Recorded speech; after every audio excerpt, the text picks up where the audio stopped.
I think, Michelle, where the infielder actually ought to take precedence on that, but I don't know if Laird picked up the ball cleanly off the bat. No. And or she's the going back. wind blew it away from her, yeah. Yeah, and remember, when you're going back on something like this, you can't really see behind you. You have no idea how hard Shomo's coming in until she spins around. So you could tell that Shomo calls her off, she spins around, but by then it's too late. And this is one you don't see often. Andrews doubles to shortstop. Infield double. Only with the Andrews afterburners do you get that. So 2 in scoring position now with 1 out for Coffey. Hit a hard hit ball her first time up. Hits another one, this one on the ground. 1 is in, Andrews will hold at third, and Coffey advances to second. And LSU has the lead. LSU coming out and being extremely aggressive in this inning, going after pitches. Second time through the lineup, they know what they want, they see it, they go get it. And so you can see that Coffey just drives us right back past Dandola.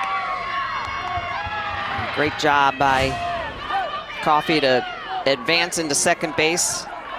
Andrews holds it third.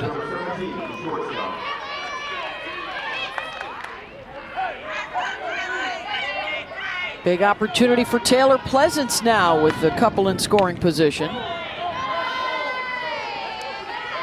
The RBI single for Coffey. And then advance to second base on the throw. The inning started the rally here with the throwing error by the catcher Hattie Moore, who turned an ankle and fell down on the throw.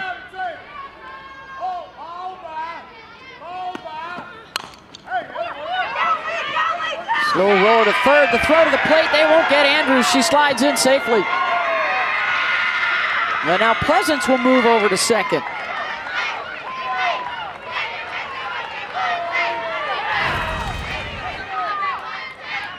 Off the end of the bat, Pleasance, Wart is gonna come home to try to get Andrews. The throw to Moore, and she just can't glove it. So she starts to pull the tag before she makes the catch. It gets away from her. Andrews scoring, Pleasance is gonna advance up to second. I think for most non-freak athletes, your play is to home there, but with Andrews at third, I'm not sure if you'd rather get the out at first base. I don't know if the throw would have gotten her anyways. In a situation where you gotta know your personnel, scored a fielder's choice RBI for Taylor Pleasance. And here's the home run hitter, Georgia Clark, from the second inning. Well, and Andrews with her speed, she's gonna make you have to make the play. And Clark, is it deep enough for a sac fly? Then it will, so another run in. As Coffey scores.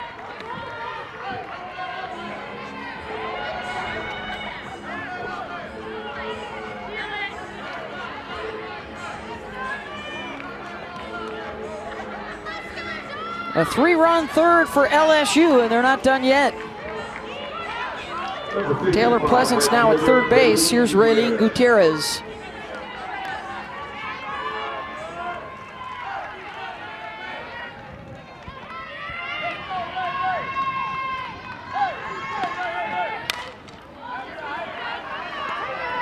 Pops that up, shallow left, and now it's Laird going back on the grass to make the catch. Side retired, but 3 runs across for the visiting Tigers.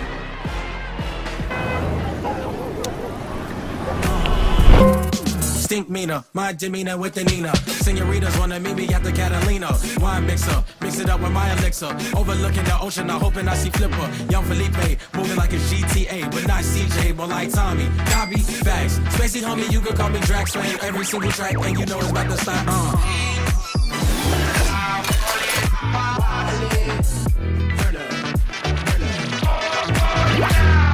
Tonight's matchup, me versus an ugly fender bender. If I can eke out a win, it's gonna be a miracle, baby. It wouldn't be a miracle because Geico gives you a team of experts to help manage your claim. Geico is awesome, baby. Geico.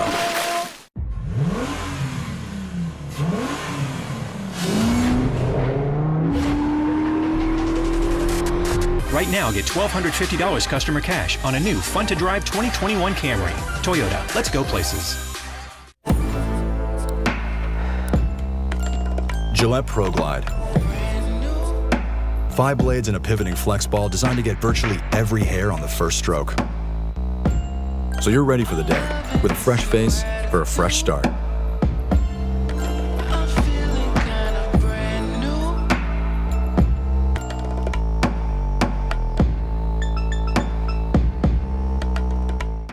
For a limited time, get a 5th cartridge free.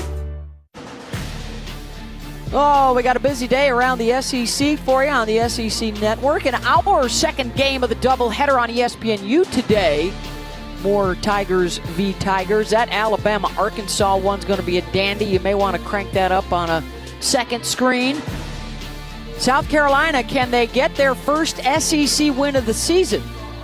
And Georgia and Kentucky will play 2 on the SEC Network. They will be all alone in primetime Monday night SEC softball for you tomorrow night. Alabama and Arkansas. That is the rubber match. Arkansas right now in first place in the league. A game up on Florida in the loss column. 3 games in front of Alabama in the loss column. So the Tide can help themselves. They took game 1. Arkansas came back yesterday, a 4-0 shutout. They hit 3 home runs. And Patrick Murphy got red carded for Roll Tide Roll. They rolled him right out of the stadium. So he's back today. And Alabama and Arkansas head-to-head. Slow roller to second. Coffey's got it, 1 away. So the SEC records 10-4 and 13-1. They both can score. Arkansas already a new school record for home runs. Alabama, the focus on that really good pitching staff, Michelle, they can strike you out. Absolutely. They are top 3 in the standings along with Florida. Yeah, they got a great staff. Dixie Kilfoyle, Montana Fouts. And how about Arkansas? They've got some good arms as well. Autumn Storms, Mary Half, and Braxton Burnside, who actually started her career at Missouri and transferred out to Arkansas, has been putting up some big numbers for the Razorbacks. Probably or mid-season. Well, I don't even think it's probably. It's she's your mid-season player of the year right now in the SEC. Absolutely. One of the first place Hogs. Which, and Beth, might be first SEC, if she does get that, first SEC player of the year for Arkansas? Yeah, I would think. Jenna Laird lifts one out to left. On the run is Savannah Stewart, 2 down.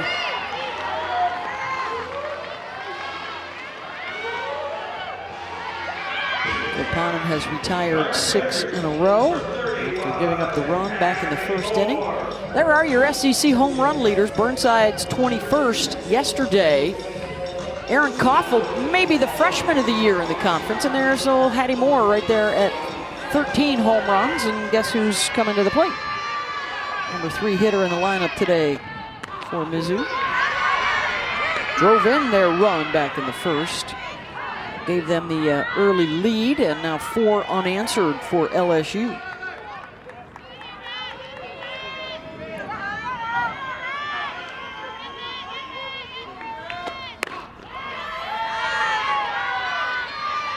.68 miles an hour. You talked about the heat from Kilpannen. Hard and up in the zone. Sure. 70s, right, fastball. Michelle, is a pretty good, pretty good indicator. You hit 70 miles per hour, you're slinging it. Yeah, absolutely. Especially with the rise ball in the high 60s up at your eyeballs. Comparable to a Randy Johnson 95 mile per hour fastball in terms of reaction time. I think we need to update that. Maybe Twitter can help us. We need a more recent major leaguer. I don't know if the youngsters remember Randy Johnson. Yeah.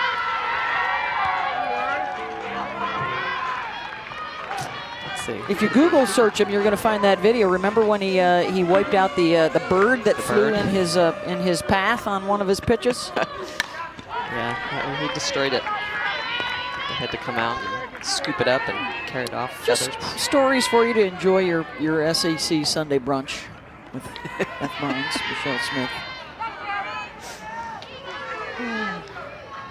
Audubon Society on line 1.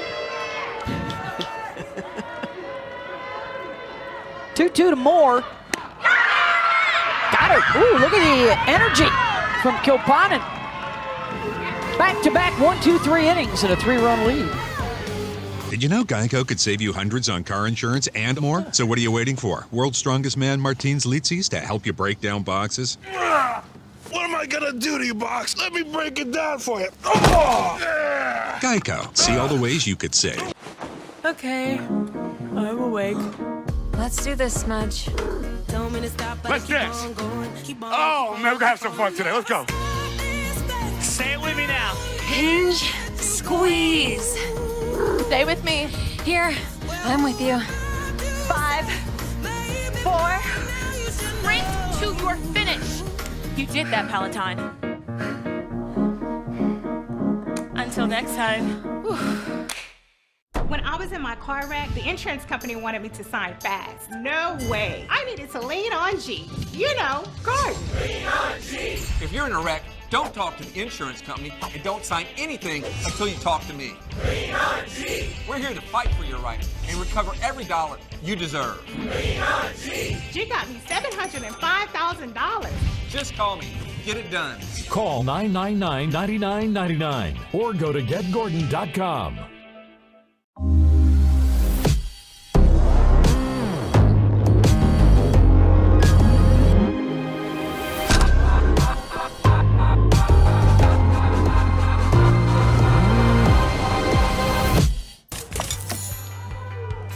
Missouri, our score. It started out well for the Como Tigers as they took the 1-0 lead, and then Georgia Clark, pow, Smitty sent that one out in the second, and big third inning as well. Defensive error, couple of fielder choices scoring, and before you know it, LSU putting runs up on the board. A sacrifice fly by Georgia Clark. Plates another run. Allie Kilpanen has settled in nicely. She's retired 7 in a row. And to the top of the 4th we go. 6, 7, 8 in the lineup. There's another well-struck ball. Back to the track on the run. Shomo makes the catch. And Amanda Doyle is retired. Wow, when that ball was hit, I thought it was going out of the yard. Cassidy Shomo in left field, though, goes a long way. This ball just tattooed, and Shomo showing it off, going into the gap and making that catch. Well done by Cassidy. And here is Shelby Sunseri, a terrific two-way player for LSU, grounded out.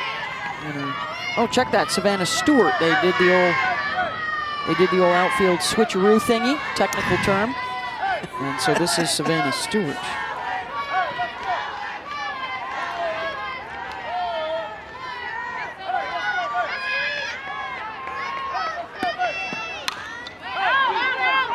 By the way, social media has already spoken, Schmitty. It will be Shohei Ohtani who will take over as the comparable to a major league fastball that we love to talk about. Awesome. I think he hit a hunch in the season, in his opening this year, regularly in the upper 90s with that 4-seamer. Triple digit. He can crack it too. He's a good two-way player that you can appreciate. Michelle Smith, one of the great two-way players of all time. We need softball needs an all dual threat all-time team. I think we need to put that together for the podcast next week. I'm going to write that down. All-time, two-time. All-time two-way. Two-timers. Stewart. Boy, the outfielders on the move, making plays, 2 away. Tuesday on the SEC Network, 7 Eastern, 6 Central, we've got the second game of the home and home. Florida State, Florida, SEC baseball for you. First game of the rivalry to be played at that brand new Florida ballpark in Gainesville. SEC baseball also available on your ESPN app.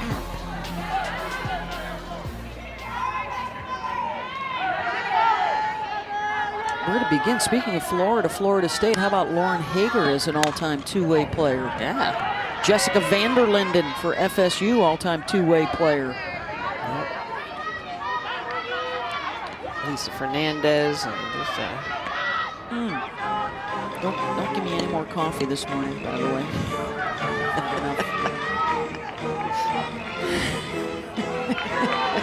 The idea is they don't stop. They just keep flowing.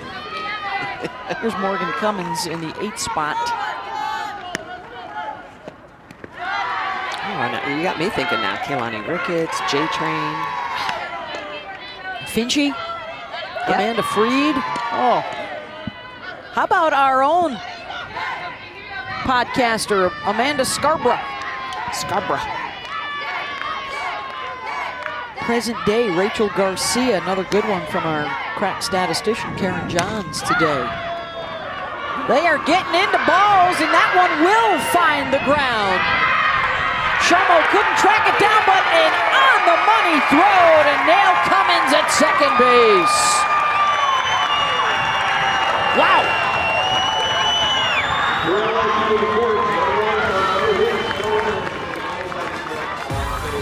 Morgan Cummins tattoos this ball, but look at Shomo that's gonna take it off the wall into Kendall Bailey. And Cummins out. Did you know Geico could save you hundreds on car insurance and more? So what are you waiting for? World's strongest man, Martins Litzis, to help you break down boxes? What am I gonna do to you, Box? Let me break it down for you. Oh! Geico. See all the ways you could save. To better understand movement's impact on our health, we need to take activity tracking a step further. Introducing Amazon Halo. Halo measures the intensity and duration of your activity throughout the day. Whether you're taking a stroll, taking the stairs, or pushing yourself to the limit. Halo uses guidelines informed by the American Heart Association to help you reach your goals in less time and less steps.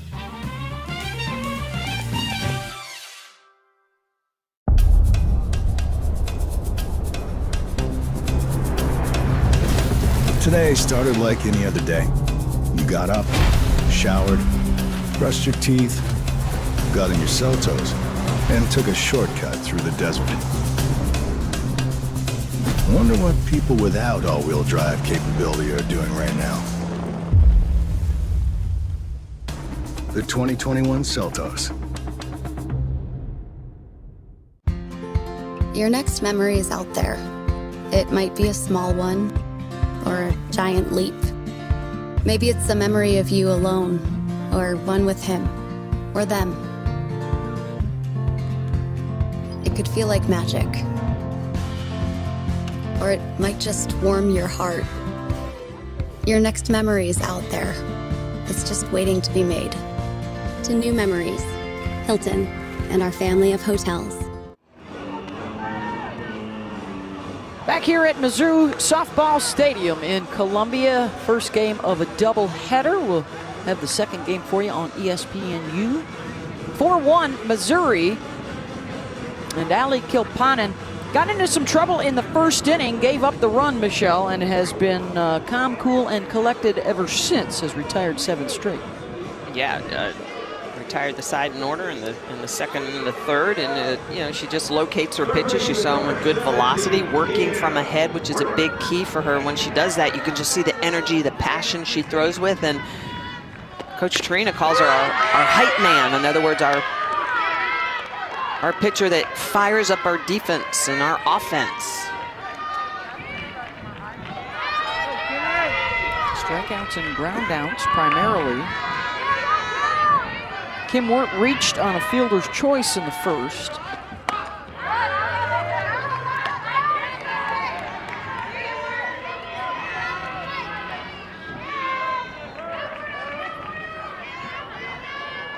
Projected number 8 in the preseason SEC poll. They have exceeded those expectations through the first half of the year. See if that's playable. Nope. Brought everybody back and have had solid contributions from their freshman class, including their starter at shortstop, Jenna Laird. Really good pitcher, Lauren Krings, was a big-time recruit for them. May see Lauren before the day is done. Righty out of Colorado. And Alex Hunold has also been getting some swings, provide some power in the DP role from time to time.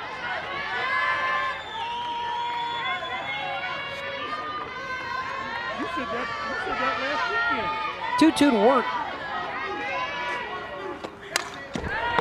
And so, as you mentioned, Beth, in with those freshmen, there's also 6 seniors starting in this lineup for Missouri. So, great combination of experience, some really good, talented youth. A smattering of players that Larissa knew from her time on the East Coast. You see some New Yorkers out and about. And that one is launched. Back goes Andrews. Off the top of the fence and out. Home run, Kim Wirt.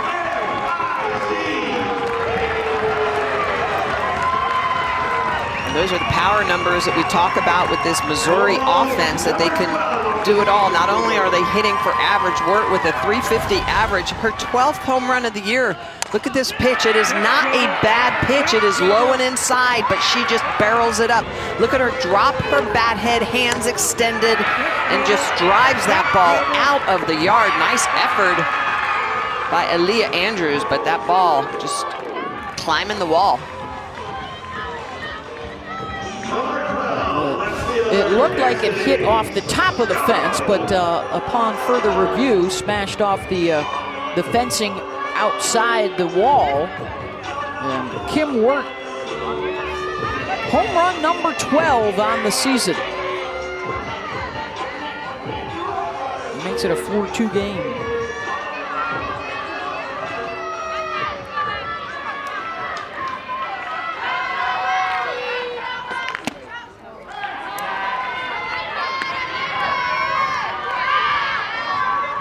Base hit to lead off the first. Brooke Wilmez came in to score, and now the leadoff home run here in the 4th.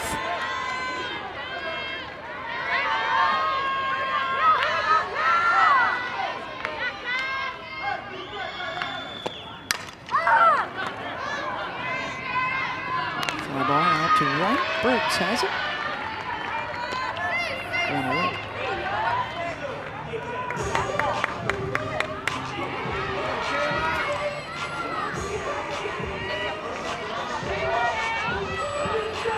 The designated player, number 33, Dana Messenger.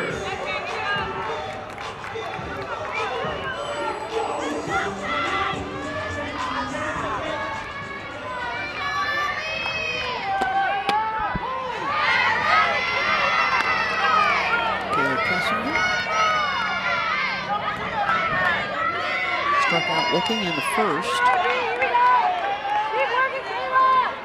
And a pitch she thought was out of the zone.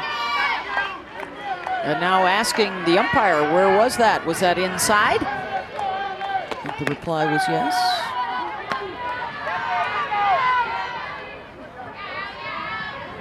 Chelsea Clark behind the plate. Cameron Ellison at first. Artie Abization at third, our umpires today. And after the rise out of the zone, 1-2. Opponent sets up the rise ball with the screwball outside and then comes up underneath the hands. Really good rotation on that pitch. Kissinger swings right through it.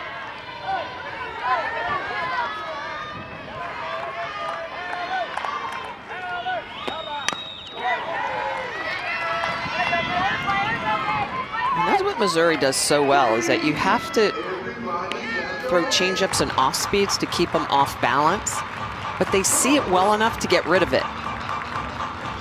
And then still stay on that backside and attack the hard stuff. So On a 1-2 count, Kessinger does a good job of fouling off something slow.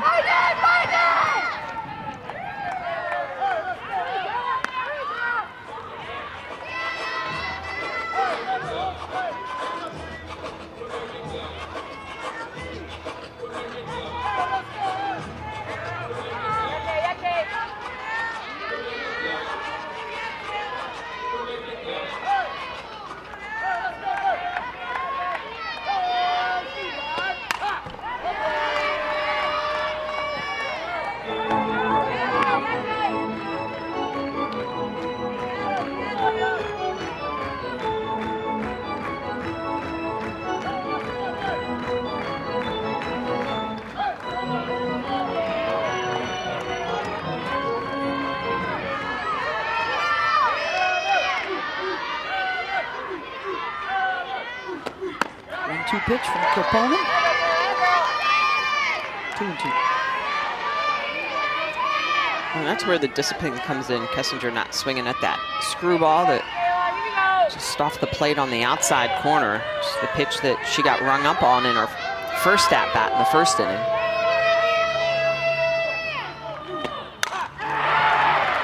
That is yanked to right. And on the run, the catch is made by Briggs. 2 down.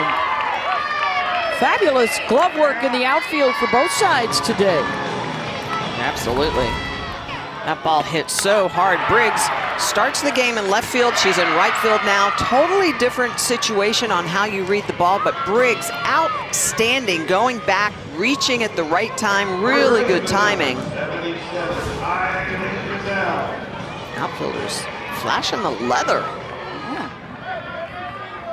So with 2 down, it's Riley Frizzell.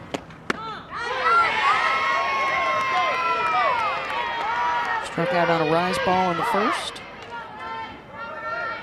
Getting her second start today after she drove in a couple of runs as a pinch hitter on Friday night.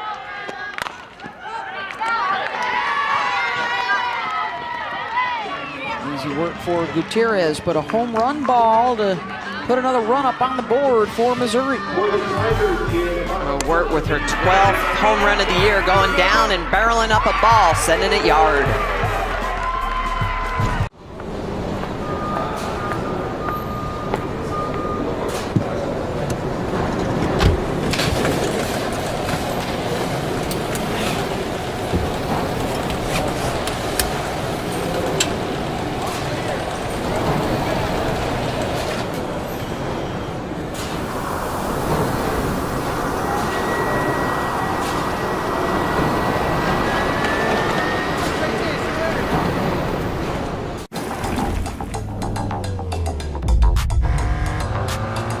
Take it wherever, with whoever.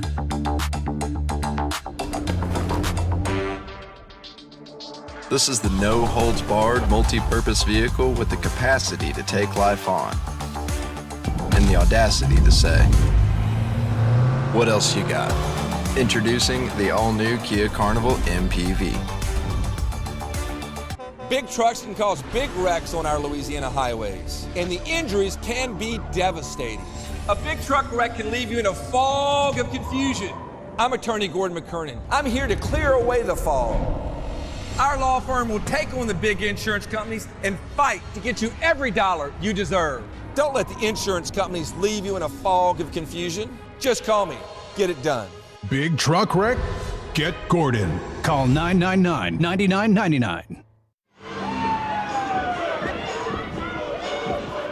4-2, LSU with the lead over Missouri as we move to the top of the 5th. And a pitching change for Missouri. Sophie Dandola, 4 innings of work, 5 hits, 4 runs, 2 of them earned, as she gives way to Lauren Krings, the righty freshman from Loveland, Colorado.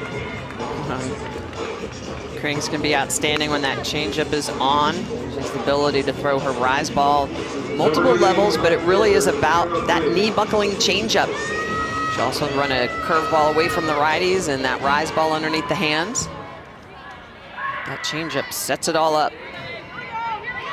2-time Colorado Prep Player of the Year. Big recruit for Missouri. And has quickly worked her way into the rotation. She'll face 9 and then the top of the order.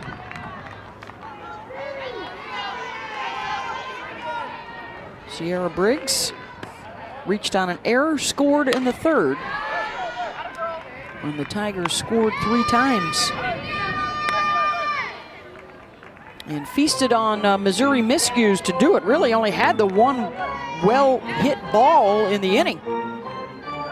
Yeah, the Coffee base hit right back up the middle was the best hit ball. The double to shortstop by Andrews was unfortunate for the Missouri Tigers.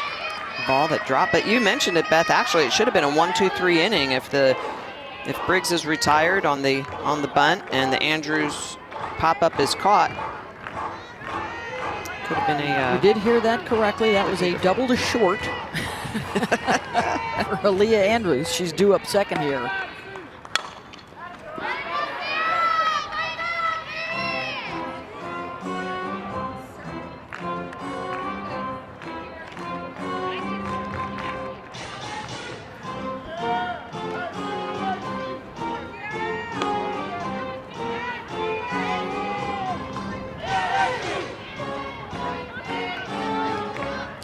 Pitching change here. Lauren Krings, the freshman, getting some time. LSU on top, so the pressure's not on the freshman. A strikeout for Krings, 1 out. Yeah, show off what she can do. Look at the way she's going to step to that left, screwball to the right. So she's going to run that screwball away from the lefties. Really good job of making that ball move.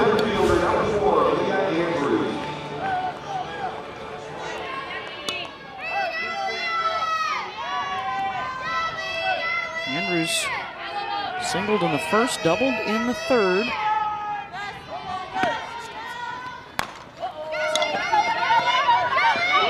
Slow roller, and it will stay fair.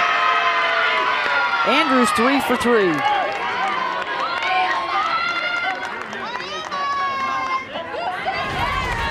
Leah Andrews showing all those tools, crossing over, and right now, if you're a Wirt, you don't have a lot of opportunities. If you don't get that extremely quickly, then I think your best bet is to try and let it go foul. Obviously, it doesn't, stays inside the line. With the speed of Andrews, not a lot you can do on that.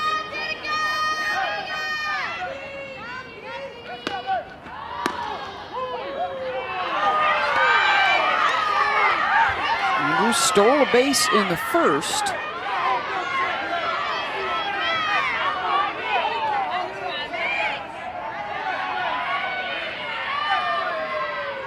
Defense for Missouri going to be challenged with the speed of Andrews at first. Bailey, the second baseman, is going to be up the middle so that shortstop can be in the 5-6 hole. Recovering.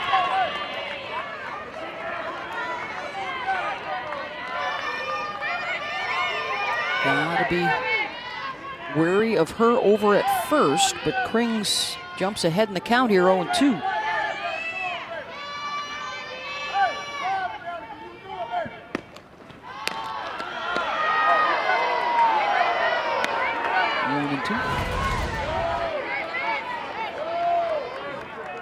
Screwball working away. Patty Moore trying to frame that pitch up.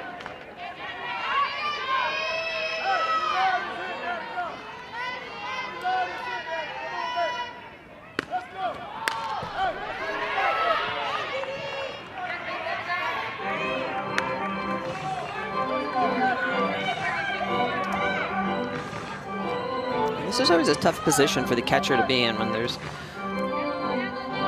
less than 2 outs and you're wanting to frame pitches a little bit for your pitcher to try to get the called strike, but you have the speed of Andrews on first base. Can't really hold pitches for the umpire.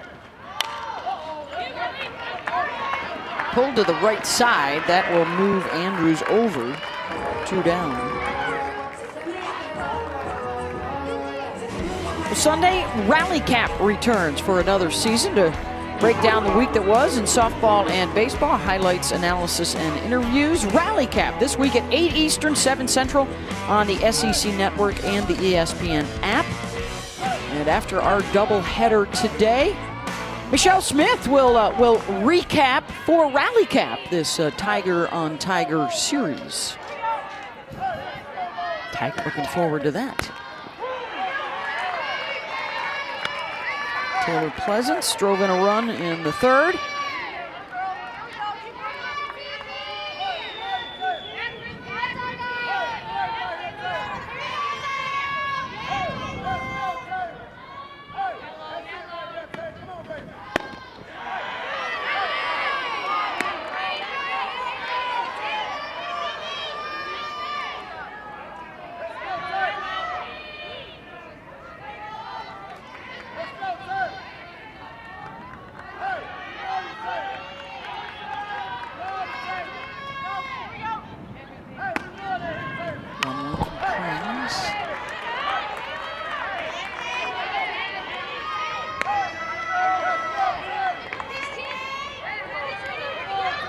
Big impact a year ago in her true freshman season. Immediately took over at short for LSU.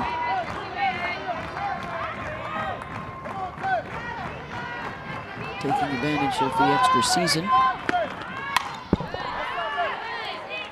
I bet she's one of those athletes, when you look at her, she just plays like an upperclassman. Close to 6 foot tall and moves very well. Can swing it. And then you look at the stat line and, oh, yeah, she's a freshman.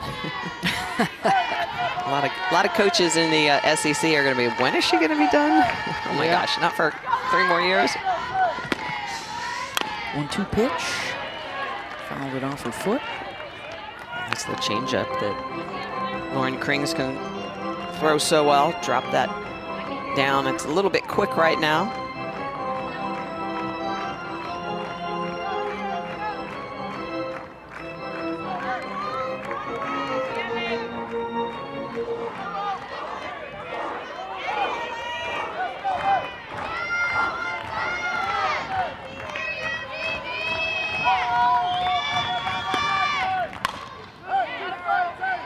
Goes with the outside pitch.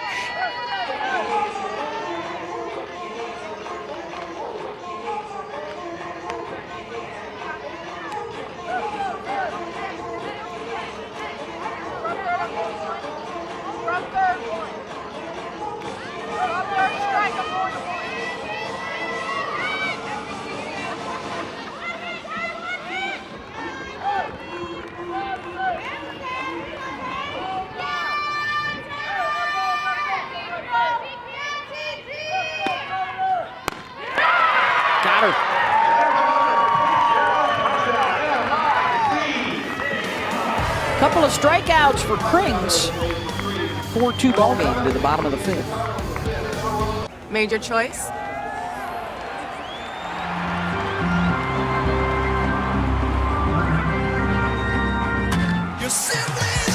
Get 5G coverage that goes yard. T-Mobile, the leader in 5G. SoFi is a one-stop shop for your finances, designed to work better together. Save, spend, borrow, invest, and earn cashback rewards, all in one app. That's how you get your money right with SoFi. From the makers of Blue Moon comes Light Sky. An extraordinary citrus sweet brewed with real tangerine peel, only 95 calories. Welcome to the light side of the moon.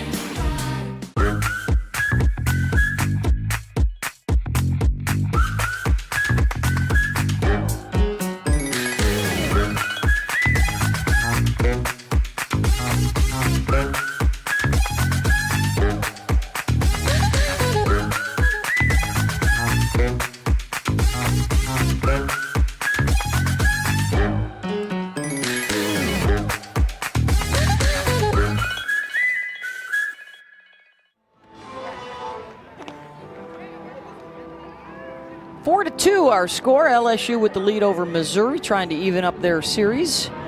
First game of a doubleheader today as we move to the bottom of the 5th inning. Some of the military on hand, Military Appreciation Day today at Mizzou Softball Stadium. That's why they're wearing the camo unis today.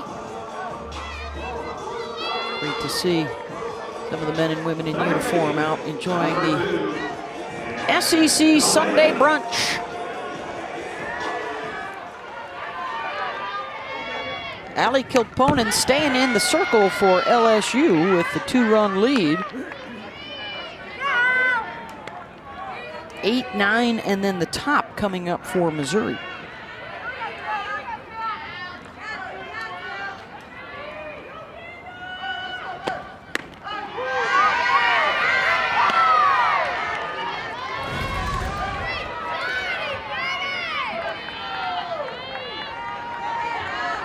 Getting a little framework from Cummins, pulling that pitch back in the zone. Off speed.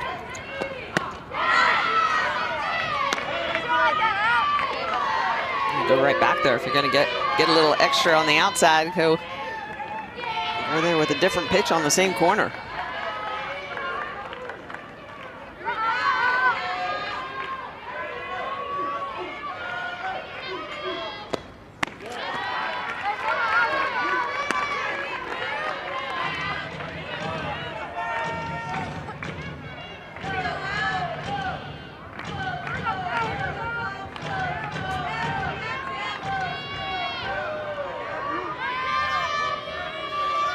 Pitch.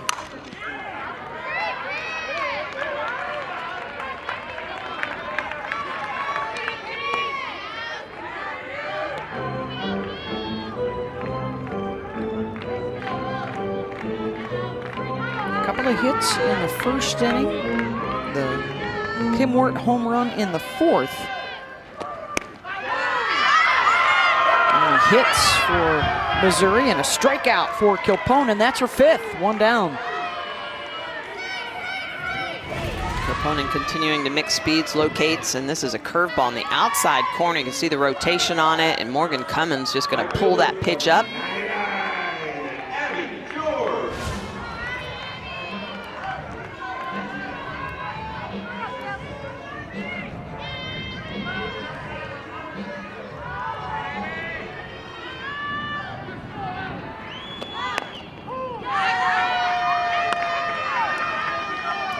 Was her second strikeout looking of the 5.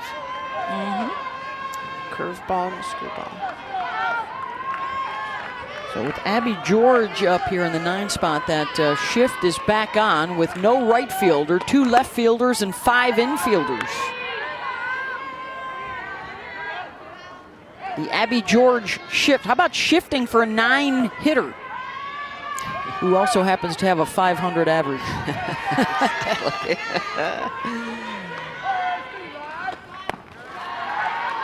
She grounded to third her first time out.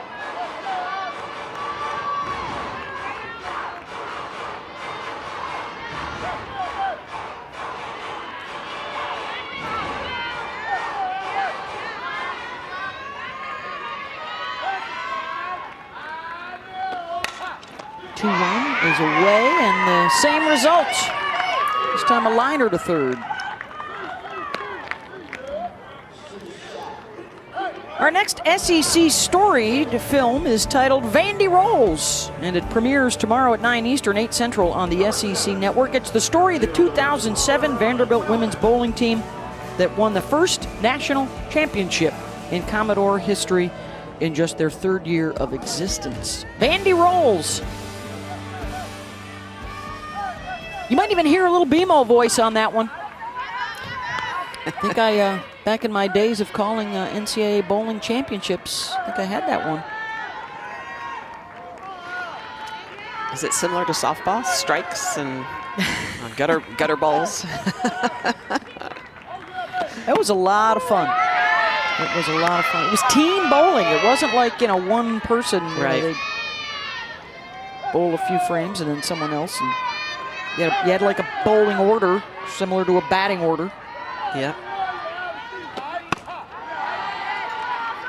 Yeah, maybe you should have appropriately called the river the gutter bowl. Live in the gutter, not the river. Exactly. That's right. Don't live in the gutter. Yeah, don't live in the gutter. For softball, live in the gutter.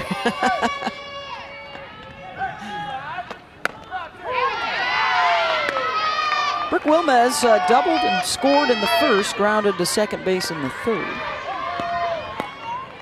They took game 1 on Friday night, 9-1, shortened 5 innings. got rained out yesterday, so a double dipper today. Our second game will be on ESPNU.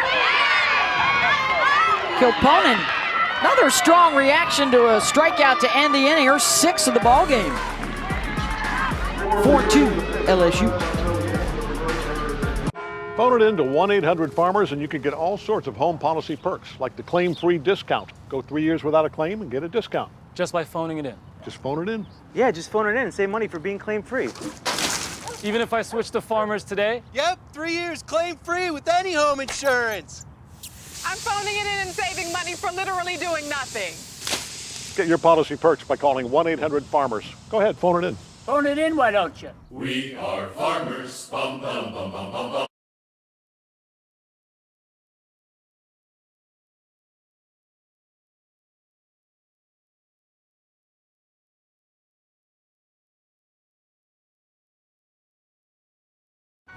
T-Mobile is the leader in 5G. We also believe in putting people first by treating them right. So we're upping the benefits without upping the price. Introducing Magenta Max. Now with unlimited premium data that can't slow down based on how much smartphone data you use. Plus, get Netflix on us and taxes and fees included. You won't find this with the other guys. In fact, you'll pay more and get less. Right now, pay zero cost to switch. And bring your phone, we'll pay it off. Only at T-Mobile.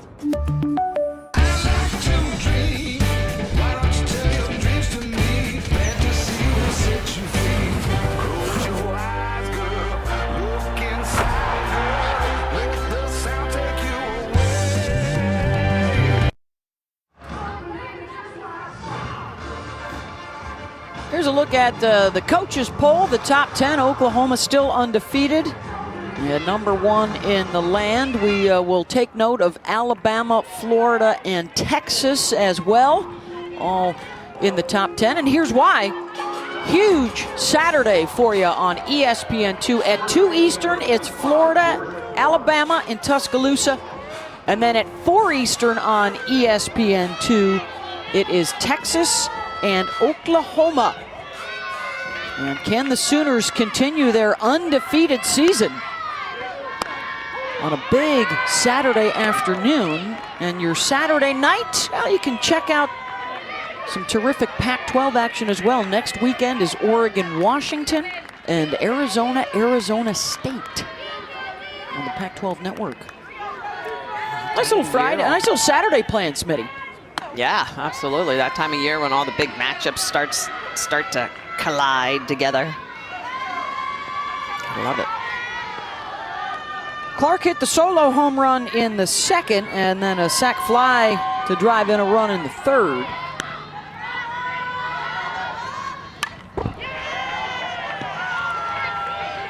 Her first look at Lauren Krings, who's on in relief after Sophie Dandola went 4 innings.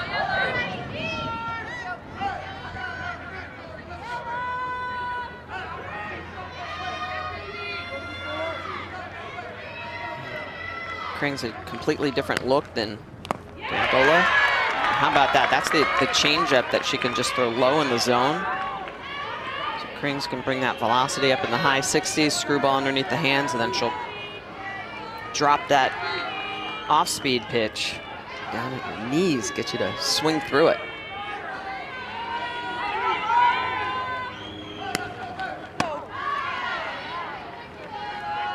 High with the 2-2. And a full count for Georgia Clark. 4, 5, and 6 here for LSU.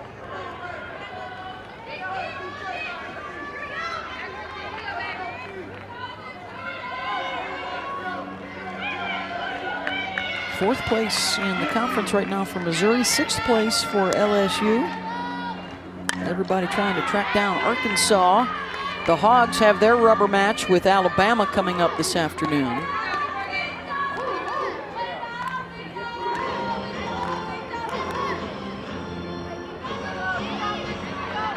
Oklahoma had 2 more massive wins yesterday, outscoring opponents 19-0. Hitting a couple more home runs. Off the end of the bat, that could be trouble to throw. Krings got her. 1 away.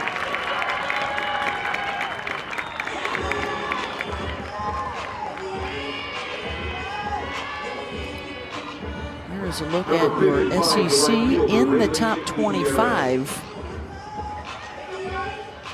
And we start now to move into RPI rankings as well, Michelle. 9 SEC teams in the top 25 RPI. LSU is at 4, Missouri at 20. And it's no longer 16 hosts. They will be predetermined sites. Teams can put in bids this year because of the pandemic. There will be 16 predetermined sites. We'll find those out by the end of the month. And then from those 16, the higher seeds, if they can host, would be the Supers hosts. Alabama right now is number 1 in the country in RPI. 6 SEC.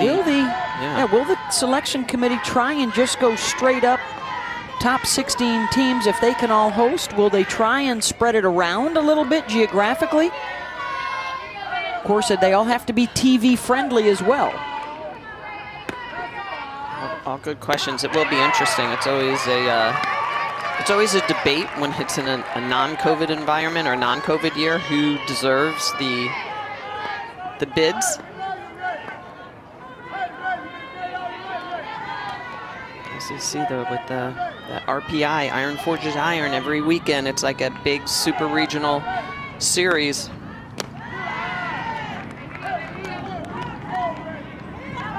That's what LSU is counting on year in and year out. Beth Torino always plays a tough schedule. Their strength of schedule will be one of the best in the country. Duke, Alabama, Louisiana, Oklahoma State, Texas. We've got wins against all of those. Gutierrez draws the one-out walk. Here's what the committee will look at, including strength of schedule, any head-to-heads, and how well you do late in the year is also a piece of information they like to have. And I think that's the important stuff. And I love the results versus common opponents because they want to know how you're doing against folks, but then also when it comes down and they're trying to decide which one elevates.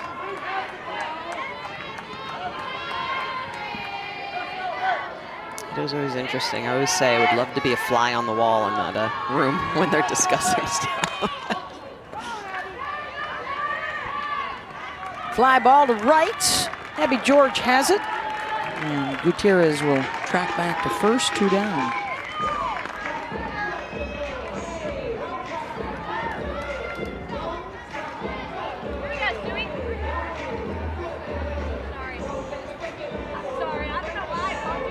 Checking that card to see where she ought to be aligned defensively. More and more we're seeing the analytics coming into softball as it has in baseball. And with all these games on TV, your ability to scout opponents and track what they're doing becomes a lot easier, a lot more information out there. This is Stewart for the second time.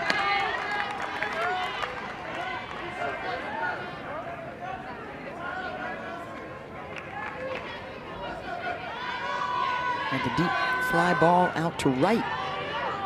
Back in the 4th inning.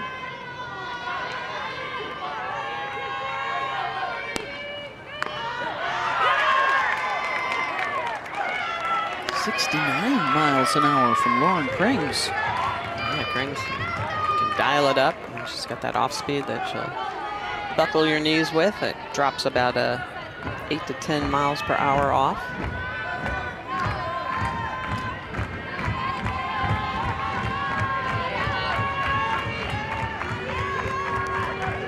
Comes the 0-2. Got her. To the bottom of the 6th and a 2-run ball game.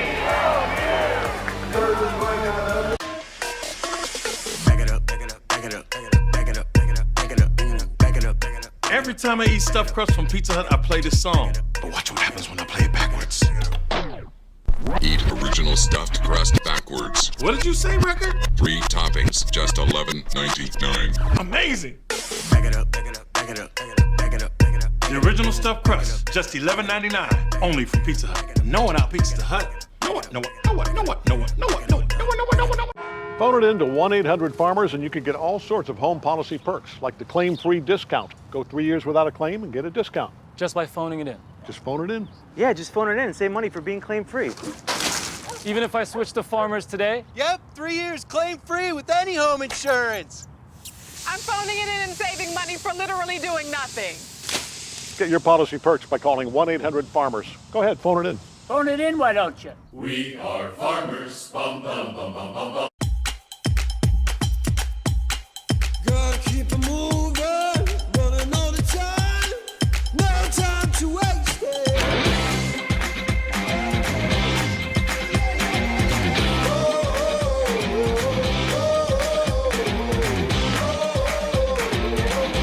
If you do what feels right, then own your style. Philips One Blade, your style made simple. There's always a way to make life better. Philips.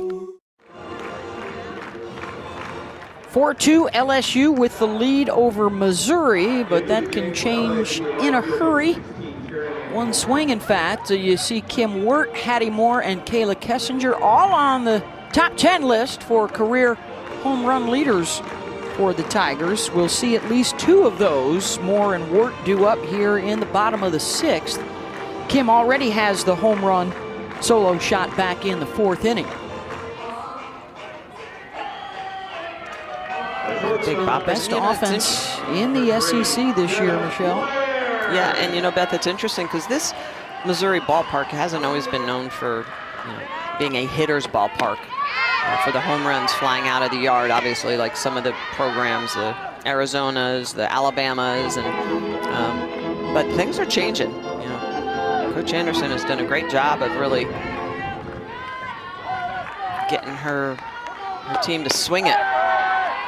Focus on the pitches that will bring the highest degree of success.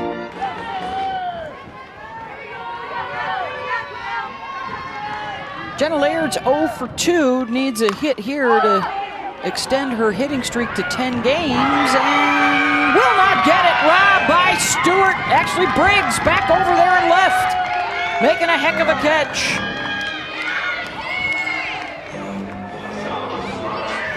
How about Sierra Briggs? She makes an outstanding catch in right field. She gets switched back to left field where she started the game. Coming in, Taylor Pleasant, shortstop, going back. Good communication, gloving it up. Big first out of the inning. So they made the outfield switcheroo early today. Briggs from left to right, Gutierrez from right into first base. And now Briggs is back in left. Taryn Antoine is now in the game in right field.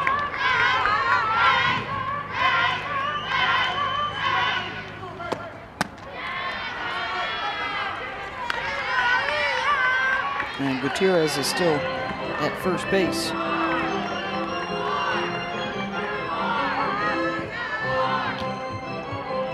Outfield play has been exceptional for both teams today. Robbing hits.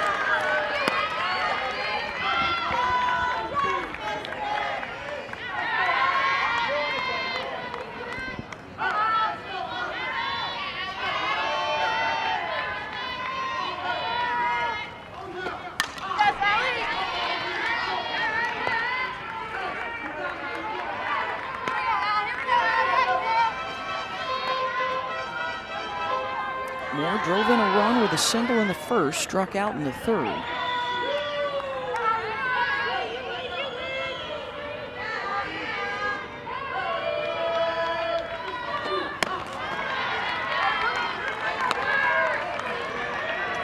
Those have really been the only two hiccups for Koponen today. The Moore single, the Wirt home run.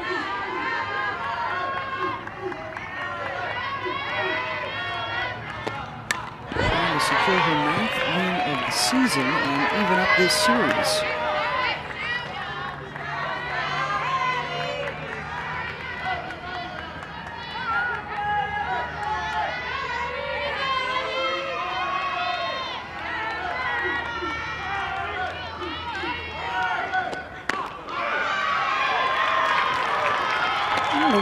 walk for Hattie.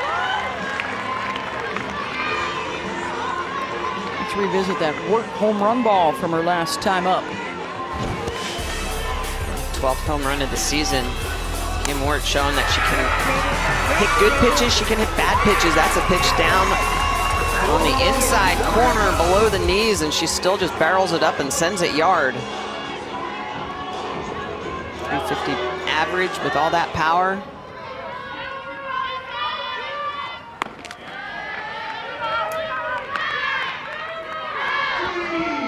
Everybody clap your hands.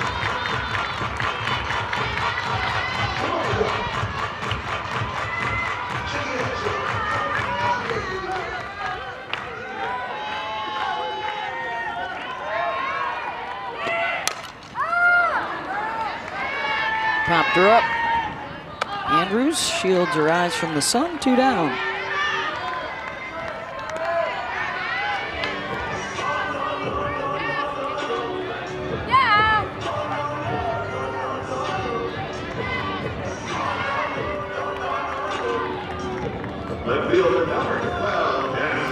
Over there at first. That's 33 walks now, by the way, in 9 games for Missouri.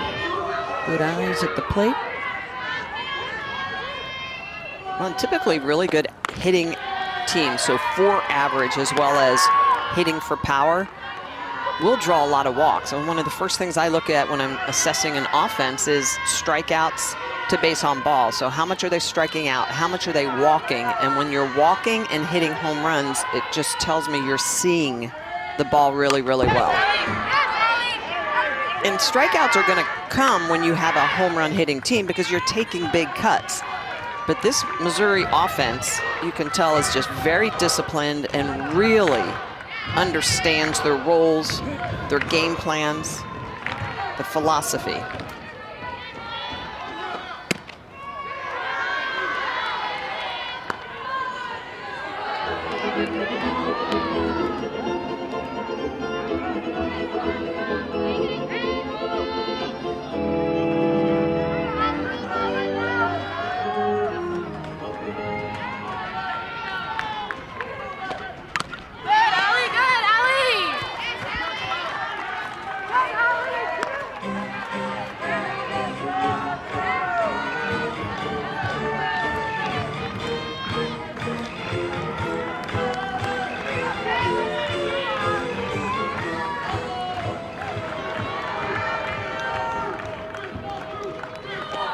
To Shomo.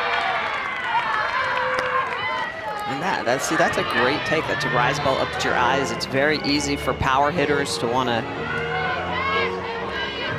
try to elevate that pitch. But again, it's the discipline. It's identifying pitches early and laying off them.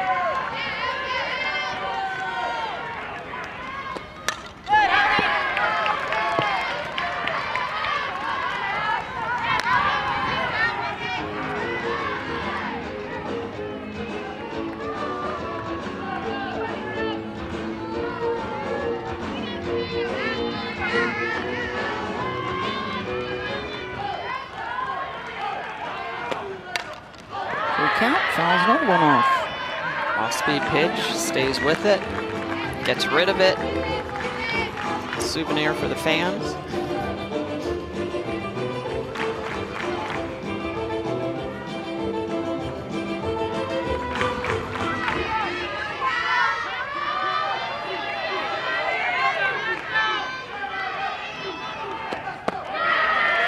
Draws the walk. Second of the inning. Tying run is on board for Missouri with 2 outs here in the 6th.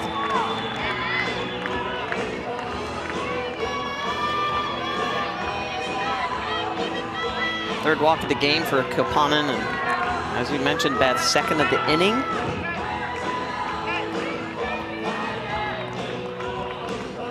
Bring up Kessinger.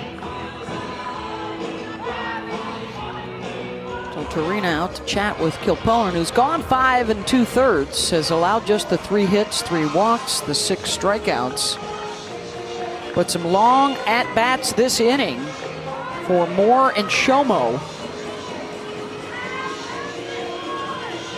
That is the quiet LSU bullpen right now. Nobody up.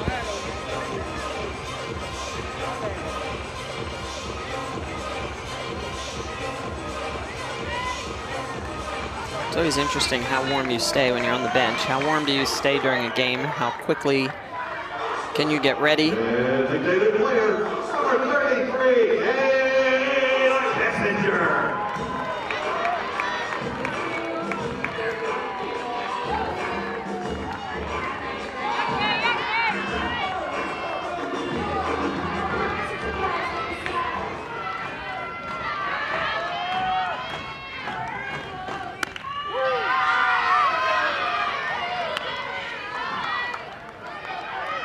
Missouri 0 for 5 in the ball game with 2 outs, but a chance here for Kayla Kessinger. With 2 on board, she's the go-ahead run at the plate. 1-1. And that line out in the 4th to right field, that ball was hit well right after the Wart home run.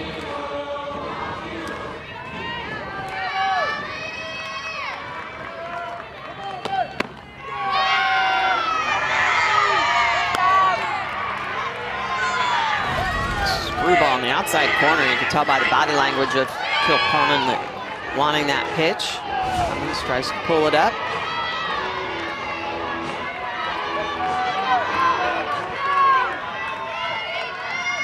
Kilpanen trying to put the threat to bed here in the bottom of the 6th. 3-1. Really good leverage hitters count for Kessinger. See if see what LSU decides to do here.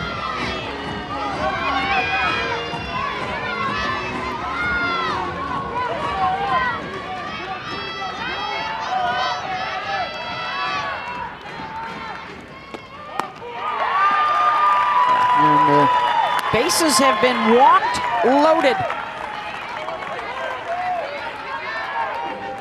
And now the tying run moves into scoring position.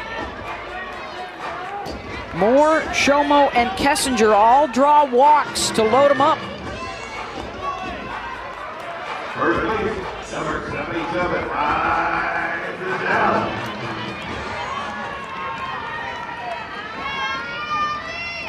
And still no activity in the LSU bullpen. As Riley Frizzell steps in, 0 for 2.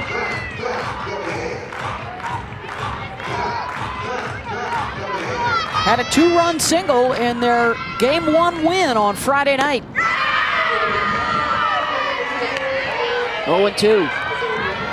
After the 3-1 count to Kessinger, you could tell they were not going to pick that battle. They throw the off-speed up at her eyes to see if she'll pop herself up. She doesn't, going after Frizzell now, the freshman, but still a very good batting average.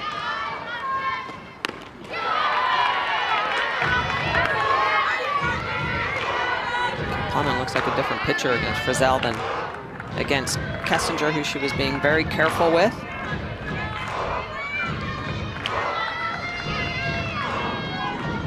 See if she comes back with the screwball underneath the hands.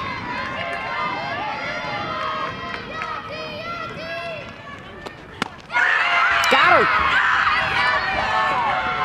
Strikeout with the bases loaded to end the threat. And a 2-run LSU lead. Well, Kilpanen showing why she's got one of the best screwballs in the game. Bases loaded, gets out of the jam with the big strikeout. To better understand movement's impact on our health, we need to take activity tracking a step further. Introducing Amazon Halo.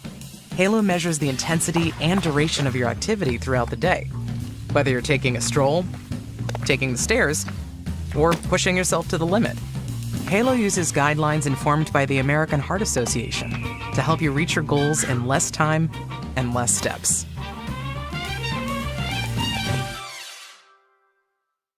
Phone it in to 1-800-FARMERS and you can get all sorts of home policy perks, like the claim-free discount. Go 3 years without a claim and get a discount. Just by phoning it in. Just phone it in. Yeah, just phone it in and save money for being claim-free. Even if I switch to Farmers today? Yep, 3 years claim-free with any home insurance. I'm phoning it in and saving money for literally doing nothing. Get your policy perks by calling 1-800-FARMERS. Go ahead, phone it in. Phone it in, why don't you? We are farmers. Bum, bum, bum, bum, bum, bum. Nobody is certified fresh on Rotten Tomatoes. I came for the show. You'll love every second of it. And you'll want to see it again. It was something. Just a bit excessive, but glorious. Ladies and gentlemen, prepare for takeoff. Nobody. Rated R. On demand April 16th. Visit uwatch.com. 7th inning this afternoon in Columbia. 4-2 LSU with the lead. Georgia Clark, a solo home run. They had a 3-run third inning. And Ali Kilponen, 7 strikeouts. For Missouri, Kim Wirt with a solo home run. And Lauren Krings on in relief has kept things close. But Kilponen, the strikeout to end the bases loaded threat in the bottom of the 6th. And Missouri on the day 0 for 6 with 2 outs and missed a big chance. Yeah, just 1 for 4 runners in scoring position and now 0 for 6, Beth. 8-9 and then the top of the order for LSU. The last chance for Missouri will be the same. 8-9 and then the top of the order. And a pinch hitter here in the 8 spot. Lakia Times.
The strikeout one away. Krings showing that she can throw the screwball, but then look at this. This is the off speed. She just dumps it down, and it's tough at times for slappers to figure out the velocity change, the mix in speeds, and Krings with that really good screwball runs it away, and then she'll dump in that off speed and times just swings through it. It's her 4th strikeout. 1 down for Briggs.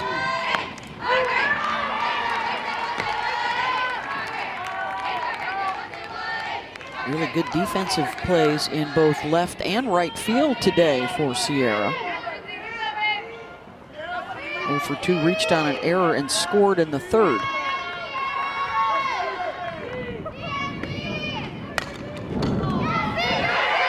Knocked down by Krings, over to first, got her.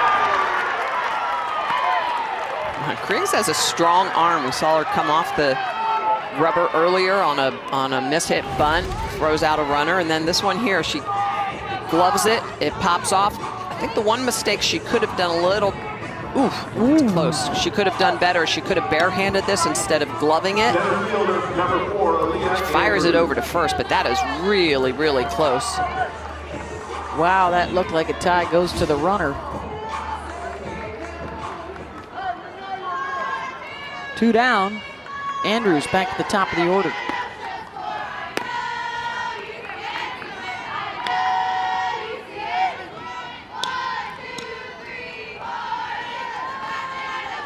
Singled, stole a base in the 1st.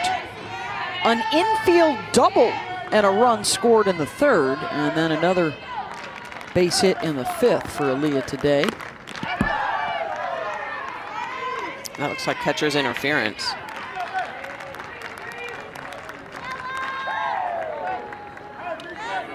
Or maybe it just fouled off of her glove.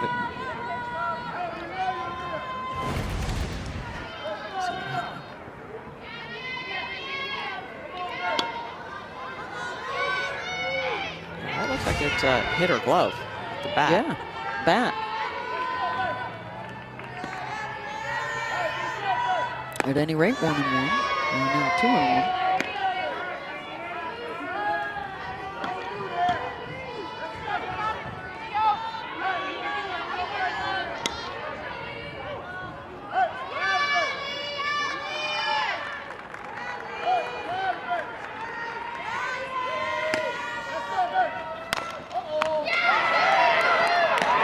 Third base, Wirt. 3 up and 3 down. Last chance coming for Missouri as we head to the bottom of the seventh.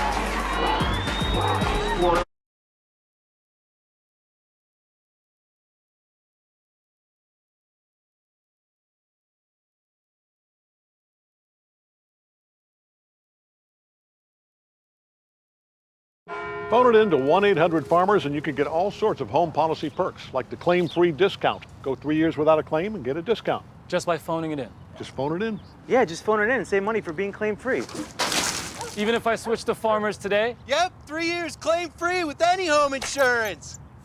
I'm phoning it in and saving money for literally doing nothing. Get your policy perks by calling 1-800-FARMERS. Go ahead, phone it in.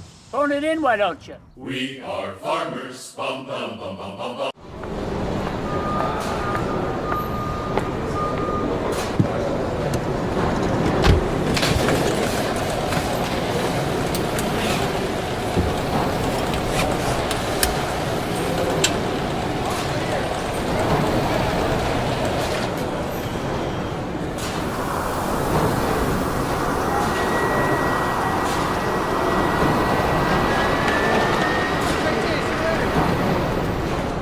Nobody is certified fresh on Rotten Tomatoes. I came for the show. You'll love every second of it. And you'll want to see it again. Nobody. Rated R. On demand April 16th. Visit uwatch.com. 4-2 LSU lead. Georgia Clark with the home run ball. That tied it up in the second, and then they took charge in the third inning.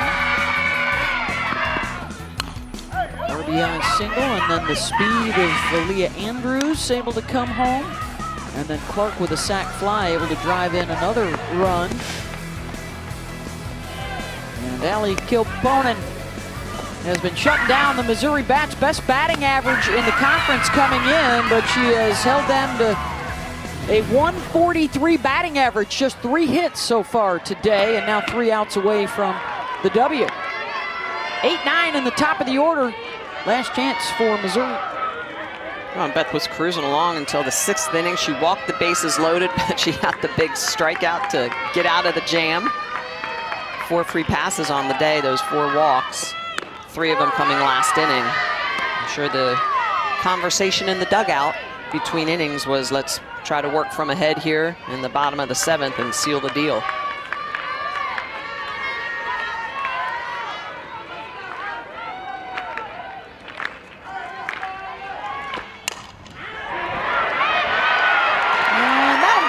For a base hit, just out of the reach of Coffey. And the tying run is at the plate for the Tigers.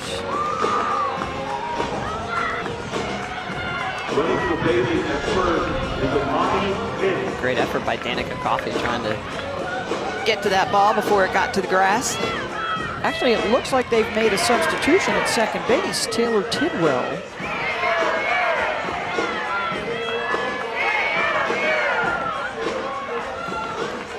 now in at second. And the pitch runner on him it.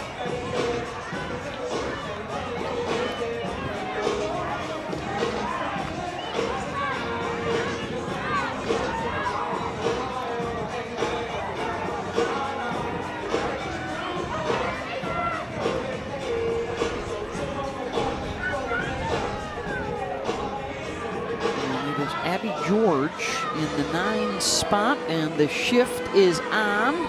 5 infielders, no right fielder, 2 left fielders. She has grounded out to third base and lined out to third base today. And she represents the tying run.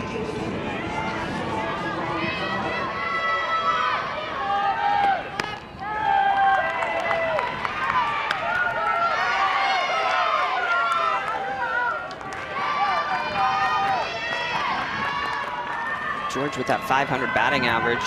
0 for today, was 0 for 2 yesterday. LSU shift is working. Kilponen to first.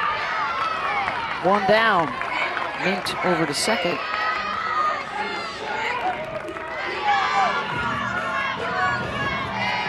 Top of the order now, Brooke Wilmez.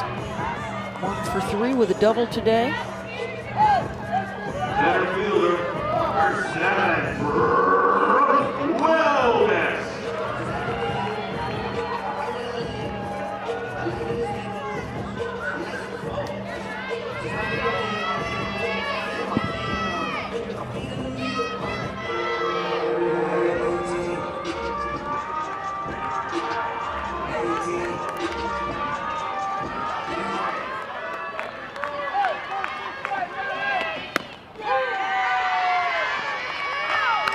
For a strike on 1.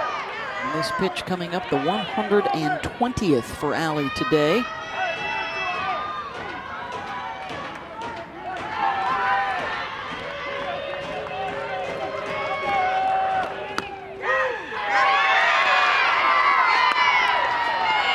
She's been so effective with that screwball on the outside corner. Goes there right away against Wilmez. Jumps ahead 0-2. She's got really good late movement, and she's commanded that pitch and controlled it really well on that corner.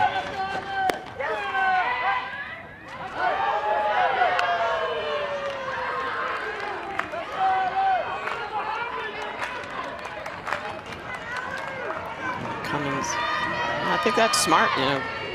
Show the pinch runner down there at second base. I'm going to try to keep you close, so if a base hit does go back up the middle. Got the strikeout, 2 down. That's what it's all about, all those little things that create big opportunities. This is a rise ball after working that outside corner with the screwball, puts it up at her eyeballs, and Wilma's just getting taken up the ladder. A lot of energy from Kilponen and Cummins together, that battery. Trying to seal the deal. Jenna Laird, 0 for 3.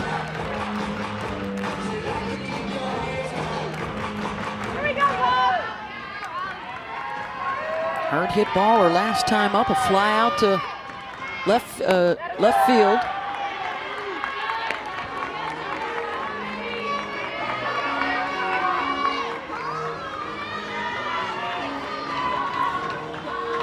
And a 9-game hit streak. Trying to extend the streak and extend the game.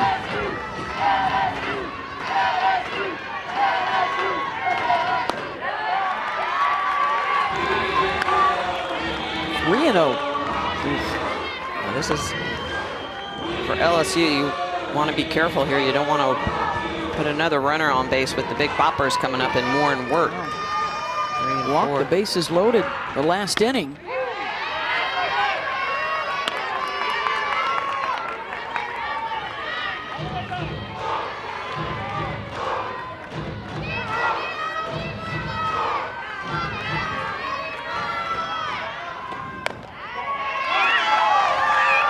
There is the free pass. Tying run on base.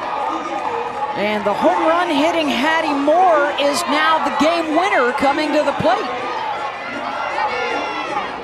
Missouri walked off Friday night in a run rule win over LSU. Can they do it in 7 here today?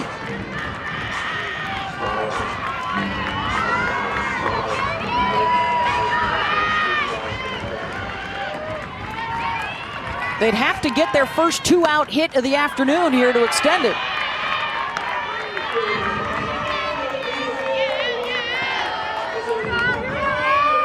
Moore, RBI single in the first, struck out and then walked in the sixth.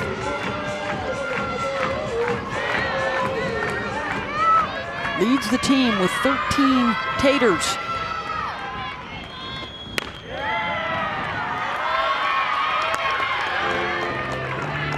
Two and 0. Getting herself in a leveraged count.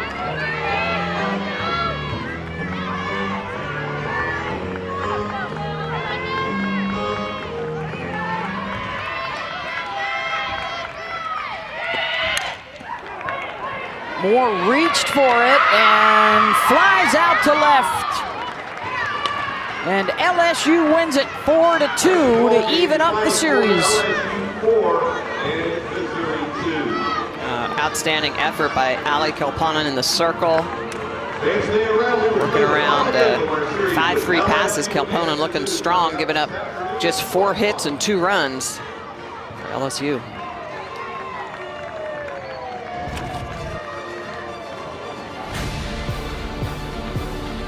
We're back for the second game of the doubleheader on ESPNU, 2 Eastern. That's still to come. More Tigers and Tigers headed your way. LSU gets the win 4-2. We'll see you later.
Here at Kentucky Proud Park, gorgeous weather is giving way to sweatshirt weather. It's blustery, it's chilly, but it's been all purple as LSU has taken 2 games and a series from the Kentucky Wildcats. Kentucky will try to salvage one this afternoon. Hi again, everybody. Dick Gabriel and former Gold Glover Doug Flynn. And Doug, something about the county line agreed with LSU. Those guys swinging the bats when they get off the bus. Well, we pretty much thought we might have some pitchers' duels when they first came into town, but that has not been the case.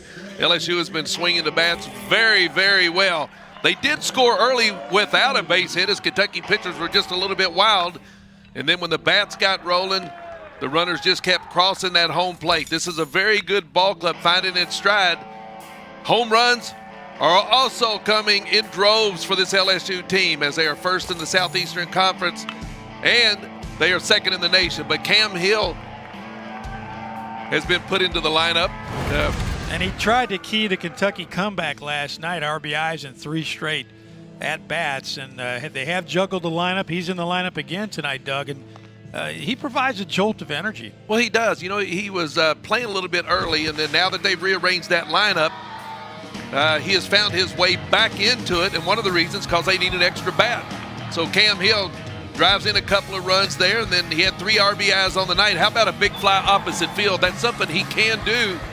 He's a very powerful young man.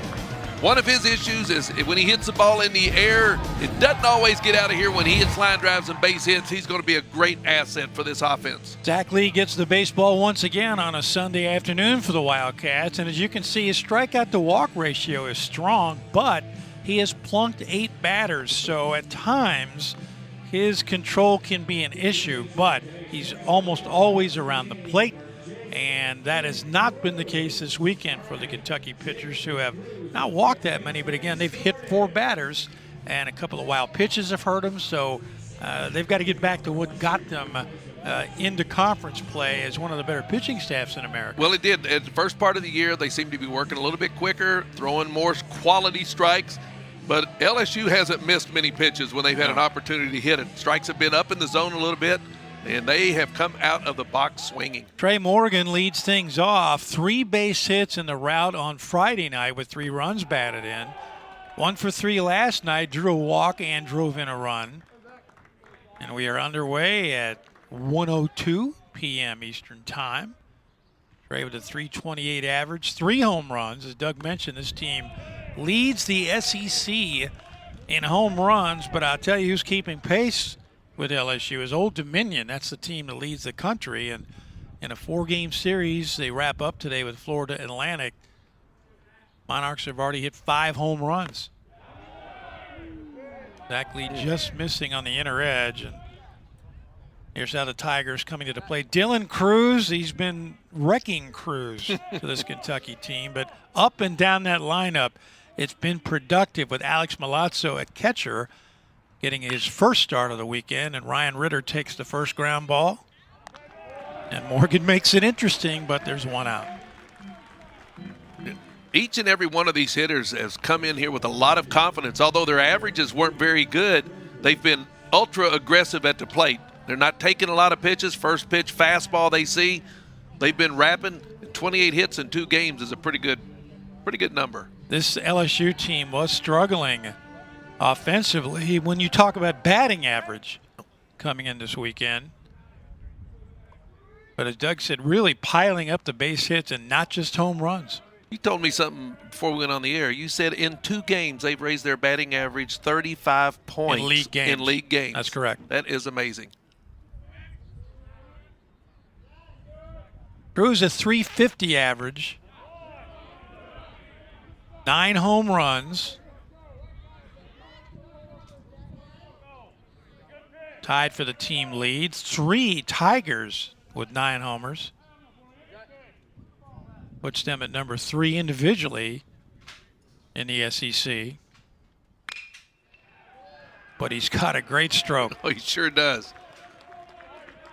And they didn't waste much time. As soon as they got into town, he was the second hitter of the game, and he deposited a long home run to give them a lead that they really haven't relinquished. He was actually 0 for last night. But as Doug mentioned on Friday night, big fly.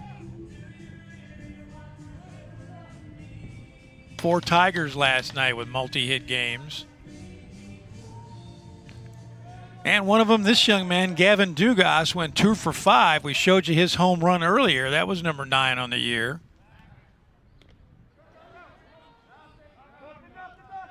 Wildcats last night threw away a pickoff attempt. 2 errors charged against Kentucky. 1 by the pitcher, 1 by the catcher. Kind of unusual. LSU putting, as Doug mentioned, just so much pressure on Kentucky from the first inning of the first game. Last night's game, scoreless after 1, but then LSU scored in 4 straight innings. Jumped out to that 7-1 lead. Wildcats put up 4 in the 7th, 1 in the 8th, but gave back 1 in the 9th and couldn't scratch in the bottom of the inning, and the comeback fell short.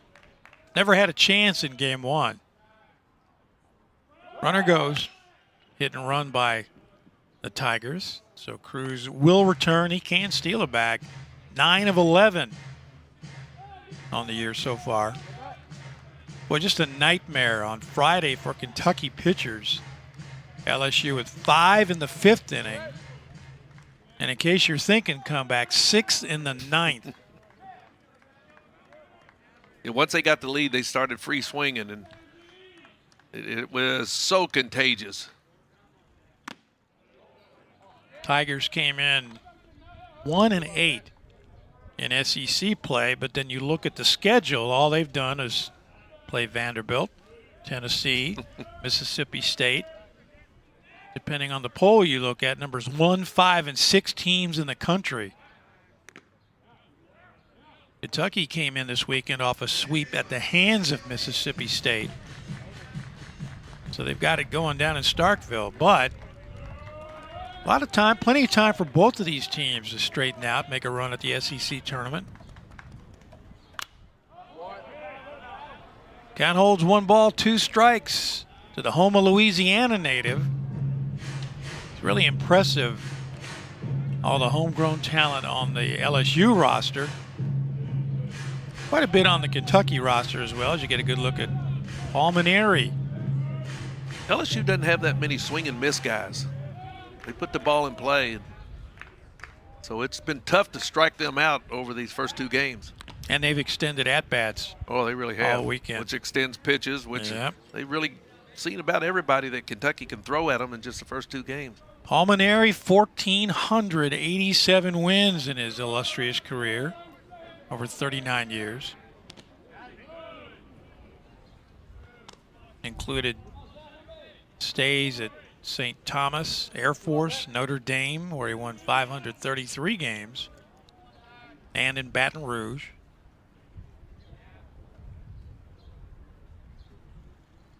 Good breaking ball. Would that be a hitter's jinx that I just put on them? They love to put the ball in play. They don't strike out very much. A broadcaster's jinx? Probably. I'm guessing LSU fans at home might have cringed as you said that. Now Cade Doty. Well, it was done with no malice. It was just. It rarely is. Doty from Denham Springs, Louisiana, a .337 average. He also with 9 home runs, 35 runs batted in, and 5 doubles to go with the big flies. 1 triple.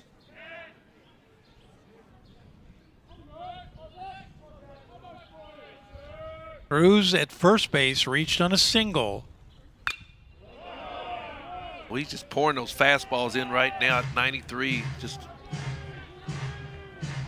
working good in a good rhythm right now. That's what we like to see from Zach.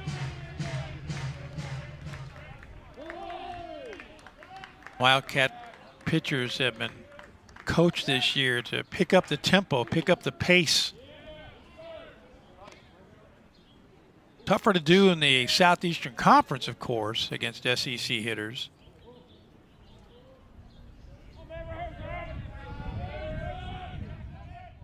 They say Lee with one of the best arms on the staff. And when you can reach the mid-90s, pulling a string like that really pays off. Back-to-back strikeouts ending the first inning for the Wildcats as the Tigers strand one. Kentucky coming up on the SEC Network.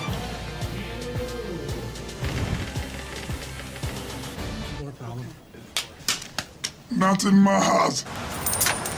No, no, no. Jimmy, how happy are folks who save hundreds of dollars switching to Geico? Happier than Dikembe Mutombo blocking a shot. Get happy. Get Geico. One for me and one for me. Introducing buy one, get one for just $1 at Burger King. Grab a flame-grilled Whopper or Impossible Whopper and mix or match it with your favorites for an extra buck. Go ahead. You deserve it. Buy one, get one for $1. Your way, way better.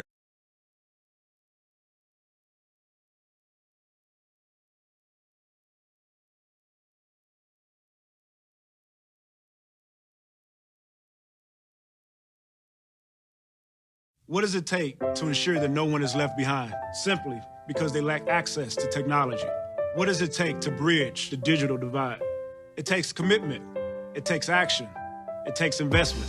The Players Coalition is dedicated to providing educational grants, access, and technology to those who need it most. What does it take to prepare everyone for the road ahead? It takes me. It takes you.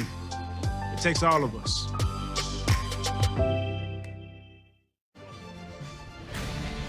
Back at Kentucky Proud Park, Dick Gabriel, Doug Flynn, glad to have you along on the SEC Network. And there you see LSU's starting pitcher for the day, Blake Money. And good numbers, and in fact, he is coming in off a good week, a couple of fine relief efforts, but making his first start of the season. But he went 6 2/3 over 2 games, gave up 3 runs on 5 hits, 1 walk, 6 strikeouts, and what impressed the coaches the most, evidently, was he went a career-high 4 2/3 last Friday against Vanderbilt. Gave up only 3 runs on 5 hits, walked 1, struck out 4. Big rascal, too, 6'7", 260. The hitters are only hitting 230 off of him, so you know he's got some pretty good stuff. Austin Schultz, first pitch swinging, the Adams, Nebraska native, batting .330, 38 base hits, 9 doubles. Second on the team, or rather leads the team in base hits and doubles.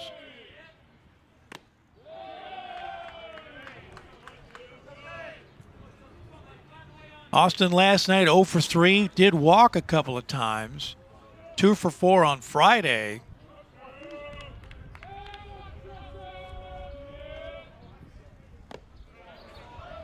Good change of pace by Blake Money. Kentucky has not yet had a lead in this series. Infield deep. They play him to pull Trey Morgan way off the line at first base. Outfield plays him to pull. Huge hole in right center field. Schultz capable of using the entire ballpark, and the wind blowing out stoutly to left field, right to left. That is an understatement. Try to run it in on him. I walked in from the left field area today, just walking to the press box. Did you lean into it? I had to lean into it. I saw you come into the ballpark and took you another step or two than it ordinarily does. That was a strong wind earlier, but it's still kicking up a little bit. Can't complain, though. We've had such good weather. Money trying to change speeds again. What are the odds of him being called B Money? Better than average? Better than average, I would say. Yeah, in the words of Crocodile Dundee. Jamming him again. Clean pickup and a strong throw by Cade Doty. And there's 1 out. Well, that was nicely done. We've watched him play pretty good the whole weekend. Does have a good, strong arm. Just looks like a natural third baseman. You know, some of them are over there that you say, he may have played other places, but he just looks very comfortable. Good, strong arm, good hands. As you know, every field is different, even if you go from artificial to artificial. But Tigers have adapted well to the AstroTurf here at KPP as TJ Collette stands in. Just a solid stroke by Kentucky's best home run hitter. And just as the Tigers did, second man in the lineup singles his way on. Just went down and got it, Doug. That's pretty swing right there, as TJ's been doing a lot of this year. Base hit number 30 for the super senior, now John Rhodes. John back in the lineup at the DH spot, nursing a little bit of a sore arm. And still trying to find his stride, batting only .243. After being named co-freshman of the year nationally last season on a .426 average. John last night 0 for 4, drew a walk. Friday night 1 for 3 with an RBI and a walk. Soddy Daisy, Tennessee native. Blake Money's a Spring Hill, Tennessee native. This is the guy we've talked about, Dick, for this UK team to really get rolling. They need John Rhodes to swing in the bat, and he hasn't struck out a lot. He's hit a lot of balls pretty decent, but just hasn't been able to put that little streak together like we saw him do last year. 20 strikeouts and 103 official at-bats.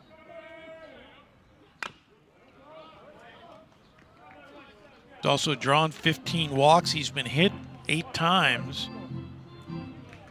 Still slugging .500 with the 9 doubles and the 6 home runs.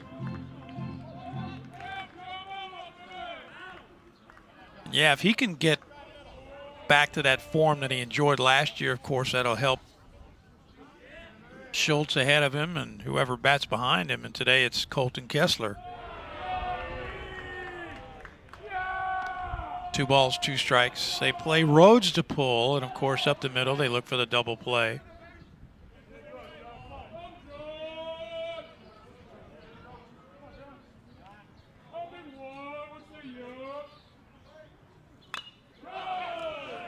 Protecting the plate as Money ran it in on him. Talking about the wind, watching batting practice today. They had to go chase a lot of baseballs. And in fact, Trey Harmon hit one over the outer fence. No way. Toward the parking lot, yeah. Wow. On a line. A strong young man. Yep.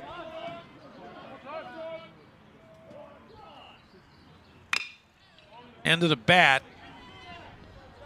They're just going to get the one as Rhodes easily makes it to first base. So on the fielder's choice, 2 out.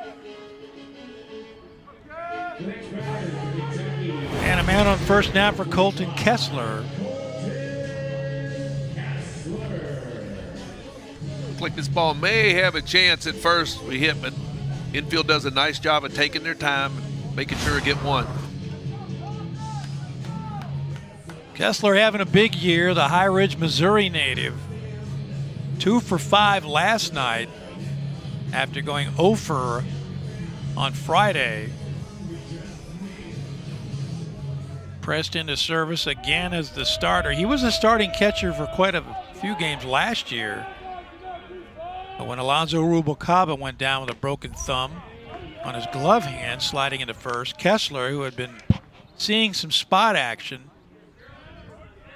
returned to the regular lineup. Rubalcaba known for his defense. Kessler has been a real charge offensively. 25 base hits.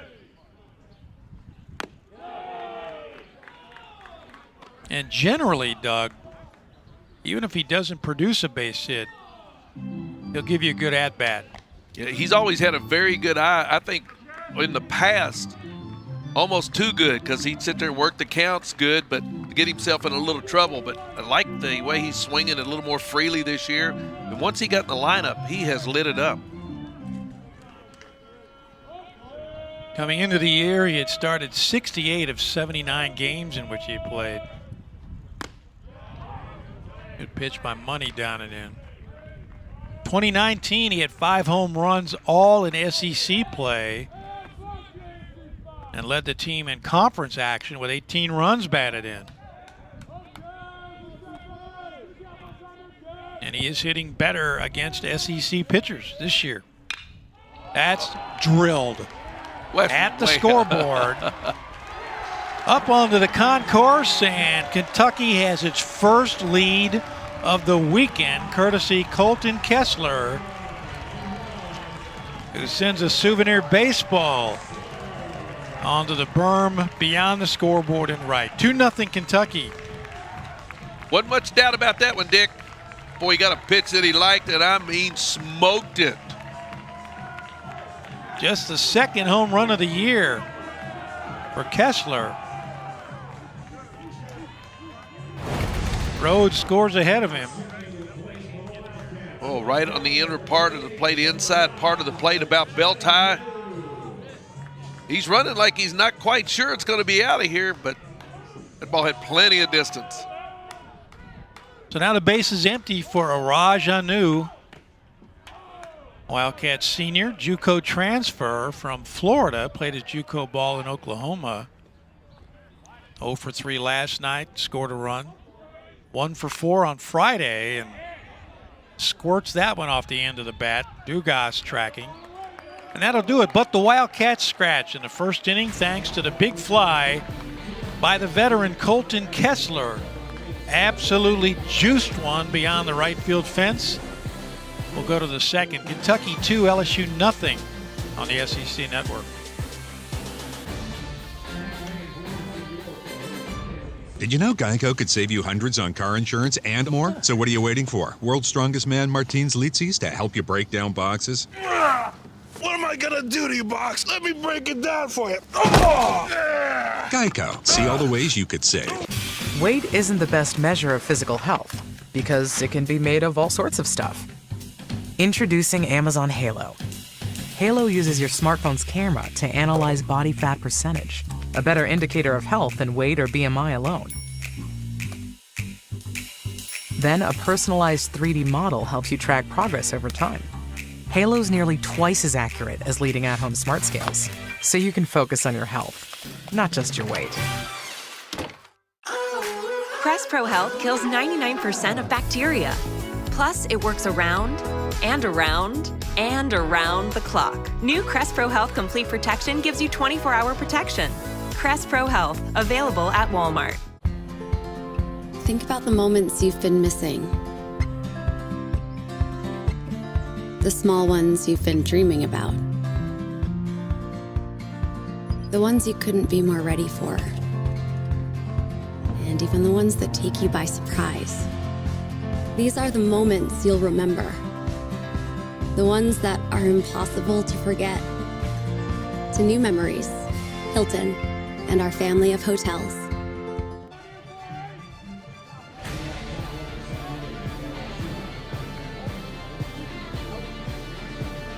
Nick Mingione's team has a 2-0 lead on LSU. Dick Gabriel, Doug Flynn.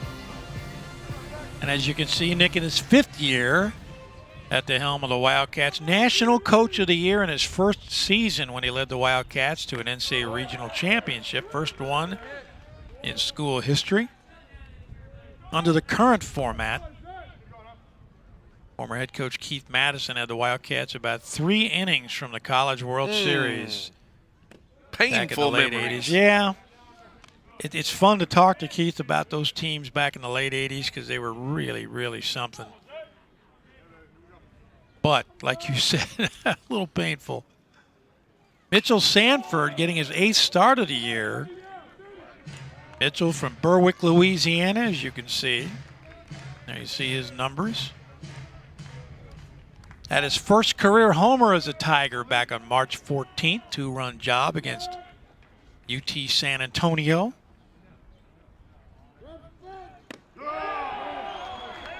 Great pitch by Zach Lee. Strikeout number 3. In fact, that's 3 in a row. It came in on the inside part of the plate and got him.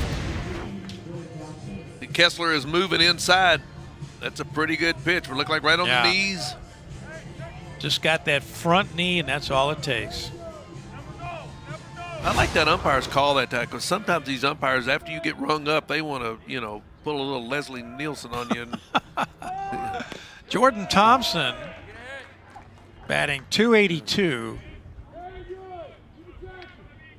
Jordan 3 for 4 last night. Scored a run, drove in a run.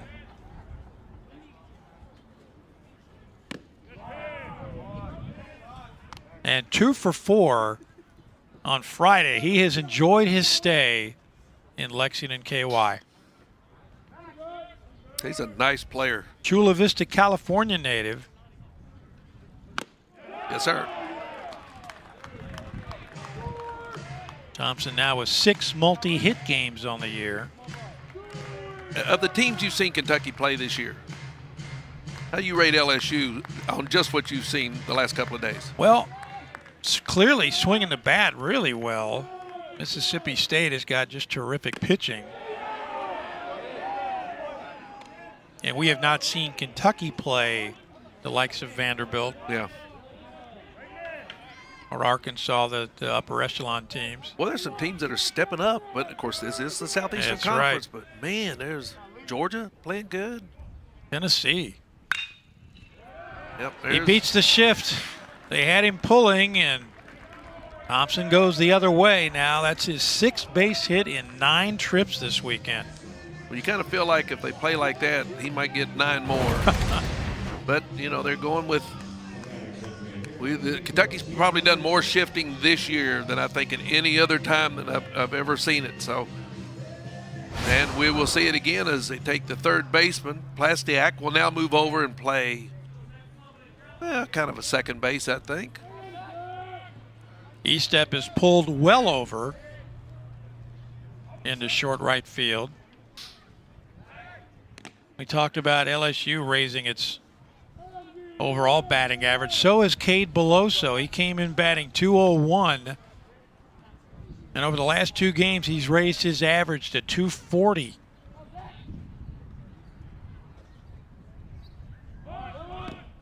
And yet they ask him at least to represent a bunt. Do you think maybe he was thinking pushing one down the third base line? Could have been. Why not? I mean, you can almost wide open. Be a double. Yeah. Cade with 6 runs batted in this weekend on 4 out of 6 hitting with a double and a walk, and he's been hit twice. So he has been productive in the DH role today. Last night, 2 for 2, drove in 2 runs, drew the walk. But Ritter's right there and triggers the double play. So they had him played perfectly that time. The Wildcats are out of the inning. Go to the bottom of the second. It's Kentucky 2, LSU nothing on the SEC Network.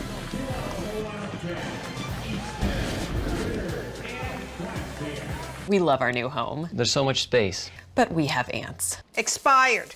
Expired. Expired. It's a lot of house. I hope you can keep it clean. At least Geico makes bundling our home and car insurance easy. For bundling made easy, go to geico.com. Okay, I'm awake. Let's do this, Smudge. What's this? Oh, man, we're gonna have some fun today. Let's go. Say it with me now. Hinge, squeeze. Stay with me. Here, I'm with you. 5, 4, sprint to your finish. You did that, Peloton. Until next time. Riding a bike should be a really fun experience. We make low-maintenance bicycles for everyday riders. We were coming off a great year, and when the pandemic hit, it just stopped. We really had to think creatively. Teams allowed us to do what we call virtual visits. Hey, is that TK? Hi, how are you? We're able to see 2- or 3-fold the amount of customers from all over the world. Without Teams, there's no way this would have been possible. And I really think it's going to set a standard for retail moving forward. Crest Pro Health kills 99% of bacteria. Plus, it works around and around and around the clock. New Crest Pro Health Complete Protection gives you 24-hour protection. Crest Pro Health, available at Walmart. Yeah, oh God.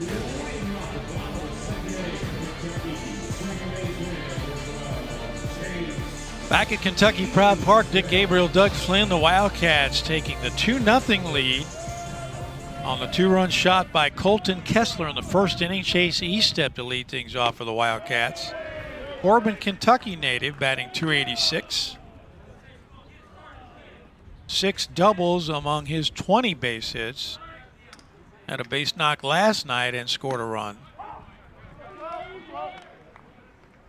Had a huge night Friday when he was 3 for 4. It was just about the only offense the Wildcats had in the easy win by the Tigers, 15-2.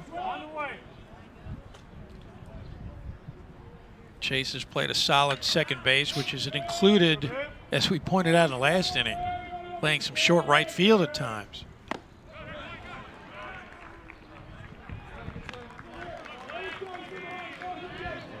Speaking of which, as Eastep goes down on strikes, the shift comes on now for Ryan Ritter. They shift slightly. They play him to pull as middle infielders slide over, and Morgan is way off the line at first base. Ritter absolutely on fire, .326 average. As you can see, the Illinois native, junior college transfers, first year as a Wildcat. And about 3 weeks into the season, his batting average had fallen to .118. And while you can absorb light hitting from a middle infielder at times, Doug, he was struggling. He was struggling. Then he put together a little 4-hit night, got him rolling again, and he hasn't stopped since then. And he does pull the ball most of the time. We've seen him go the other way very minimally. Is that a word? It is now. Try minimally. That's what I said. Minimally. Okay. Minimally. All right. All the letters are there. They're just not. Just not here, really. Yeah, I got to rearrange them a little. We're going to have to start writing these down because throughout the course of a broadcast, I'll invent a few. That's why you're my Dizzy Dean. Thank you. Well, blew that one by him upstairs. 94. Back-to-back strikeouts by Blake Money, his first 2 of the game. Now Jacob Plastiak started the season opener, gave way to Ruben Church, who got off to a blistering start, but Ruben has since cooled down a little bit, so Jacob back in the lineup, got his first base hit as a Wildcat Tuesday night at Louisville. Had another one last night. See, the big fella getting in a pretty good rhythm right now. Good location on that fastball.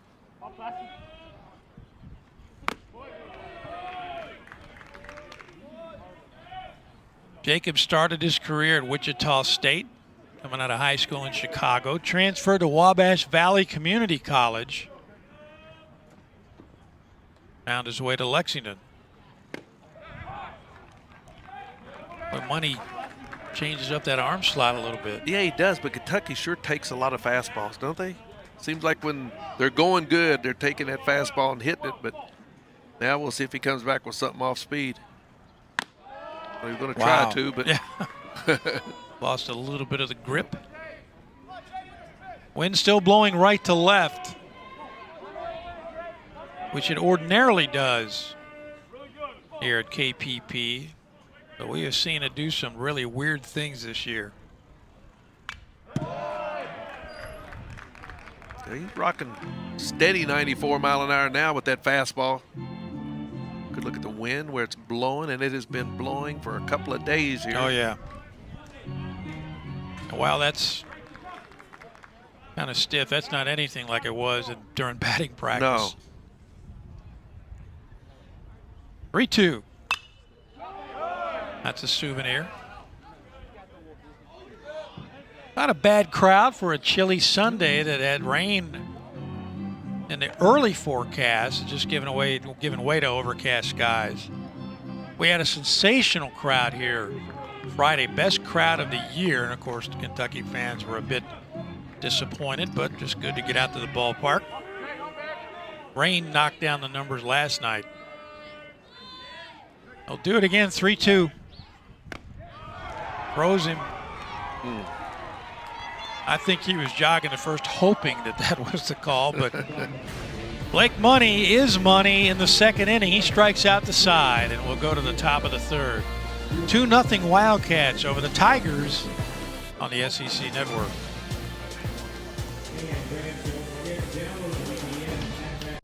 Health isn't just physical. Social well-being is important too. Introducing Amazon Halo. Halo lets you analyze the tone of your voice throughout the day, because sometimes we don't sound the way we think we sound. Like, maybe you thought you sounded affectionate, but actually sounded bored. Maybe in the future you can do a better job complimenting your talents. With Halo, you can make sure what people hear with their ears matches what comes from your heart. Did you know Geico could save you hundreds on car insurance and more? So what are you waiting for? World's strongest man, Martins Litzis, to help you break down boxes? What am I gonna do to you, Box? Let me break it down for you. Oh! Geico. See all the ways you could save. Your next memory is out there. It might be a small one or a giant leap. Maybe it's a memory of you alone or one with him or them. It could feel like magic. Or it might just warm your heart. Your next memory is out there. It's just waiting to be made. To new memories, Hilton and our family of hotels. After my wreck, I had a lot of questions, but the insurance company wasn't giving me any answers. I needed to lean on G. Gordon? Lean on G. If you're in a wreck, don't talk to the insurance company and don't sign anything until you talk to me. Lean on G. We're here to fight for your rights and recover every dollar you deserve. Lean on G. Gordon got me $225,000. Just call me. Get it done. Call 999-9999 or go to getgordon.com. It's that kind of day, especially if you've come up from Louisiana where you might not be used to this kind of weather in March, but bring an extra layer, wear your mask or your gaiter, and you're all set here at the ballpark. Dick Gabriel, Doug Flynn, socially distanced as the Wildcats have taken a 2-0 lead. Zach Arnold leading things off for the Tigers. Zach Lee back on the bump once again for the Wildcats. Arnold last night 0 for 3, but did drive in a run. Had a bases-loaded walk. Came back to haunt the Wildcats.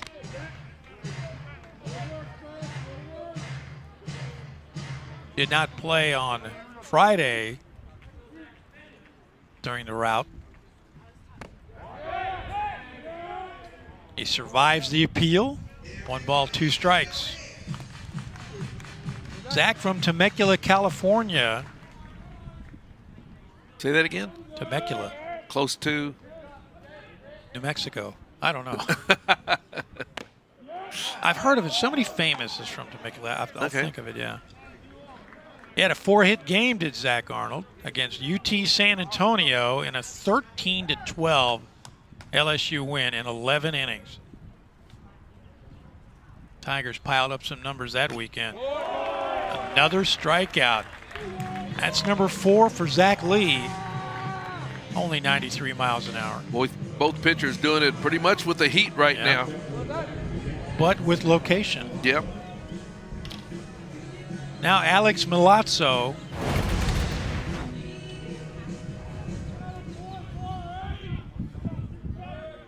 Went for the outer edge. And he's got a lot of run on that fastball, too. We know he's got a lot of good movement. That time that ball just shot away. At 92, 93 with movement, you can do some damage. Milazzo from Zachary, Louisiana. 5'10", 190, a sophomore. 8 base hits on the year, including a double. Now, Cam Hill takes a potential base hit away from Milazzo. Boy, Cam came 2 inches from an heroic catch last night, sliding and laying out in the outfield, but instead it went for a triple. Good to see him out there playing again. He brings a little fire to this ball club when he's in the lineup. Well, he does when he's not in the lineup. Gets a good jump here, too. Yeah, he does, and closes very fast. Wind, it's going to hold it up a little bit because it's blowing just the opposite way. Cam with his 12th start, and we've seen him quite a bit, though. He's playing in his 27th game. He would come on late for defense, Right. and then turn in some strong defensive plays. Yeah. You know, for a couple of months now, or a month, we've been talking about how this wind always mostly blows from the first base dugout to left field. Well, it's finally allowed us to say that with a little confidence. Trey Morgan with 3 triples, second in the SEC, third in the league coming in this weekend in runs scored. 1 for 3 last night, scored a run, scored another one on Friday. Driven in 4 runs this weekend. 5th in the league in doubles with 10.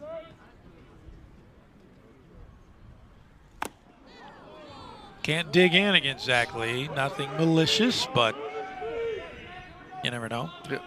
But he's not afraid to come inside, as evidenced by the 8 people that he has plucked.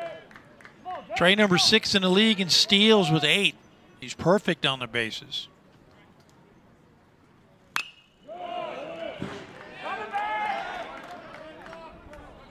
Three balls, 2 strikes.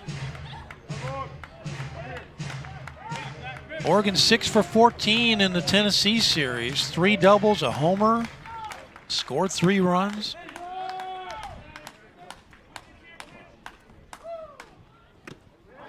Tried to get that inner edge down and in, but instead he walks Morgan, who draws his 18th free pass.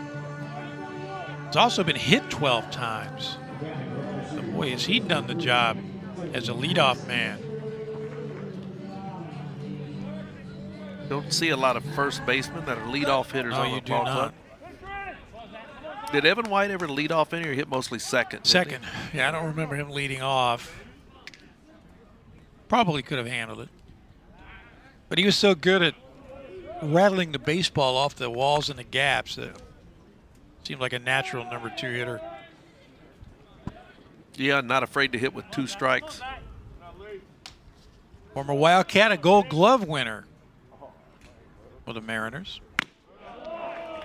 Dylan Cruz looks at strike 1. Single to center field his first time up. Freshman from Longwood, Florida. 43 base hits. 3rd in the SEC. Well, you talk about making a splash as a first-year player. Ranks among the top 5 in runs scored, on-base percentage, batting average. With both these kids, with Morgan as well, 2 freshmen have stepped right in here and at the top of the lineup. Ooh, had a good cut at a breaking ball.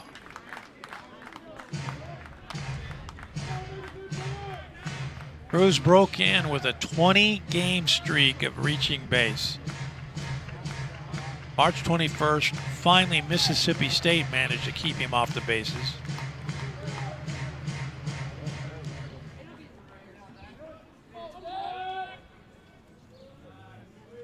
Mentioned Cruz hitless last night. That's just the 4th time this year. In 31 games he was held hitless. Absolutely tattooed one out of the ballpark in the 1st inning on Friday. I think the ball just landed. Yeah, one of the furthest we've seen hit in this ballpark. Yep. Runner goes. Cam Hill tracking. And that'll do it. LSU leaves a man on base again. The Tigers have done it in all 3 innings. It's Kentucky 2, LSU nothing on the SEC Network.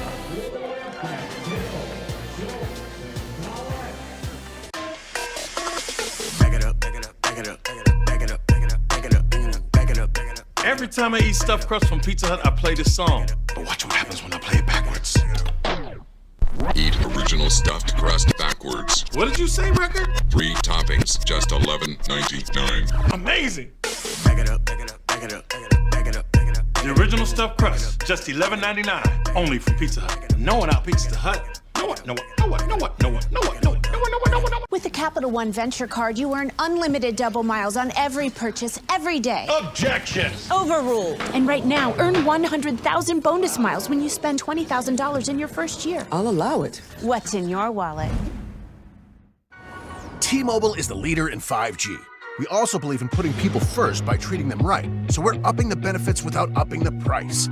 Introducing Magenta Max. Now with unlimited premium data that can't slow down based on how much smartphone data you use. Plus, get Netflix on us and taxes and fees included. You won't find this with the other guys. In fact, you'll pay more and get less. Right now, pay zero cost to switch. And bring your phone, we'll pay it off. Only at T-Mobile. Not a bad day for a hoodie and not a bad day for baseball at Kentucky Proud Park. Dick Gabriel, Doug Flynn, glad to have you along. Bring a blanket, head for the berm. Catch the action on a Sunday afternoon. Southeastern Conference baseball. Wildcats with a 2-0 lead. And Cam Hill batting in the 9-hole. Got punching as bad as we've mentioned, but batting in number 9 kind of gives Kentucky back-to-back leadoff men. And he can do that. That's a now knock. It's a foot race. That's a knock. He not only beats the ball, he beats all the defenders to first base. They may tag him. He made a little run. They may call him out. He looked at him, but no. He did not make an attempt to go. I think he just put on more of a little fake than he did anything. Yeah. I've seen batter runners called out for doing less. Heads up play by Cam Hill. Took advantage of the defense. Boy, that's good to see. You don't see this very much anymore, the old drag bunt. And once he put it down and the first baseman's got to field it, it's not going to be any chance. Now watch Cam as he turns around here, takes a little look. You can't expect, that's instinctive. You can't expect a guy not to.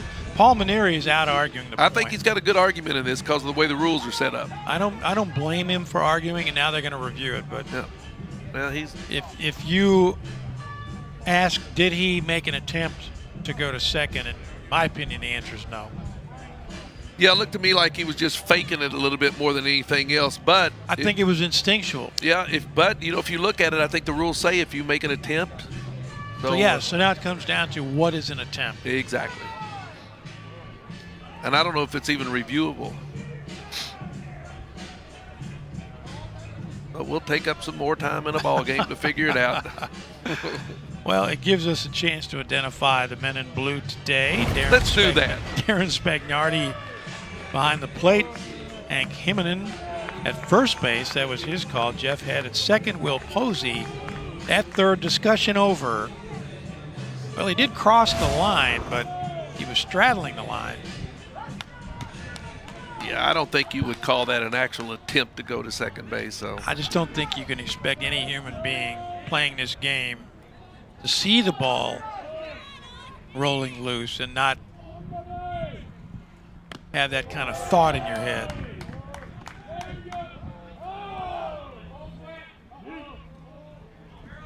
So the leadoff man reaches for Austin Schultz. Wrapped a hard one down the third baseline, but Cade Doty made a nice play on it back in the first inning. If Kentucky will be aggressive, maybe play a little hit and run, turn Cam loose. Great pitch by Money. Got Schultz to chase. Cam Hill 7 for 7 in steals. And I mentioned essentially as you go through the lineup, him in the 9-hole gives Kentucky back-to-back threats to steal with Austin Schultz among the nation's leaders. He's 12 of 13. Got to get on base first, though. That's deep to left. Did the wind grab it? Yes, it did, and then some. Austin Schultz with a big fly. I think wind or no wind, that's out of here. That's his first of the year. Another 2-run shot. The Wildcats lead it 4-0. Boy, it looked like he might have been just a little out in front of that, but gets a good amount of the barrel on it, gets it up into that wind. It's good to see the little guy once again come through with a big hit for the Cats. There's a pitch. He knows he's thinking, I may have enough of it. Well, that's what's amazing about the win today is any fly ball to left field, you wonder, does it have a chance? But he hit that ball so high. but apparently had more juice in it than we thought, because that cleared the bullpen. That's why I said that was as much Schultz as the wind. He got a little pop in that 5'9", 190 pounds. TJ Collette got a lot of pop himself, had a base hit his last time up. So how big does that bunt look right now? That's a great play. Good to see. Good bunt, good thinking, just good heads-up baseball. Well, we talk so much about shifts and bunting being a lost art. There's a shift that pays off. Zach Arnold deep in, well, not deep, but a few steps into right field. Had Collette played perfectly. Oh, another ball that he's hit on the button, though. So now 1 out. Wildcat runs all coming by way of 2-run homers. Kind of the Earl Weaver approach. Pitching, defense, and he liked 3-run. 3-run homers, Yeah. That's right. But who doesn't? Except pitching coaches. Now John Rhodes bounced into a fielder's choice, but scored ahead of the home run by Colton Kessler.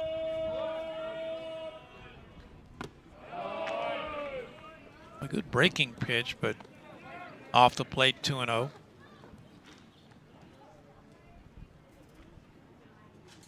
It's been all or nothing for Blake Money so far. Gave up 2-run homers in the first and third, struck out the side in the second.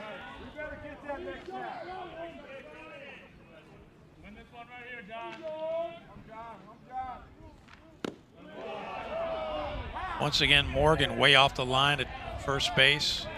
Zach Arnold pulled way over at second toward the bag and deep.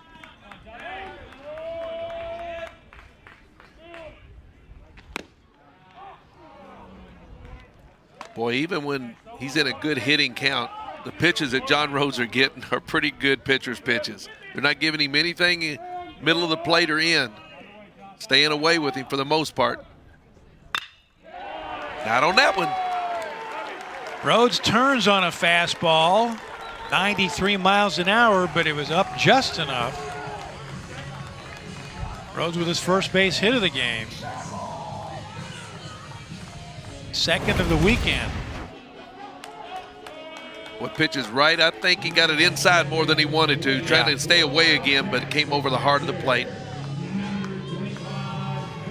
So now a runner at first with 1 out for Colton Kessler.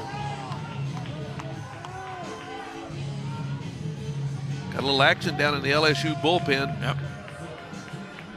Kessler launched a 2-run homer his last time up, way over the fence in right field.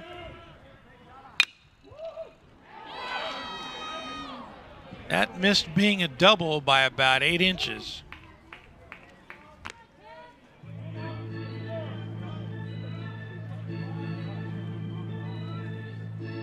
Kessler's shot coming with 2 outs in the first inning. Mikhail Hilliard loosening for LSU.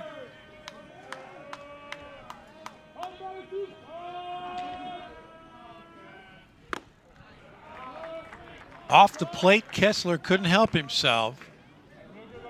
No balls, 2 strikes. Colton with the RBI total up to 8.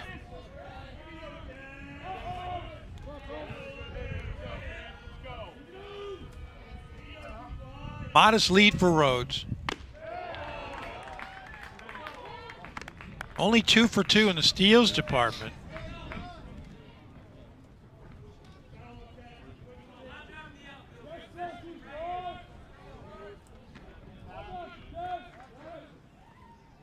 One ball, 2 strikes to the Wildcat catcher.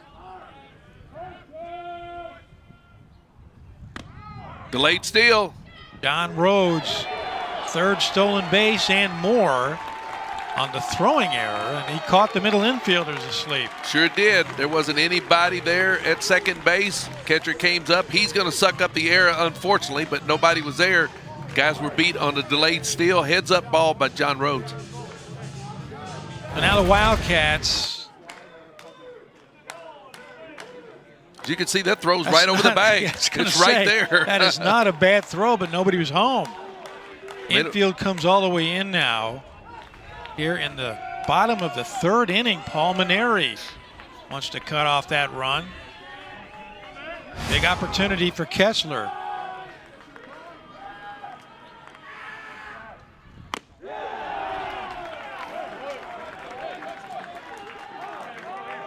Interesting, on the throw back to the mound, you saw both middle infielders, as they should do, go over just to back things up, and yet nobody home on the steal. 90% of this game's half mental. Is that the way it is?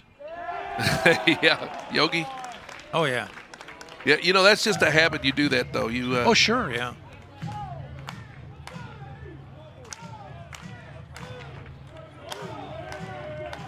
Folks, we got a bird in our booth. Hi there. We do. Never had that happen. That's going to be foul.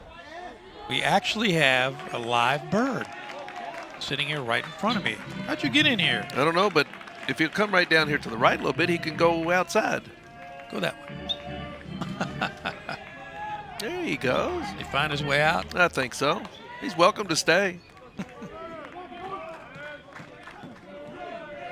Full count to Kessler. Great pitch by Money. 93, up at the letters. Big strikeout for the Tigers. And his fourth K. Yeah, that pitch is just a little bit up out of the zone, but those are hard pitches to lay off of. Technically in the strike zone, but generally you don't see that called a strike. No, that's true. So now Rajanu with the infield back. They plan to go the other way in the outfield. 2 outs. Did he leave? He left us. I hope he enjoyed his stay. I think he's looking for some of that caramel corn. Can't blame him. I can't either. Darren Hedrick over on the radio is having a big time. Well, he spotted him first. He's in the booth next door. He was behind our monitor. And I wonder what they were looking at. I have no idea how he got in. He didn't walk in front of me. I don't know. We're so engrossed in the game. That's might have. true. Our concentration level's so high. Raj with a fly ball to left his last time up. 4 homers, 4 doubles. Know the story by now. Dad was a defensive back under Steve Spurrier at Florida.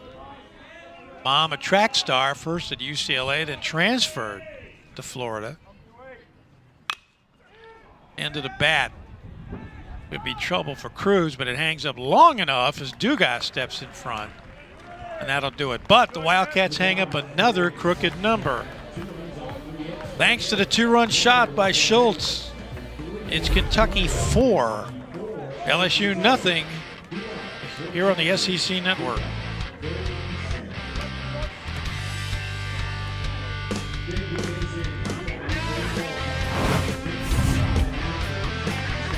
We go to Chick-fil-A all the time. We love the twins. That's Ashton and that's Ashley. Yes, there you go. It was Bryson's 11th birthday. He was gifted with $150. I thought with that money, I could feed the homeless Chick-fil-A. If Ashley and Ashton wasn't so kind when we come, then it would have never triggered Bryson to want to do this. Chick-fil-A inspired me to treat others nicely. We feel like they're part of our family. No. All right, you can open your eyes. A trophy big enough to match your generosity.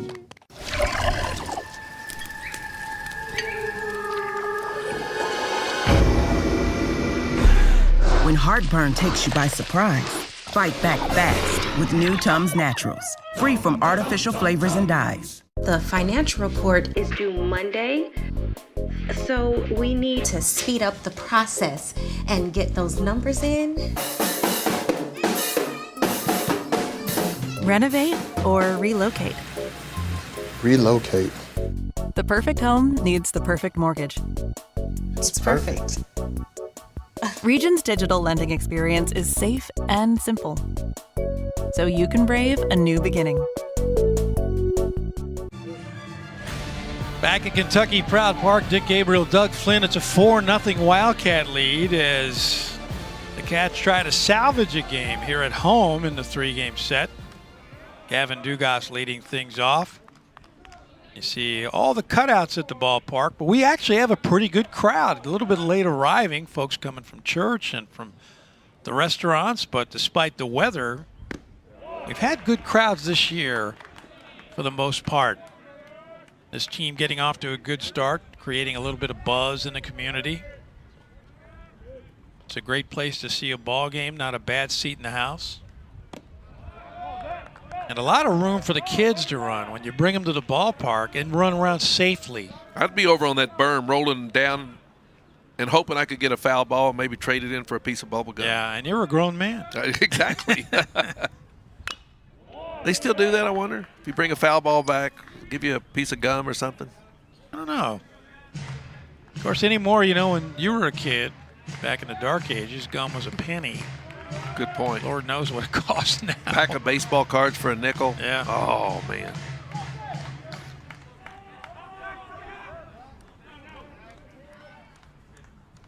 Two balls, 2 strikes to Gavin Dugas.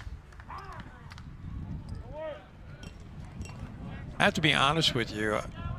Well, it's about time. I had stopped collecting when you were playing, so I can't say I had any Doug Flynn cards. I do have a Doug Flynn bobblehead. I think they're 2.5 or 3 cents, I think is what the card's worth, maybe. But I've seen collectors ask you for autographs for years. Well, I know. Everybody's trying to complete a set. Wow, good stuff. That ball had a lot of sink on it. That's strikeout number 5 for Zach Lee. We've talked about location, Doug, and this is a great example. Watch that ball just drop. I mean, he's got a good sinker. He got a little cut fastball. That ball started up right about thigh level, and then the bottom fell out. Zach, the sophomore, Effingham, Illinois, facing Cade Doty, a strikeout victim back in the first inning. Cade from Denham Springs, Louisiana. Denham Springs High School.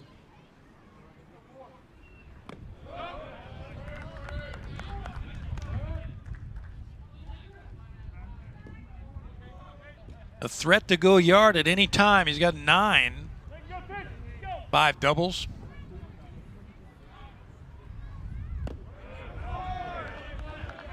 Tigers came into the weekend ranked 3rd in the league.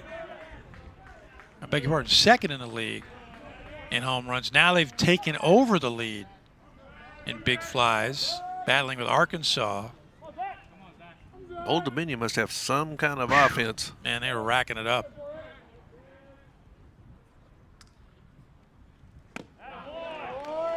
Down and in, got the corner. An interesting pitch on 3-1, like you said. Pitchers don't give in on 3-0. Here's a big pitch, though, right here. Boy, inside corner, outside corner. Yes, sir. That's nice.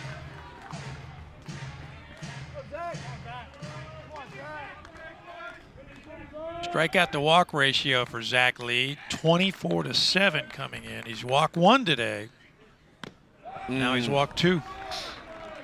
That one on me? That's on you.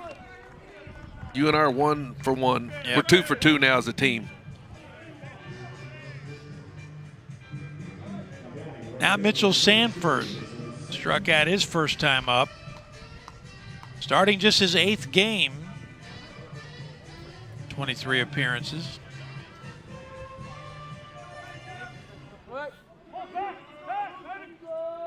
Not a bad choice of walkout music for Mr. Sanford. Just missing downstairs at 91 miles an hour. Colton Kessler. Maybe a little equipment issues. Yeah. Heads for the Kentucky dugout. And busted his mitt. He sure did. Need a little webbing. Well, you use one long enough. I still got the one that I used for 7 of the 11 years I played in the big leagues, and it's got adhesive tape on it. Was that the Gold Glove? Yeah. Wow. I'll bring it in one day. And I'll bring it in Tuesday. How's that? All right. We'll take a peek at it, and you'll go, good night, you are old.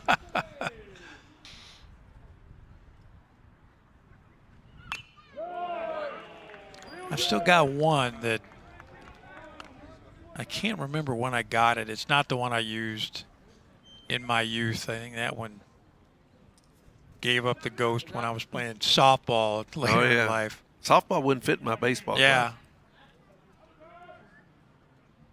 But you find something, they're like, Sure. Oh, let it go because it's right on the bag.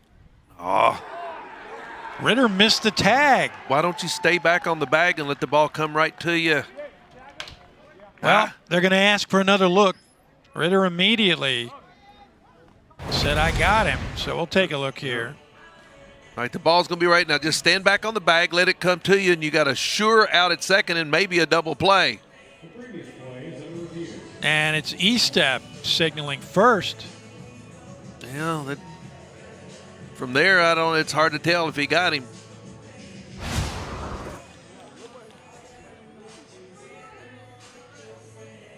I guess instinct took over. Yeah, that's no doubt. That's where he's saying he may have him on the arm. Yeah. And from there, We're looking at the scoreboard cam. Yeah. But as I said, E-Step immediately signaled to the dugout. This is what they just played in the ballpark. Yeah, he got him. Are you confirming he got him? I'm confirming. They don't listen to me much, the way they used to. Well, I mean, you're right. His instincts did take over. It's probably been a little. There's the ball. I'm going to go get it. That's exactly right. I can't And that's wait. I'd rather it be like that than the other way. I just can't wait on the ball. I think maybe he thought that the ball that the runner would beat the ball to the bag. But in the old days when you had a lip on the field, they're calling him out. Yeah, got it right. When they're calling he had a lip, then you try to be aggressive because you can't take a chance on that ball hitting the lip and then kicking off somewhere. That's a great point. But when you have it on a field like this, where there's virtually no lips, there's no bad hops, you just kind of stay back on that bag. But no damage done as of right now, so the play goes 6 unassisted. And how about the athletic move by Ritter? Yeah, for sure. So now Jordan Thompson with a man on first and 2 out. That was a big play. That could have been 1 out first and second, obviously. Thompson singled to center. Isler rather to right his last time up.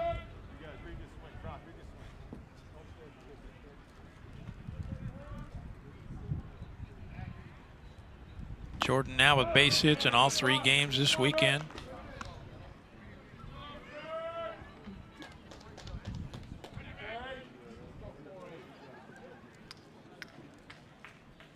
Six out of 9 here in Lexington. That's a very good weekend. Not a bad trip. Well, he does like to hammer that ball. He hit a couple through the shift the other night with some authority, too. They do have the shift on the left side of the infield for the Chula Vista, California native. But now Chase E-Step retreats to the second base side of the bag. See, I like they got 2 strikes on him. He'll be protected a little bit. Yep. And last time we saw him shoot one right through there.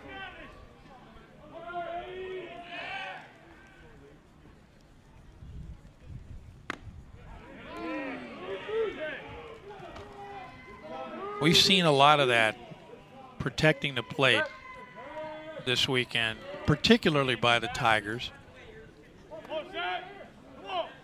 That seems to be becoming a lost art. It is. There are those who are statisticians that say if you're just giving yourself up to put the ball in play, as you and I have talked about, on a major league level, maybe, I don't know. But on a college level, when you put the ball in play, a lot of things can happen. Yeah, it's just old school versus new school, I think, Dick, because, there's not a big deal if you strike out anymore. That's true. It's all about launch angle and all that other stuff.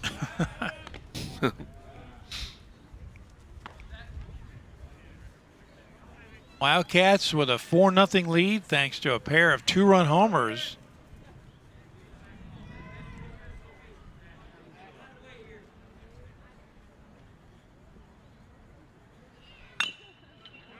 Trying to keep Thompson from extending those arms. This is what we were talking about, putting a good at bat, fouling off pitches until you get one that you like.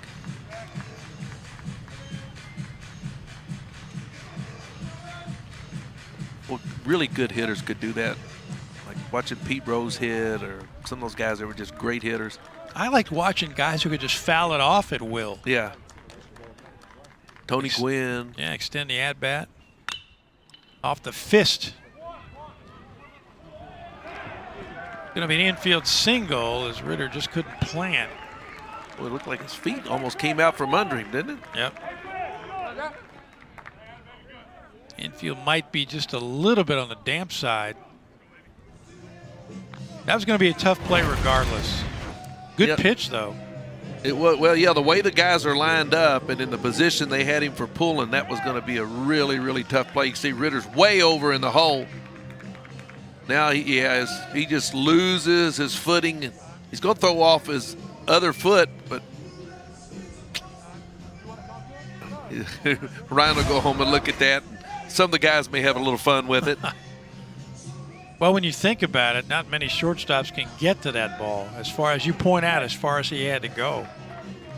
So now Cade Beloso, he steps in short right field. Ritter's pulled over. You see him at the bottom of your screen. Cade bounced out to shortstop his last time up. In fact, bounced into a double play. Ritter had him played perfectly. Sent the ball up the middle, but Ritter was right there to grab it, step on the bag. Yeah, they're in the same defensive alignment that they were the first time he was up. Cade 4 out of 6 coming into this game this weekend with 6 runs batted in. And again, a guy who had been struggling to get on track offensively. He's also been hit by a pitch twice, drawn a walk, had a sac fly, a double. He might want to buy a home here. He's enjoyed it so much. That's right. Well, you got a great screen behind you, so you know that the batter's eye, it's right there. It's got to be a pretty good park to hit in, I would think.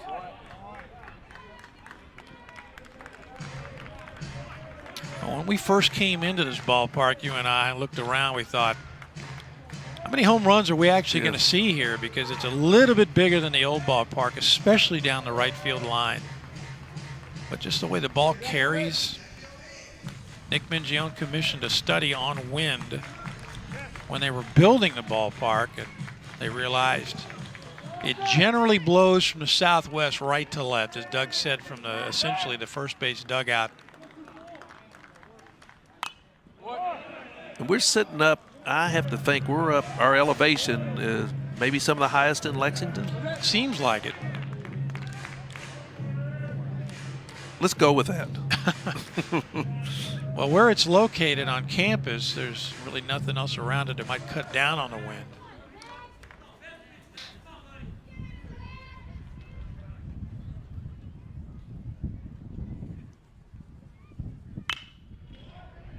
E-step just couldn't get it. That's going to score a run, and Beloso is just having a big time here in Lexington, makes it 4-1.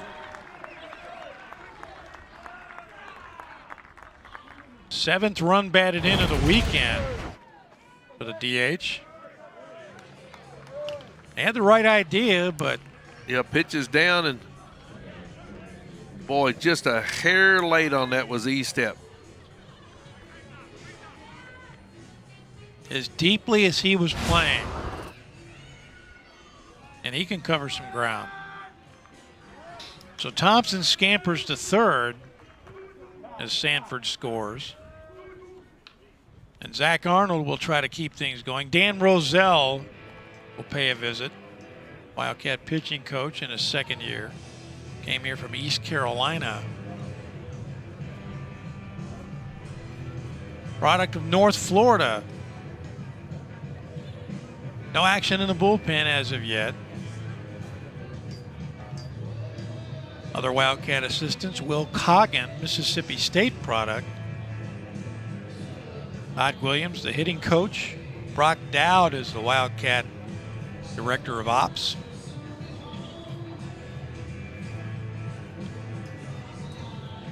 Darren Spagnardi will go out to break up the party.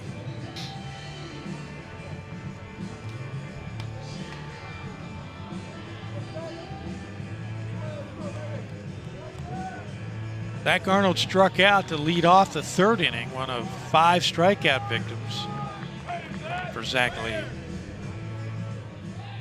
Tigers have had men on in every inning.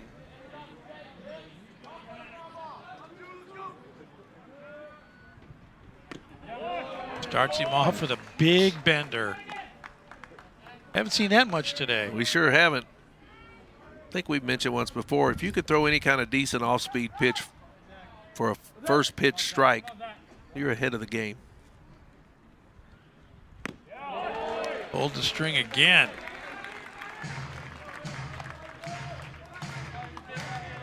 They shift on Arnold as well, with Estep basically up the middle. Plastiak is deep and a couple of steps toward the line at third base. Right side of the infield wide open as they hold the runner. And you see Zach Lee trying to run it down and in.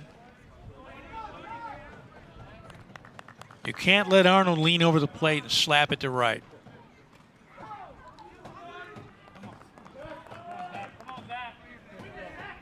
Zach from Temecula, California. As we mentioned earlier, I Googled it during the break. Okay. I got nothing. I cannot remember why that one jumps out at me. You get the same response that I normally get when I type in a word, trying to send a letter to somebody, want to spell check. What did he do? Cam Hill takes it away. Arnold leans over the plate, slaps it to right. But Cam Hill not only robs him of a base hit, but an RBI. LSU's on the board, 4-1 Kentucky on the SEC Network.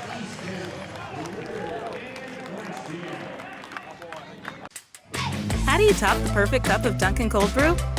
With the perfect top of sweet cold foam. Sip into a smooth Dunkin' chocolate stout cold brew topped with sweet cold foam. Order ahead on the app. America runs on Dunkin'. Advil Dual Action fights pain 2 ways. It's the first and only FDA-approved combination of Advil plus acetaminophen. Advil targets pain. Acetaminophen blocks it. Advil Dual Action. Fast pain relief that lasts 8 hours.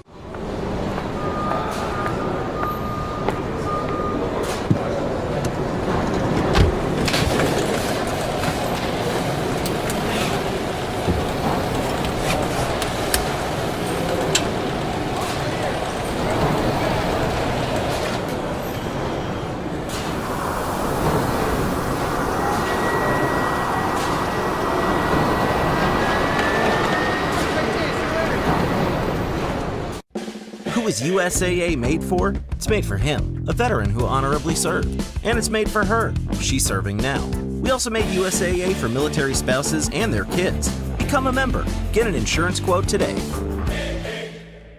What does it take to ensure that no one is left behind? Simply because they lack access to technology. What does it take to bridge the digital divide? It takes commitment. It takes action. It takes investment. The Players Coalition is dedicated to providing educational grants, access, and technology to those who need it most. What does it take to prepare everyone for the road ahead? It takes me. It takes you. It takes all of us.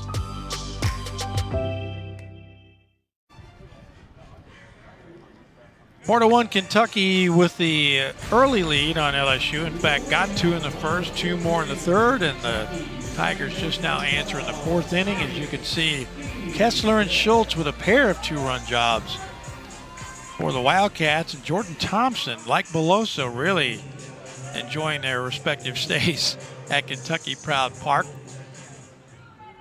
Blake Money still on the bump for LSU.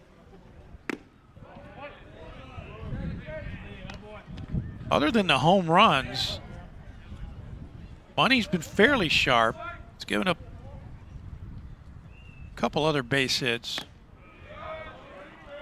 but he has struck out 4 and has yet to walk anybody as Chase Estep tries to find his way on.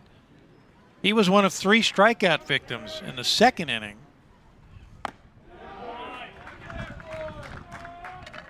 Still got good velocity on his pitches.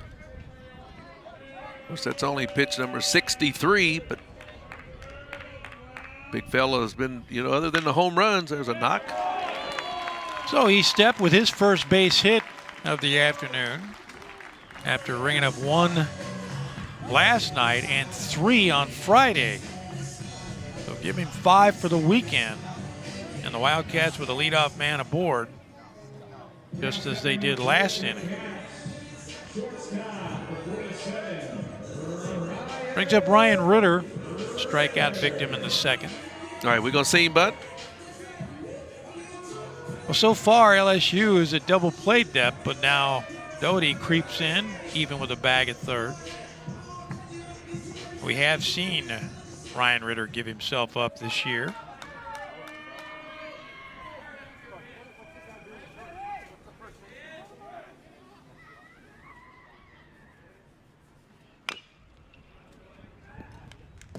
Obviously not, at least not right now. Not the first one, yeah. Yeah.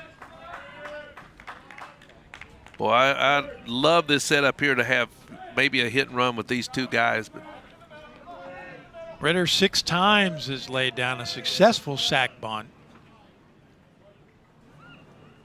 Estep with something of a modest lead. Yet to try a steal. Good pitch by Money down and in. So he jumps out on Ryan Ritter, no balls, 2 strikes.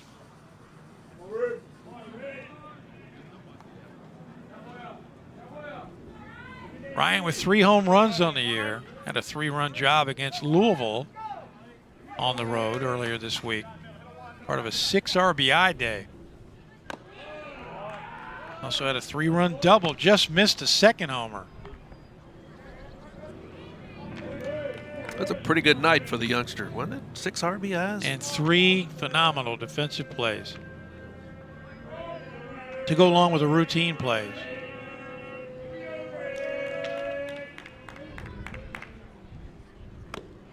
Got him on a good breaking ball. Second strikeout of the day for Ritter. Now a double play will end the inning, so Jacob Plastiak will try to avoid smacking it right at one of the LSU infielders, of course, but as you often point out, they've been standing in those spots for more than 100 years. They sure have.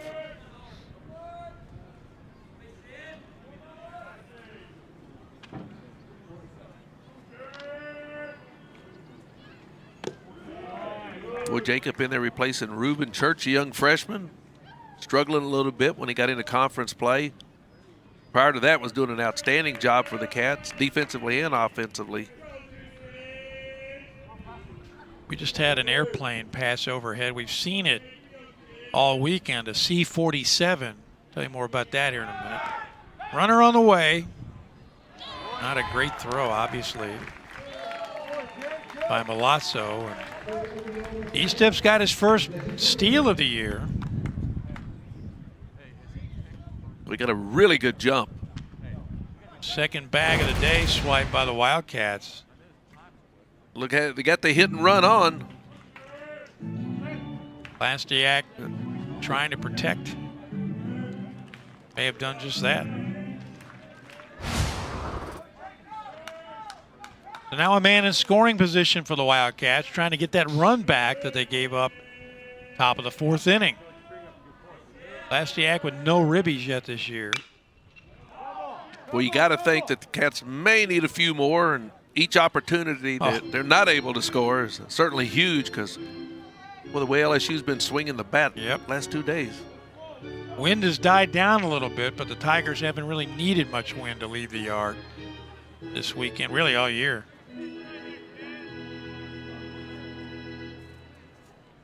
The airplane's called That's All Brother. It's a historic World War II plane. And people who have gone to the airport are getting a chance to ride in it around Lexington this weekend. Really? Yep. Don't get any thoughts now. You got a game to do. No, too bad it's a little cloudy, but we saw it travel a few minutes ago. It's pretty impressive looking.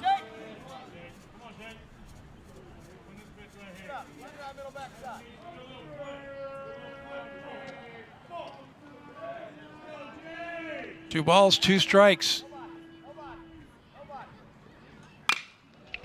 In the alley. On the run is Sanford. Wow.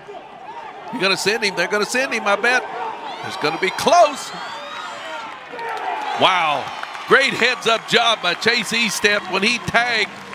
Will Coggins had no thought of even holding him up at third base. We see a tumbling act in the outfield. And here comes Estep around the bag. How about that sacrifice fly? That is one heads-up play. I mean, it's a great catch. Take another look. Well, it doesn't look like he's going to get to it all. The wind's pulling it away from him. He catches it, stumbles. Boy. And then when he gets up, well, he doesn't really hesitate too much. But, boy, Estep was thinking scoring from the very beginning, though. Well, Thompson didn't exactly throw a strike to the plate, but he had to hurry his throw. And Estep, with one of the great hustle plays of the season for the Wildcats, makes it 5-1. And again, like you said, give Will Coggin credit at third base. He knows it's going to take more runs. Oh, yeah. The 2 outs for Cam Hill. You notice he tried to drag bunt again? Sure did. First pitch. Bunted his way on back in the third inning and then scored ahead of the home run by Austin Schultz.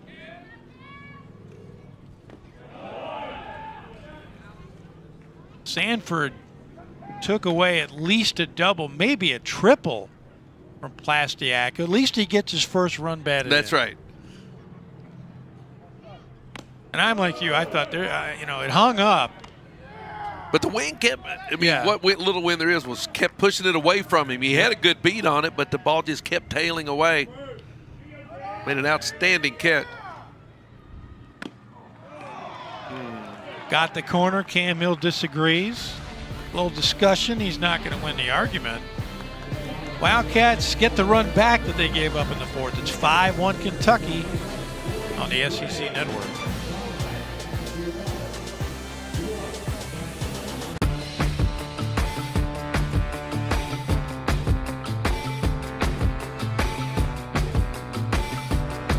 Delicious avocado toast for all. Now at Dunkin'. Order ahead plus earn rewards. America runs on Dunkin'.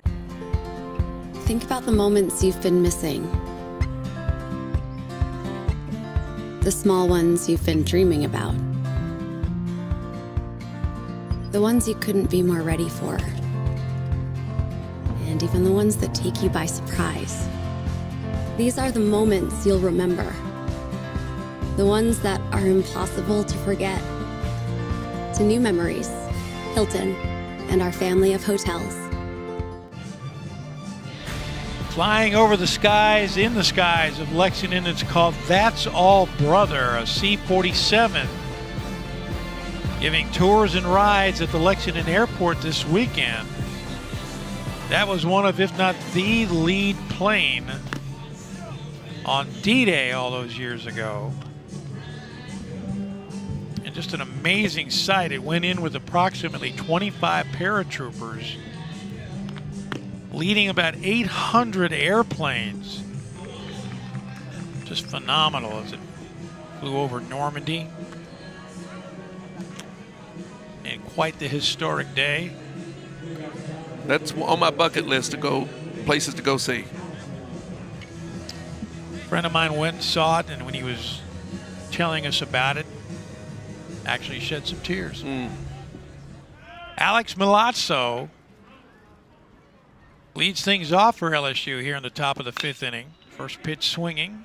Big hop for Ritter. 1 out.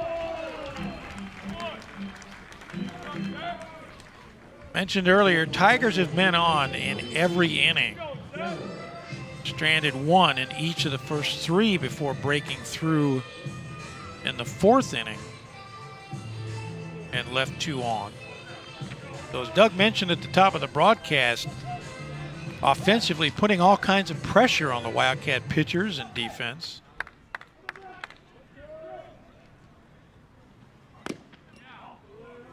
Trey Morgan drew a walk his last time up. There's one thing I've learned watching SEC baseball. If you score 2 or 3 runs early and don't score again, you're in trouble. Ritter again. Needs to fire the seed to retire Morgan, but gets a little bit of help from T.J. Collette. Yeah, T.J. did a good job of stretching on that. And well, that time we got to see a little bit of the strong arm from Ritter. He's not one that shows it off all the time, only when he has to. I was going to say, usually doesn't need to. He gets to the ball. But Morgan, with all that speed out of the left-handed box. Boy, and this time turns it loose. Does a nice job, T.J. I tell you, I'm impressed with T.J. and his work over at first base this year. For a guy who was a career catcher when he got here, of course he got here with a knee that was in tatters, needed to be replaced or repaired surgically, and then just became a DH and a darn good one, among the nation's leaders in home runs. Pressed into service this year, truly last year at first base, and he's been solid. And again, he won't make you forget about Evan White, but who will? Exactly. Yeah, from the moment we saw Evan White, we said that's something special. Yeah, right there. keep an eye on this guy.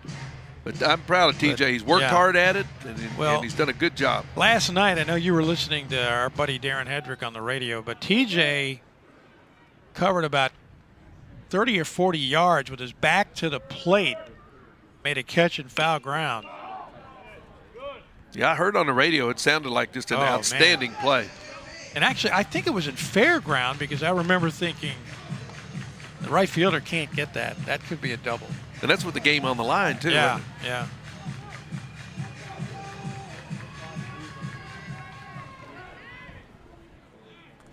And he's booted a couple, but who of us hasn't? That is true. Ball's That's hit trouble. Well. But it's foul. Off the bat of Dylan Cruz. Did the ball get out of the ballpark? I think it ended up in the bullpen. Cruz with 9 homers on the year.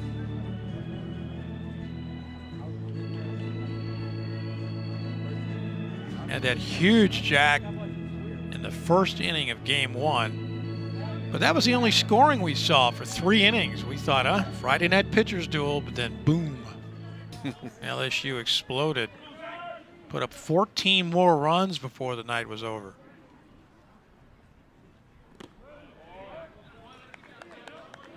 Two balls, 2 strikes. 43 base hits, 7 doubles to go with those 9 homers. For the Florida native, just a freshman. I mentioned earlier the top of this order, Morgan and Cruz back to back.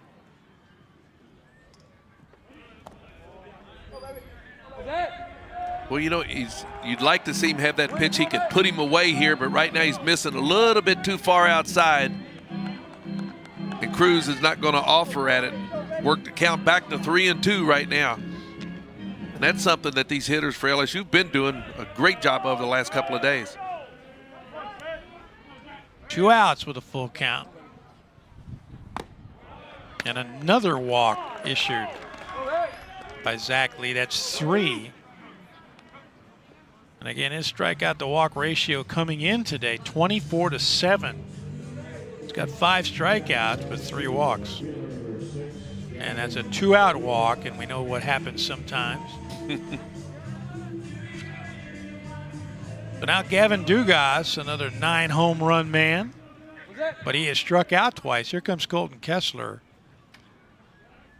perhaps to buy a little time for the Wildcat bullpen.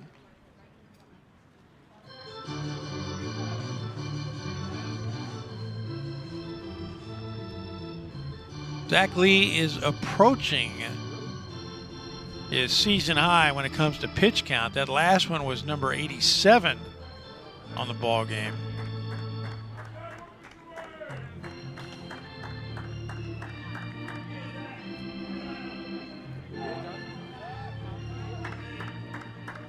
Dugas batting .292.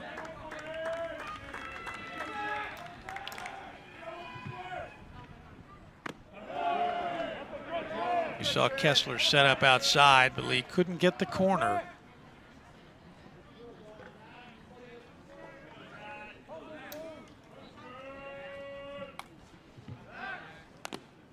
Dylan Cruz out to a big lead. Leads the team in steals with 9.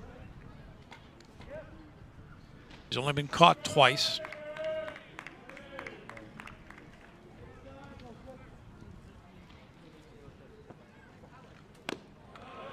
Missed the inner edge and survives the appeal, does Dugas. So now a dangerous hitter with 2 balls, no strikes. And a 5-1 game. Wind is picked up again, blowing out the left.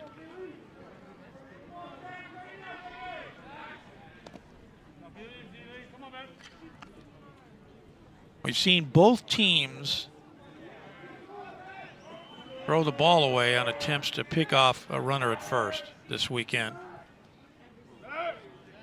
Cruz with an even bigger lead.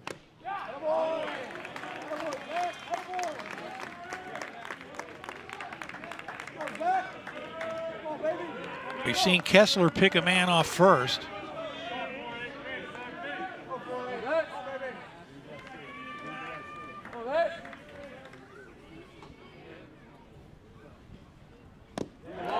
Great off-speed pitch.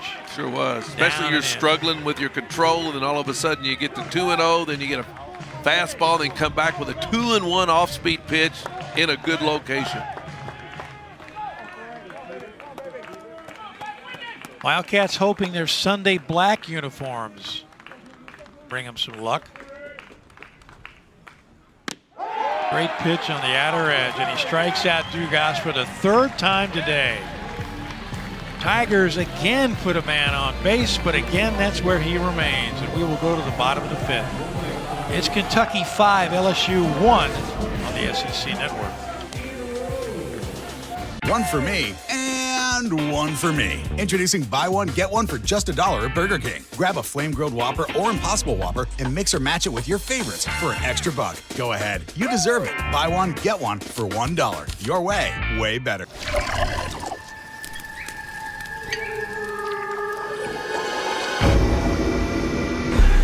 When heartburn takes you by surprise, fight back fast with new Tums Naturals.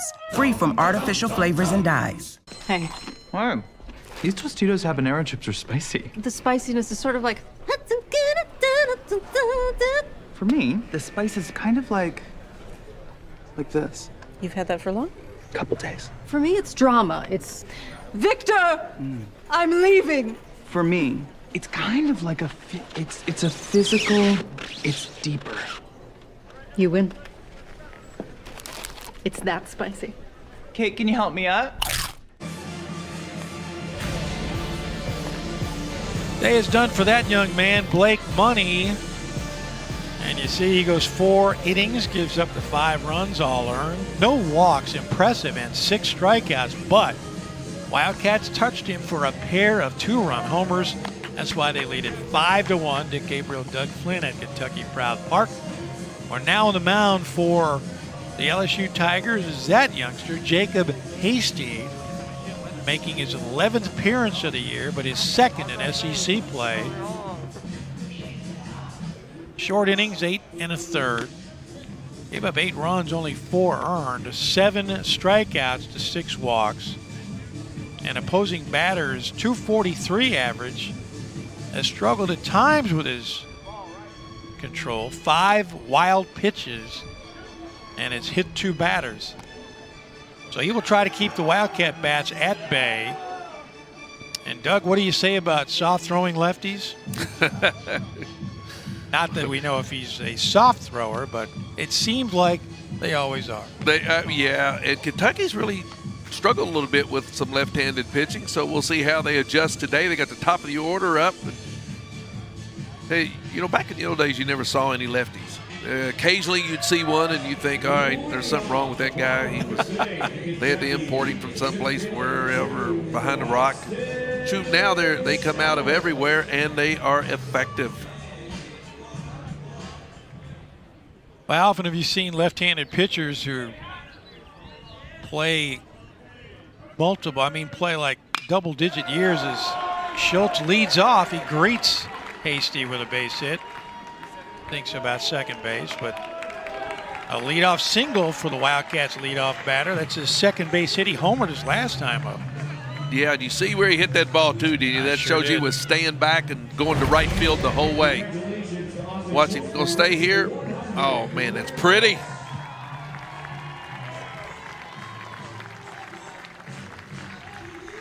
Good job, too, over in Sanford getting to that ball. It showed a really good arm going into second base. Trip Lockhart, the first base coach,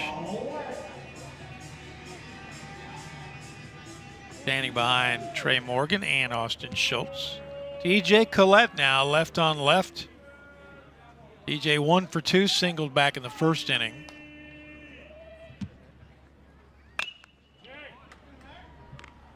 Good shot at 2 for the Tigers, and Jordan Thompson makes it happen. The 4-6-3 cleans them off. 2 outs now for John Rhodes. Schultz did what he could, but if he could have got there a little quicker, he might let that ball hit him. And that way you'd still only have 1 out, have a runner on first. Yep. Then you'd have a complaint that he interfered, and we'd have a discussion and a replay. They did a nice job of turning it. John Rhodes 1 for 2. Singled in the third inning, stole second, made his way to third when the throw was a delayed steal. The throw caught and the steal caught middle infielders by surprise. So when Rhodes arrived at the bag, there was nobody else. Baseball went sailing into center field. Only error of the game right now, and as Doug mentioned, it's unfortunate for Milazzo, who made a nice throw. Right over the bag. Yeah, but he was charged with the error. That happened to me one time. You and I have talked about it before. Delayed steal when I was in the minor leagues. Cost me $25. Never happened to me again. A lot of money back then. You kidding me? No. We were on the gold standard back then, weren't we? We were made, yeah. But yeah, when you're in the minors, back in the day, $25. What are you kidding me? Living on bologna sandwiches, probably. Yeah, we had 6 of us in a 2-bedroom down in Tampa, Florida. Talked to one of my old roommates the other day. He's down in Tennessee now. Unfortunately, he's a Tennessee fan. Great pitch on the inner edge by Hasty. 2 balls, 2 strikes. Was it you who was telling me that, or I might have heard this from somebody else, a lot of guys living in one place, and whoever was pitching the next day got the bed? Got the bed, yeah.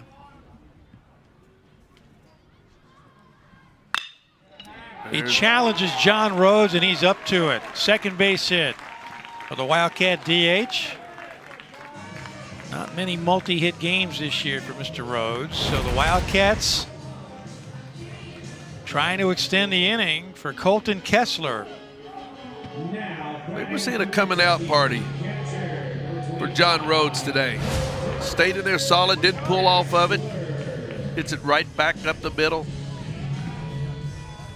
We know he's got a little minor glitch going on there with a little injury, but he's playing through it. Instead of in the outfield, got him as a DH, but always looked good at the plate today. Kessler got things started for the Wildcats back in the first inning with a 2-run shot, his second of the year.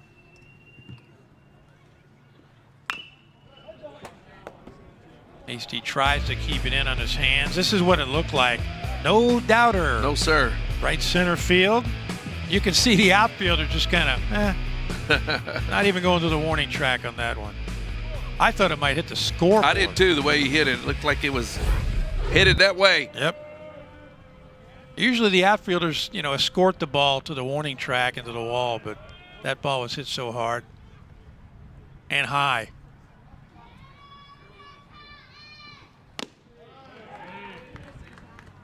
Cats with 2 in the first, 2 in the third.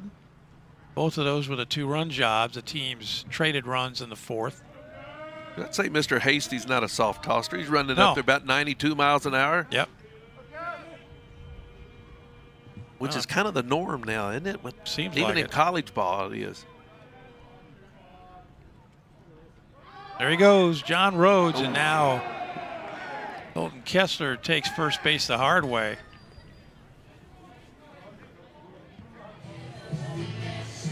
So now first and second with 2 out. Boy, Rhodes went off the first move too, and he was gone.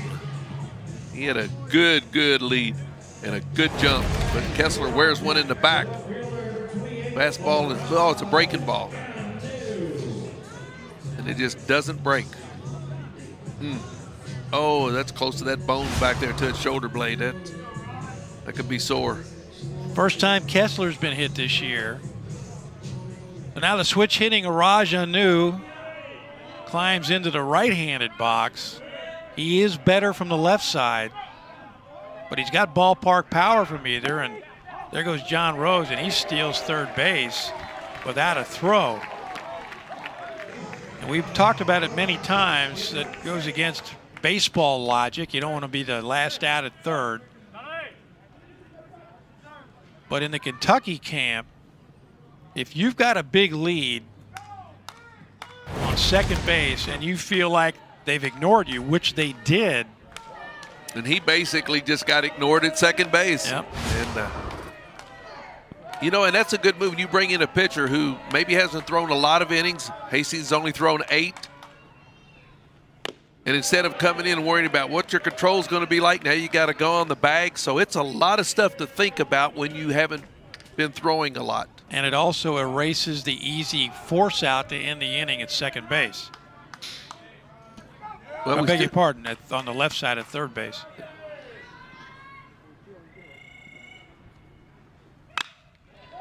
Wow, that ball was smoked. Man, nice pickup by Doty to throw out Araj Anu. So the Wildcats threaten. They leave him on the corners.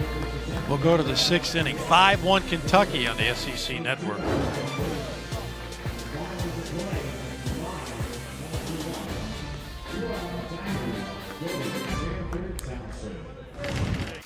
Weight isn't the best measure of physical health because it can be made of all sorts of stuff. Introducing Amazon Halo. Halo uses your smartphone's camera to analyze body fat percentage, a better indicator of health than weight or BMI alone. Then a personalized 3D model helps you track progress over time. Halo's nearly twice as accurate as leading at-home smart scales, so you can focus on your health, not just your weight. One for me and one for me. Introducing buy one, get one for just $1 at Burger King. Grab a flame-grilled Whopper or Impossible Whopper and mix or match it with your favorites for an extra buck. Go ahead. You deserve it. Buy one, get one for $1. Your way better. First up is this exquisite bowl of French onion dip. I'm going to start the bidding at $5. Thank you, sir. Looking for $6. $6 over there. Do I hear 7? $7 in the front. $7 going once, going twice. Sold to the onion lover in the front row. Next up is lot number 17, a spinach and artichoke dip beautifully set in a hollowed out loaf of sourdough bread. Don't get mad, get E-Trade and get more than just trading. Investing, banking, guidance. Hey, sorry.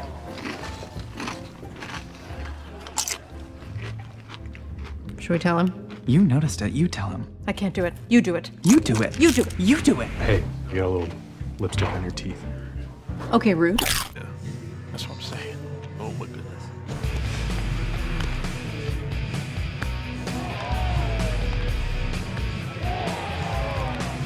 Zach Lee's day is done. He goes 5 innings, strikes out 6 LSU Tigers, gives up just the 1 run. Uncharacteristically walked 3, but gave up only 4 base hits. And that's one of the big reasons the Wildcats lead it 5-1. He is given way now to Dylan Marsh coming out of the bullpen. There you see Dylan's numbers. Formerly a midweek starter, but now giving the Wildcats a left-handed option out of the bullpen. And we talk about soft-throwing lefties. He's a guy who can mix things up effectively from the left side. And he's a strike thrower. So he faces Cade Doty to lead things off. And the shift is on. Left side of the infield, Doty with the 9 home runs, 333 average. Well, I thought the last out that Zach Lee got was huge. Oh, man. I mean, he just walked a guy, then he goes 2-0. He comes right back with some nasty pitches. Gavin Dugas, a home run threat. And you're thinking 2-0, what's he going to do? But that next strike was down and in. Got the strike he needed. Yeah, then painted a fastball on the outside after that. And then, so great job. Marsh goes off speed. Pillette seems to be struggling, but look at that catch. Oh, just routine. What you talking about? Fighting the wind. Could have given way to Cam Hill. Well, if Cam Hill has any shot at that ball, he needs to take it. But, boy, I tell you, TJ just went back there and made this look routine. Well, he knew the second baseman could not get over there because of the shift. TJ going after that gold glove this year, buddy. So big out for the Wildcats. Now Mitchell Sanford reached on a fielder's choice his last time up, has scored the only run of the game for LSU. 0 for 2 with a strikeout.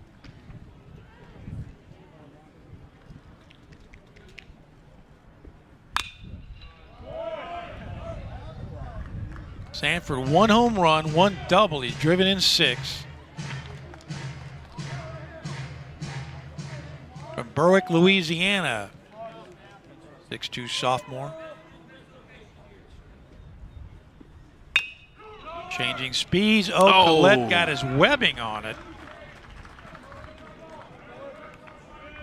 Looked like Marsh fooled him, but Sanford did a nice job of staying with that pitch.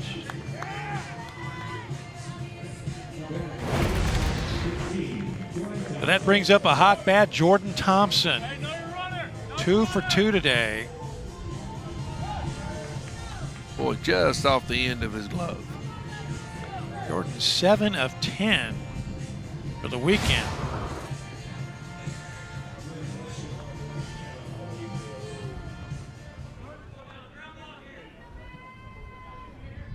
Shift is on to the left side.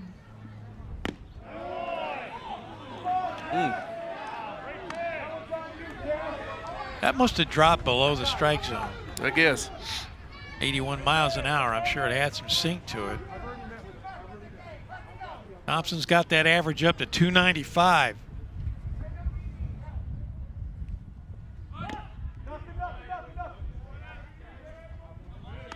Came into the weekend batting .253.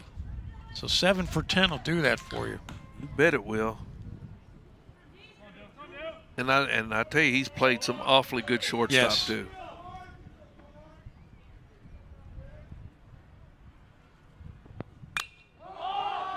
Playable. There's TJ Collette again. That started off in foul ground. That's going to be a force play. Wow, come on, boys. Making things interesting. So score that 3-6. Just your basic routine. Unconventional. And again, that started off in foul ground. Dylan Marsh is thinking about going to catch it, and then TJ fights it, and then throws down, and Ritter just takes it. Get that ball in your glove, son. It was funny. When I first started, when I broke in, and I'd go in and play second base, and Tony Perez was at first. Great player, great hitter. But he'd look at me, he'd say, "Kid, you got all pop-ups." And you said, yes, sir. I said, yes, sir. Yes, sir, Mr. Perez. Sir. That's about the truth. Cade Beloso. And the Beloso shift is on. Third baseman on the second base side of the bag. And they've got him played perfectly. So an eventful inning for the Wildcats and the Tigers, but Kentucky works its way out. Still a 5-1 lead in Lexington on the SEC Network. This beer looks just like beer. But what if we told you its recipe is over 100 years old? Created in Mexico by a German brewmaster. It's not just any beer now, is it? Dos Equis, the most interesting beer. Advil Dual Action fights pain 2 ways. It's the first and only FDA-approved combination of Advil plus acetaminophen. Advil targets pain. Acetaminophen blocks it. Advil Dual Action. Fast pain relief that lasts 8 hours. Design isn't just for designers. It's for everyone. With Canva, anyone can create, customize, and share a design in just a few clicks. Start designing for free at canva.com. I think the sketchy website I bought this turtle from stole all my info. Ooh. Have you looked on the bright side? Discover never holds you responsible for unauthorized purchases on your card.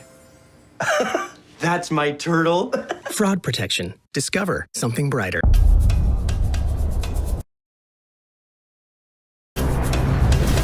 Today started like any other day. You got up, showered, brushed your teeth, got in your Celtos, and took a shortcut through the desert. Wonder what people without all-wheel drive capability are doing right now. The 2021 Celtos. A little bit of drizzle now in Lexington. Shortcut through the desert. Wonder what people without all-wheel drive capability are doing right now. The 2021 Celtos. A little bit of drizzle now in Lexington, so the umbrellas come out. Wildcat fans are hanging in there. Their favorite team is leading at 5-1. Dick Gabriel, Doug Flynn at Kentucky Proud Park. And as I mentioned earlier, we have been blessed with really great weather this spring. This is the first time in a while we've had some nastiness here in Lexington, and the Wildcats witness to some nastiness the first 2 nights, Doug, but they need more runs. You always need more runs, especially on Sunday, but as you mentioned, this LSU team is capable of, and we've seen it, unloading a lot of hits and runs. So, well, they get a chance to try to get some more off of a new pitcher, another freshman coming in, 7 2/3, Michael Fowler.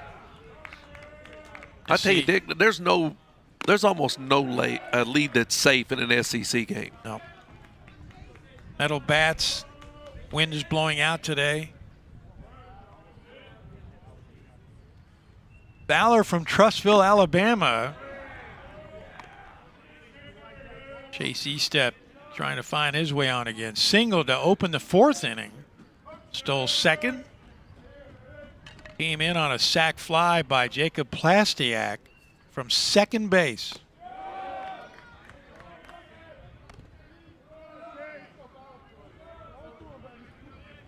That was one of those plays where the defense made a spectacular play, and then so did the offense.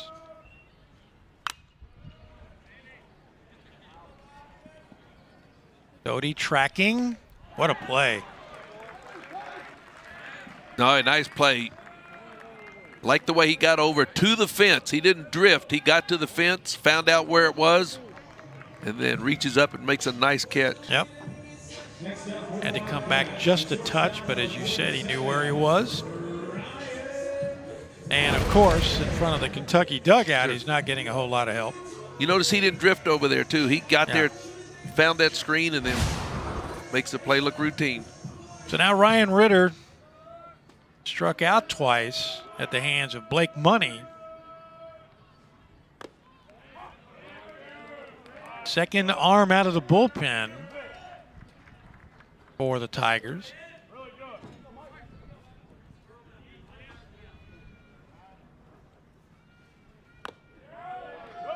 Good slider, just a little up out of the strike zone. Remember back how long ago those used to be called hanging sliders? Yep. And people would hit them a long way. Right on the nose, but Jordan Thompson's there and retires his counterpart. 2 out. Always solid. Thompson's got that quick release at shortstop too, and I mean got a little gas on it. That time a perfect strike to first base. It's only the second time today that LSU has retired the first 2 batters in the inning. Back in the second, Money struck out the side, including this young man to end it, Jacob Plastiak.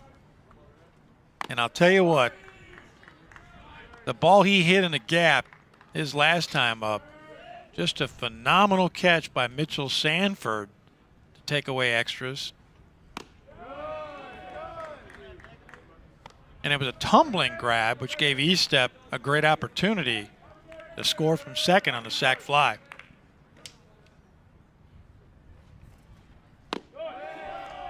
Mm.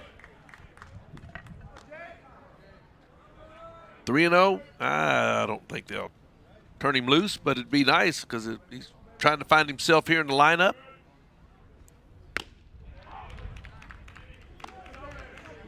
.89 miles an hour on the outside edge.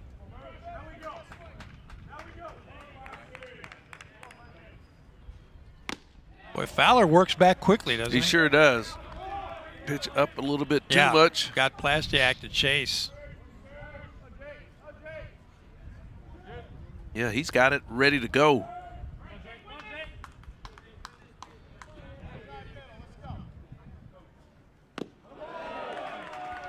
But he puts a man on with 2 out. Plastiak drawing his first walk as a Kentucky Wildcat. That brings up Cam Hill. A drag bunt single back in the 3rd inning, and he scored ahead of the home run by Austin Schultz. Caught looking in the 4th inning on a pitch he did not like. Had a little chat with the plate umpire on his way back to the dugout. Not animated, didn't show him up. No. But a lot of times you like to do that, you know, find out where they've been going to eat during the week. Cam is interested in a career in law enforcement afterwards, after baseball is over for him, so he respects authority. And he kind of fits the mold, doesn't he? Rough, tough. Likes to patrol the outfield. Aha. Maybe you can get some pointers from your son. Or your brother. Or my brother, that's right. Yeah, we got enough cops around here, don't we? 2 balls, no strikes.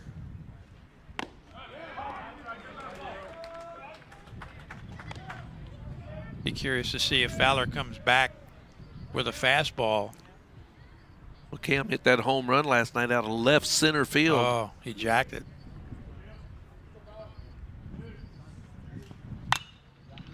Off the end of the bat.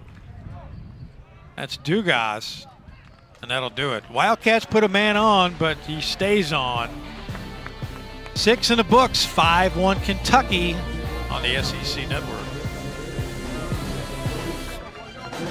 This beer looks just like beer.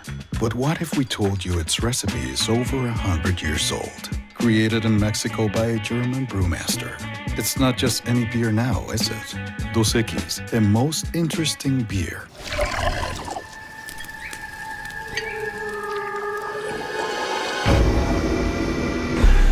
When heartburn takes you by surprise, fight back fast with new Tums Naturals, free from artificial flavors and dyes. Still lots of room, just more to view. Still the big move, just more moving. Still singing, just more in tune. Still hard to find a spot, just easier to park. Still the gang's all here, just less are we there yet. The Chevy family of SUVs, making life's journey just better.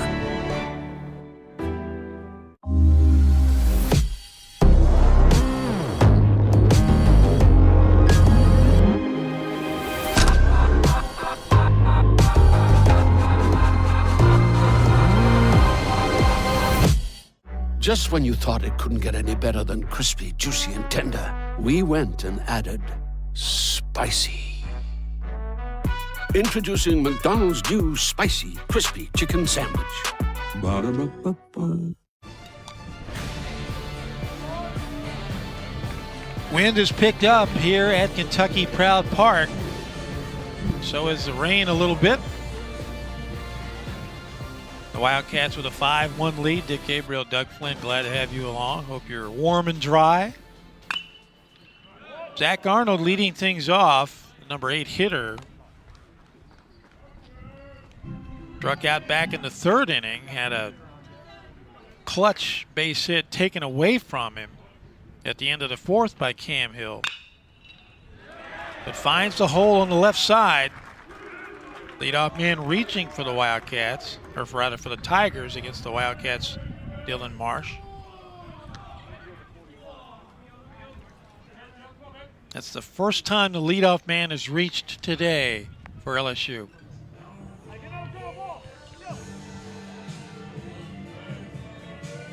Looks like we got a pinch hitter coming to the plate. Braden. Oh, is that Braden Doughty? Yeah.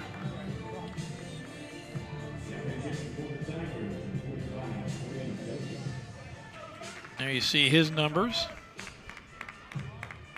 Braden just 2 base hits on the year. But against the lefty Dylan Marsh, we'll try to mix things up. Hard luck foul ball. I mentioned earlier the Doties are from Denham Springs, Louisiana. He's a senior, 6'1", 193. His brother's played a solid 3rd base today. He sure has. Cade is a sophomore.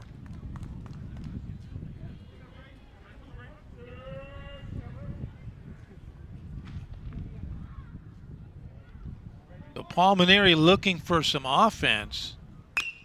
Running out of at-bats. Can Collette get this one? Well, Estep's going to say, I'll take this one. That wind will blow it right back to him. Yep. 1 out. You know, we made mention that the ball's just tailing away. But we made mention that the Cats only had 6 double plays in conference play. Several reasons. One, they were getting a lot of strikeouts, but they do play a lot of shifts.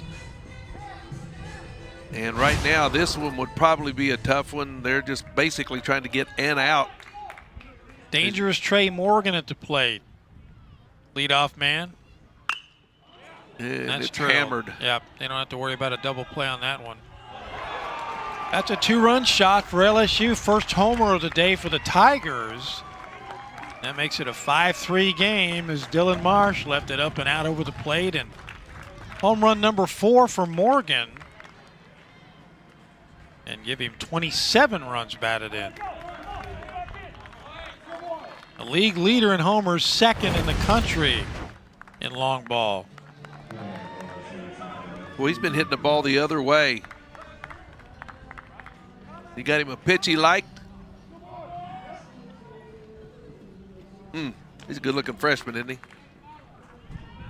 What a bright future.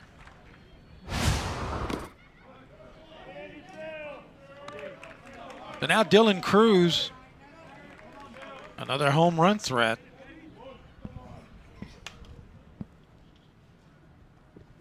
One for 2, single back in the 1st inning, drew a walk in the 5th.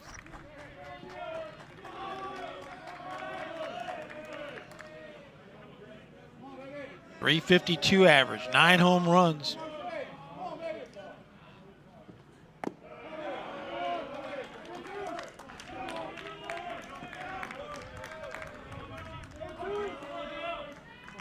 Well, that pitch to Morgan from Marsh just kind of flattened out, and Morgan, those quick hands turned on it.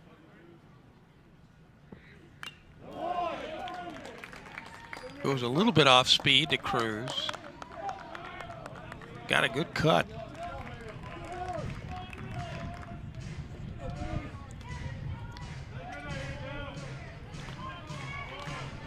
Marsh so far the only pitcher out of the bullpen for the Wildcats on the relief of Zach Lee. Wow. Must have been looking for something else. I guess, because it fooled him, and he's a good hitter, and he's always looked like he was on every pitch. But well, this time, just froze him. So now 2 outs. Gavin Dugas has had a rough day, 0 for 3, and all 3 strikeouts at the hands of Zach Lee.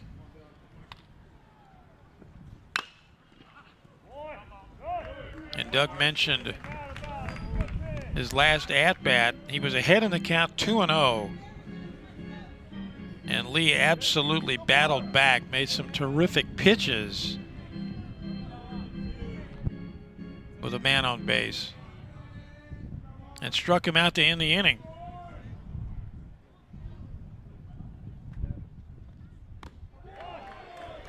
Has not been a 2-run game since the 3rd inning, when the Wildcats had a 2-0 lead and then got another 2-run homer. But it's Sunday in the SEC.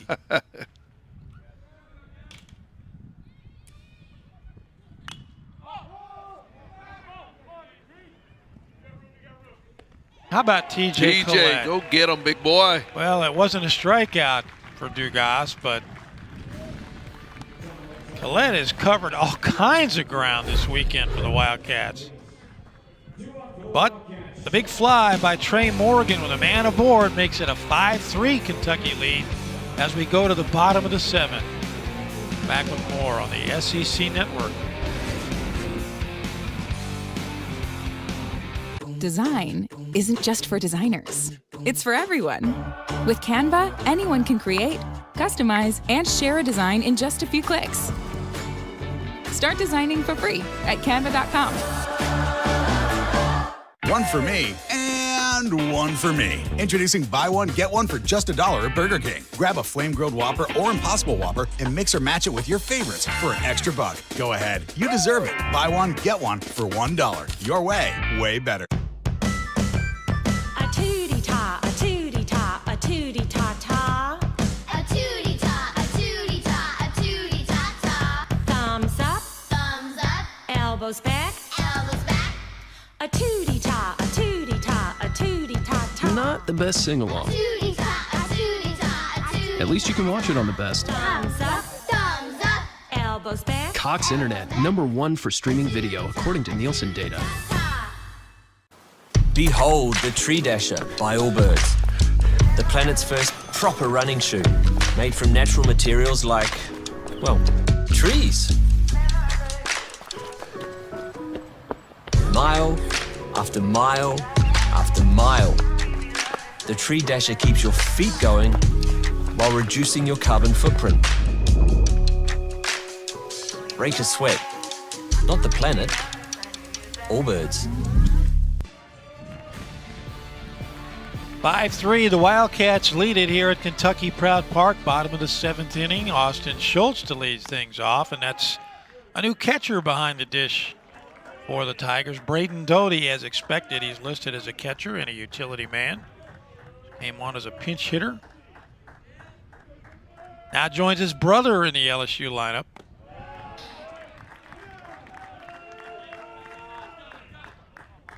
Austin with a good day going, 2 for 3 with a 2-run homer back in the 3rd inning. Was on base in the 5th inning with a leadoff single, and now he leads off this inning by reaching with a bruise. Wildcats threatened in the 5th inning. Schultz reached on the leadoff base hit, was erased on a double play, and you see him taking one for the team right there. Yep. And the Wildcats put 2 men on. Rhodes with a single and Kessler hit by a pitch, but Arajanu hit an absolute rocket to third base. Cade Doty made a smooth pickup, threw him out. That could have broken the game open right there in the 5th inning. Sure could have. Well, you know, that ball looked like, I thought it hit his shoulder first. It looked like it may have been off the elbow or right there near it. I think he would have danced a little more. He's tough. And he's fast, 8 for 8. Beg your pardon, 12 for 13 in steals with TJ Collette at the plate. And there he goes, hit and run. Zach Arnold with the easy play. He didn't waste any time going. TJ looked like he got a good pitch to hit, too. He just pounded it into the ground, but no double play that time with Schultz on the move. But a man in scoring position now for John Rhodes. That was a heck of a jump by Schultz. Oh, yeah. Look, he just picks them up. Rose swinging the bat good today. A nice day at the plate. 2 steals as well. And now they drive Schultz back. Rhodes stole third base without so much as a throw. That's such a big jump. Arnold cheating over to try to keep him close. It makes sense, though. You bring in a new catcher, hasn't probably thrown a whole lot. Just got through making an out, putting the gear on. And a right-handed hitter.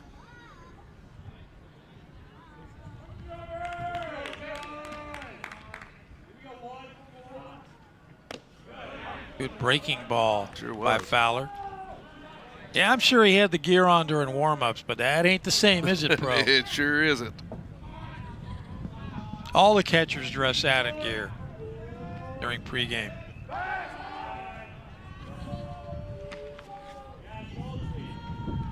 I doubt you'll see Austin going now. He's going to score on a base hit. With his speed, I wouldn't take any attention away from John Rhodes at all. John with the average up to 255 now.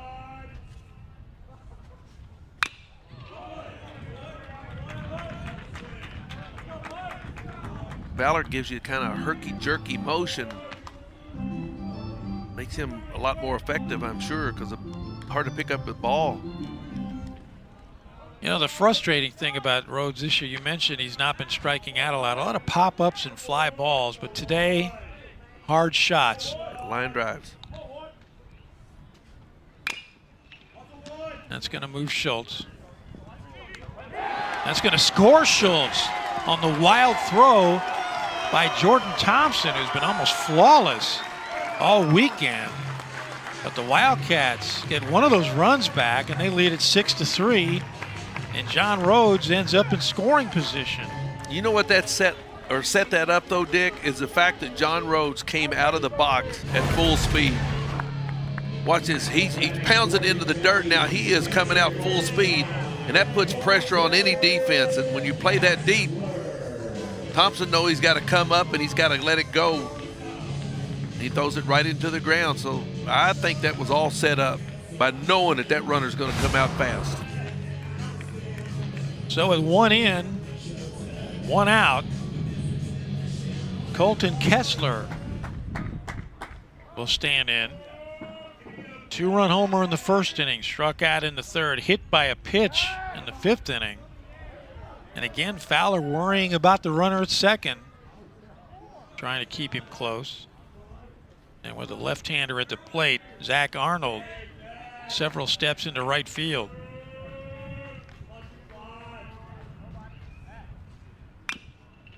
John Rhodes has had a lot of fun on the bases, not just that last play, but stole second back in the 3rd inning on a delayed steal. And as you can see, the middle infielders were caught by surprise, so Rhodes easily, on the throwing error, technically an error, makes it to 3rd. And then in the 5th inning, they kind of forgot about him on second base, and he took off and stole 3rd easily. He's thinking about it again. Yeah, he's going to score easily on the RBI single by Colton Kessler, his 9th RBI of the season, and the Wildcats have both of those runs back. It's a 4-run lead again. They lead it 7-3. How about Colton Kessler? Just put him in the lineup, let me hit 400. That's amazing. The 5th-year senior comes back, and you don't think he's going to be playing a whole lot. Boy, I tipped my hat. He kept himself ready. When the opportunity came, he jumped in there and has taken advantage of it. Well, Nick Mingione did put him in the lineup occasionally, but they had committed to Rubalcaba as the defensive catcher. And Rubalcaba was struggling a bit offensively, to be quite frank. But as you said, Kessler stayed ready. Yep. He was a pinch hitter at times and turned in some really good plate appearances. Now Raj Anu back in the left-handed box. Oh! Well, he said he's got ballpark power from both sides, and they're still chasing that one down. A Raj Anu with a 2-run shot. That's the third 2-run homer by the Wildcats today. And it's Kentucky's turn to pour it on. They saw the Tigers do it on Friday and for a while on Saturday, and now it's Kentucky 10, LSU 3. Beg your pardon, make it 9. They put the run up on the board before he crossed the plate. And now Paul Maneri comes out to, in case he doesn't already know it, to tell Mr. Fowler this isn't your day. So a new arm on the way for the Tigers. It's a 6-run Kentucky lead. Will step out. 9-3 Wildcats on the SEC network. Wow. 37 coming in. Good ball.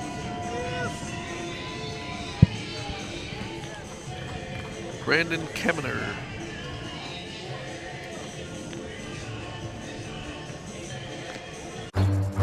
Ah, a package. You know what this human ordered? A backache. Consider pain delivered. Pain says you can't. Advil says you can. Made your choice?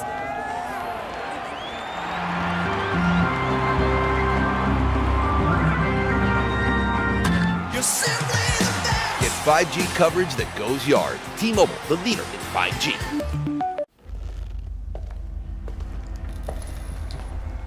So, are you gonna buy the car? Please, if I could just go home and discuss things with my wife. I've been here all weekend. You can leave any time you want.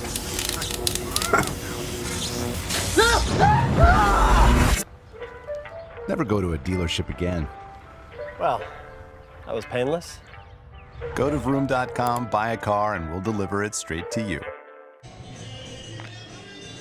Brandon Kamener is the new arm for the LSU Tigers, making his 7th appearance, 3rd in the Southeastern Conference.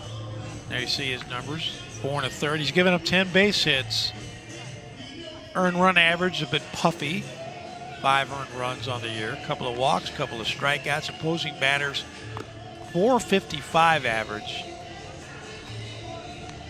And Paul Maneri goes back to another lefty for the Tigers. He's the 3rd pitcher out of the LSU bullpen.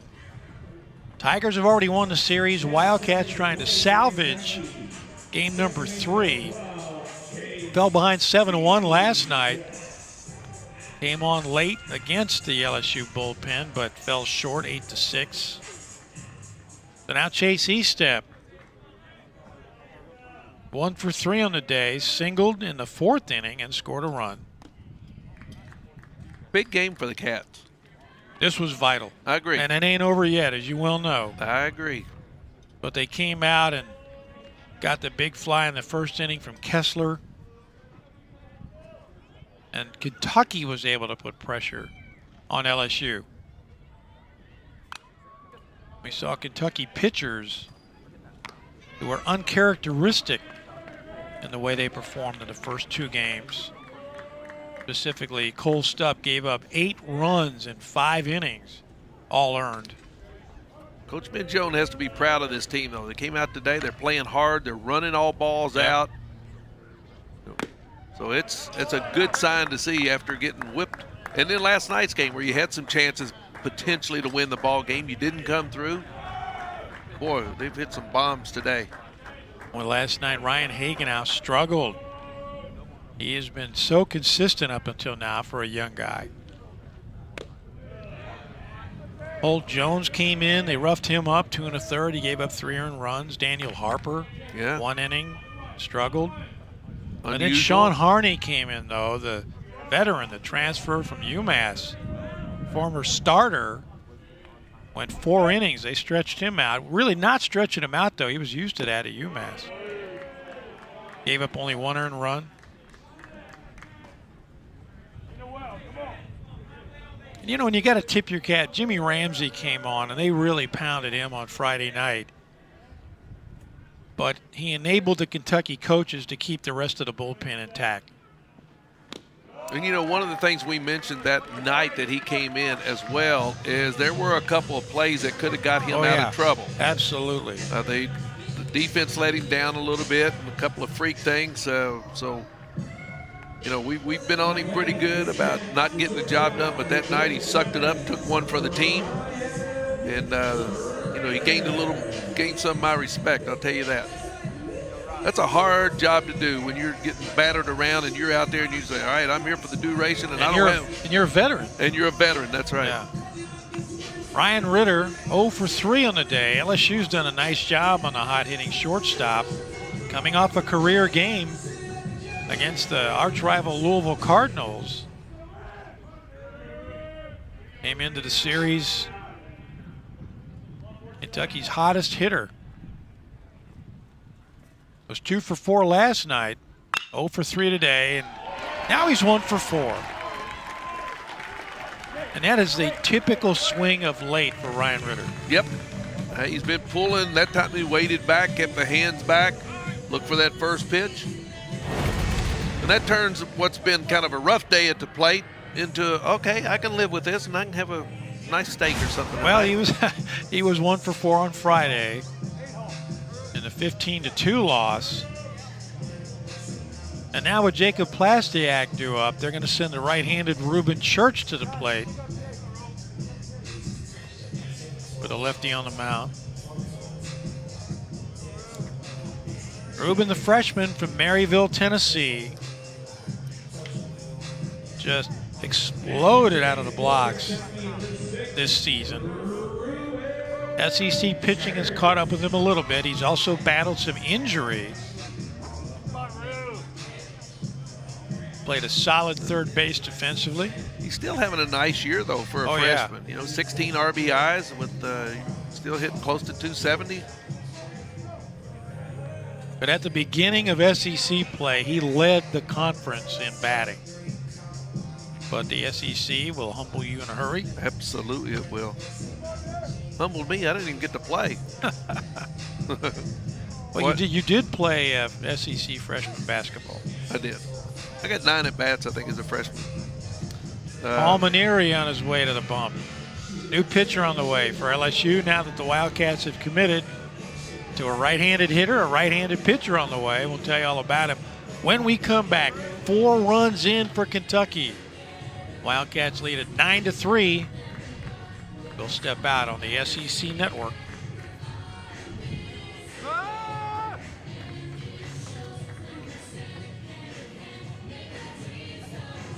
Ready to shine from the inside out?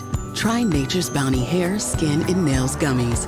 The #1 brand to support beautiful hair, glowing skin, and healthy nails. And try Advanced, now with 2 times more biotin. How do you top the perfect cup of Dunkin' Cold Brew? With the perfect top of sweet cold foam. Sip into a smooth Dunkin' Chocolate Stout Cold Brew topped with sweet cold foam. Order ahead on the app. America runs on Dunkin'. Welcome to Peloton meditation. I'm taking a deep inhale. Oh, I don't care. I gotta celebrate the moment, gotta own it before it blows away. Look at that road in front of you. Let's go. Blows away. More gas to the fire. Are y'all ready to have some fun? Left knee, left elbow. Reach for the sky. This is Peloton. Get the app free for 30 days. New app trials only. Start today.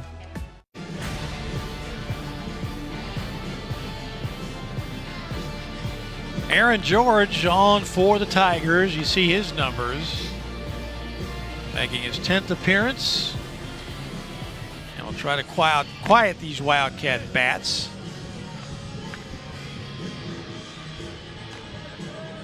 Aaron from Monroe, Louisiana. He's a grad student. Transferred in from San Jacinto College. So basically came home.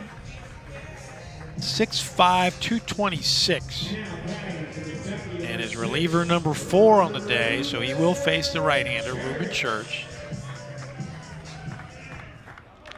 And you know, after that first night, Kentucky wouldn't mind turning the tables on them and trying to score 12 or 15 runs themselves. Reuben 0 for 3 on Friday night, scored a run. 2 homers, 7 doubles among his 23 base hits.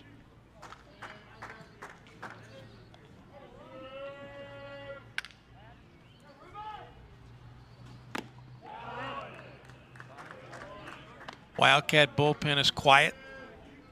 In fact, they've got the tarp over the mounds out there. There you see the Maryville, Tennessee native. And on first and second, 1 out.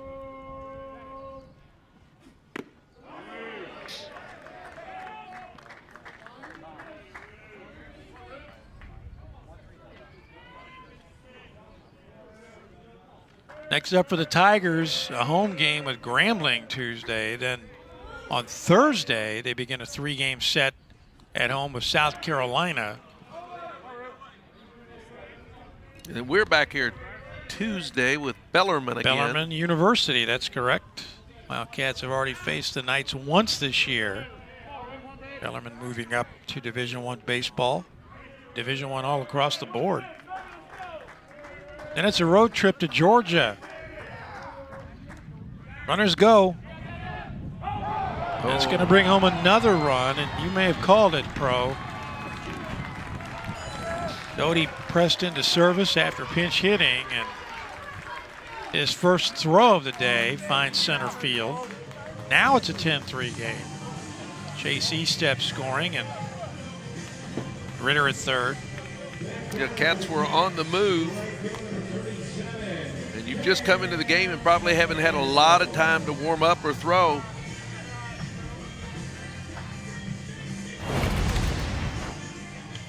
The Church goes down on strikes. They called that strike 3.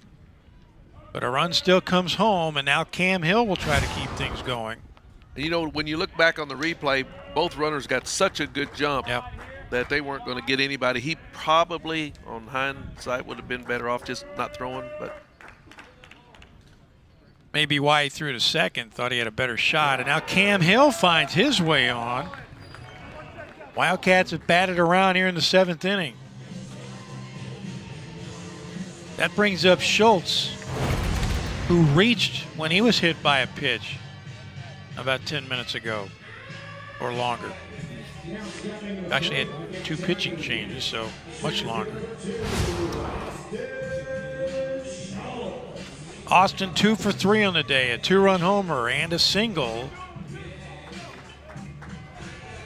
Had a ground ball to third base to open the first inning. War 1, as I said, to lead off this inning, came around and scored. Tigers making mistakes here in the 7th. There goes the runner, and defensive indifference sends Cam Hill second base. Do you like that rule? Yeah. I mean, I don't. I think if because that's part of the game of baseball. So if a guy's gonna take a chance at stealing, you can give him a stolen base. Understood. Point well taken. Now go sit down. Spoken by a guy who didn't get to steal much, I'm thinking. Well, that's a truth. How many? Do you remember? Oh, not many. 20. You hit 8, you don't get a lot of chances to steal. You didn't want to show off. That's true. He had all those triples. Yeah, that was kind of weird. Doug, one of the few who had 3 triples in one major league game. Wildcats up to 11 base hits on the day. Tigers up to 3 errors.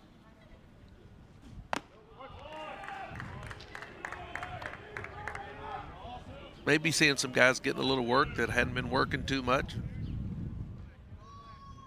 Well, LSU, as we mentioned, just rolled in here ready to go, jumped on the Wildcats early, trying to put those series losses behind them.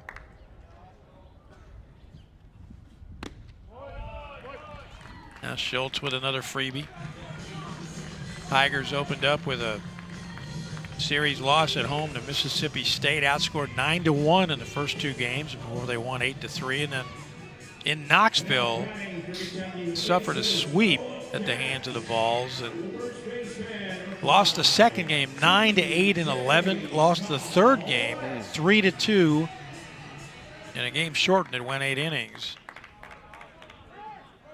Do you think this guy might be due? He starts him with a breaking ball. Got to be patient, TJ. Tigers dropped the series swept by Vandy, lost the first 2 by a combined 24-3, and then lost the third game 5-4. Frustrating. Bases are juiced for TJ Collette. 1 for 4 on the day. He's hit the ball hard to the second baseman 3 times.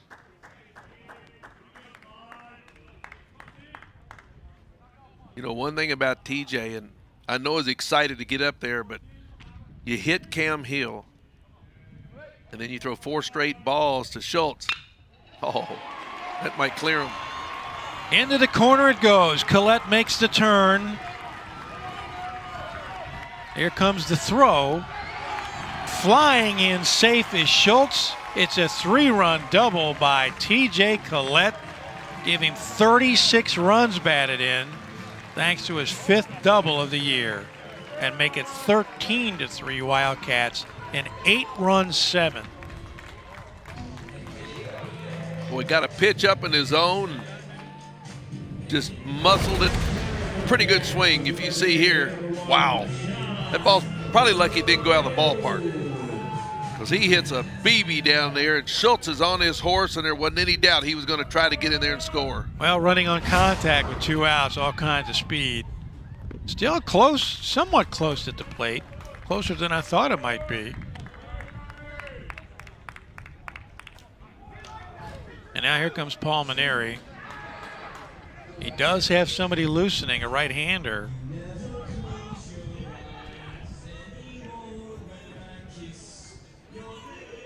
So LSU puts up 2 in the 7th to make it a 5-3 game and put some pressure on the Wildcats. So Kentucky gets it all back and more, and a new pitcher on the way will step out. 13-3 Kentucky on the SEC Network. Did you know the source of odor in your home could be all your soft surfaces? Odors get trapped in your home's fabrics and resurface over time. Febreze Fabric Refresher eliminates odors. Its water-based formula safely penetrates fabrics where odors hide. Spray it on your rugs, your curtains, your furniture, all over your home to make it part of your tidying up routine. Febreze Fabric Refresher for an all-over freshness you'll love. How do you top the perfect cup of Dunkin' Cold Brew? With the perfect top of sweet cold foam. Sip into a smooth Dunkin' Chocolate Stout Cold Brew topped with sweet cold foam. Order ahead on the app. America runs on Dunkin'. Ready to shine from the inside out? Try Nature's Bounty Hair, Skin, and Nails Gummies. The #1 brand to support beautiful hair, glowing skin, and healthy nails. And try Advanced, now with 2 times more biotin.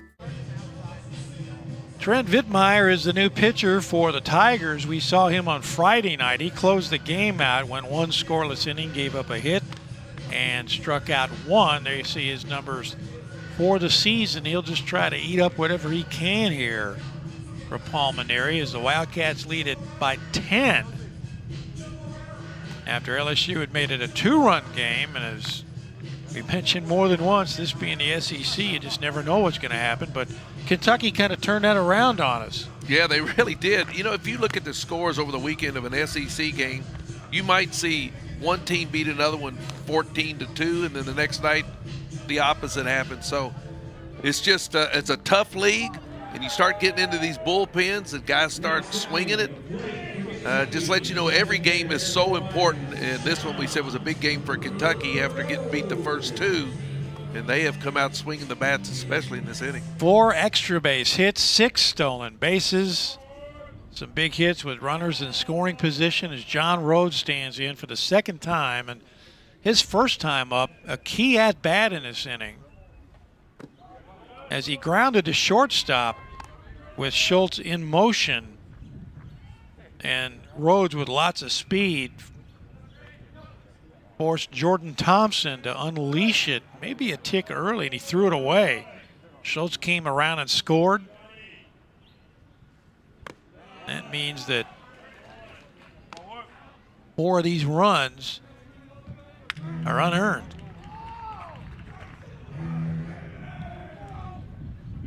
Actually, 5 of them. Let me double check that. Yep. 5 unearned? 5 unearned.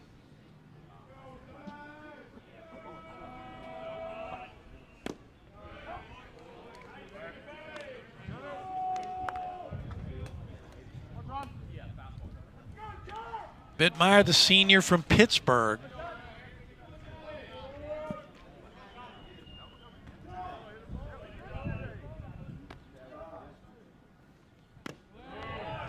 Another free pass. Boy, Tigers have just fallen apart in this inning.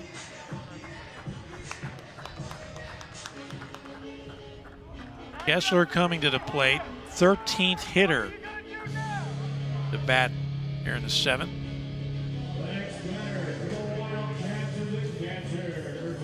So in this inning alone, LSU has hit a man, a throwing error, given up a 2-run homer, a walk, another hit batter, another walk, a 3-run double, and another walk. Kessler with an RBI single in the 7th inning. Hit by a pitch back in the 5th.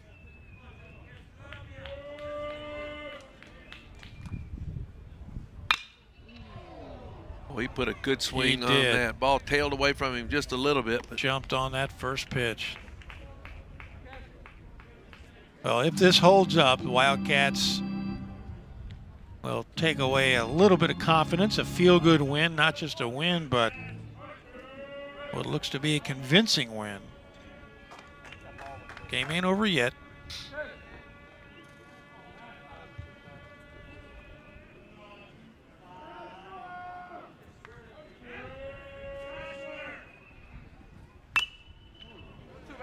Kessler, a 2-run shot in the first inning, which I believe we mentioned earlier in this inning, last time he came up.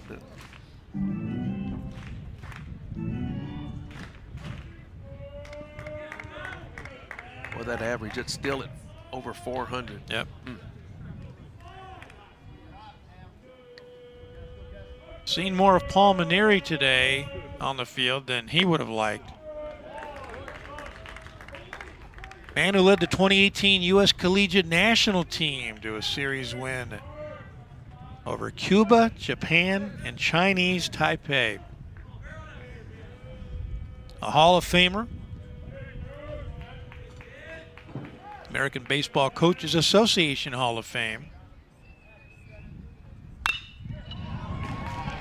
Nice pickup by Thompson, and he throws a strike to end the inning, but the Wildcats sang up a snowman. 13-3 Kentucky on the SEC Network.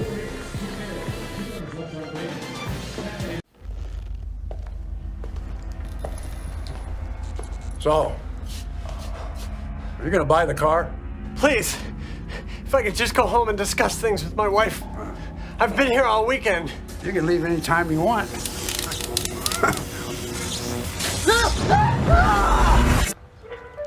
Never go to a dealership again. Well, that was painless. Go to vroom.com, buy a car, and we'll deliver it straight to you. Truthfully, it's frustrating to see how fast dust reappears. But dusting with a cloth is a pain. And dealing with a bulky vacuum is such a hassle. Ugh. So now, we use our Swiffer Sweeper and dusters. The fluffy fibers, they pick up dust easily, grabbing it in all those hard-to-reach places. Gotcha. And for our floors, Sweeper's textured cloths lock all kinds of dirt, dust, and pet hair. Unlike my vacuum, it sneaks under and around places. Look at that. Dust-free and hassle-free. Stop cleaning, start Swiffering.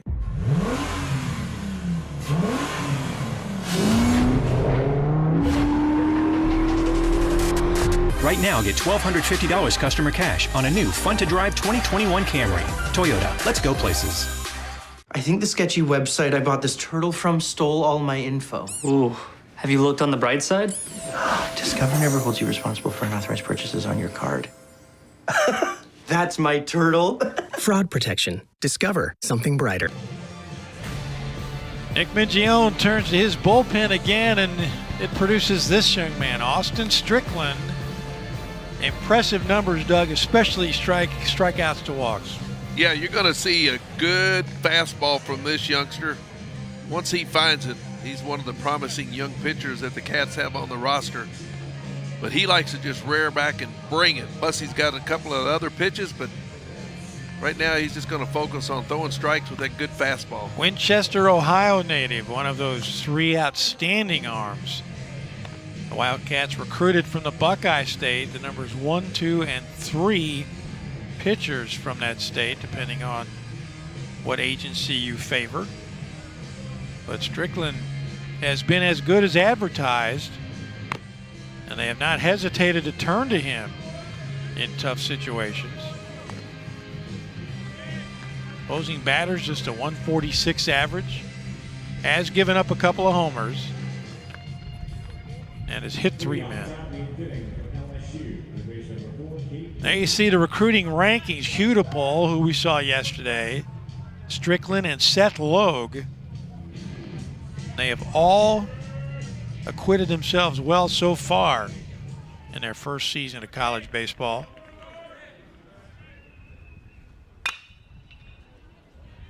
Playable. And Cam Hill, who has shifted to left field,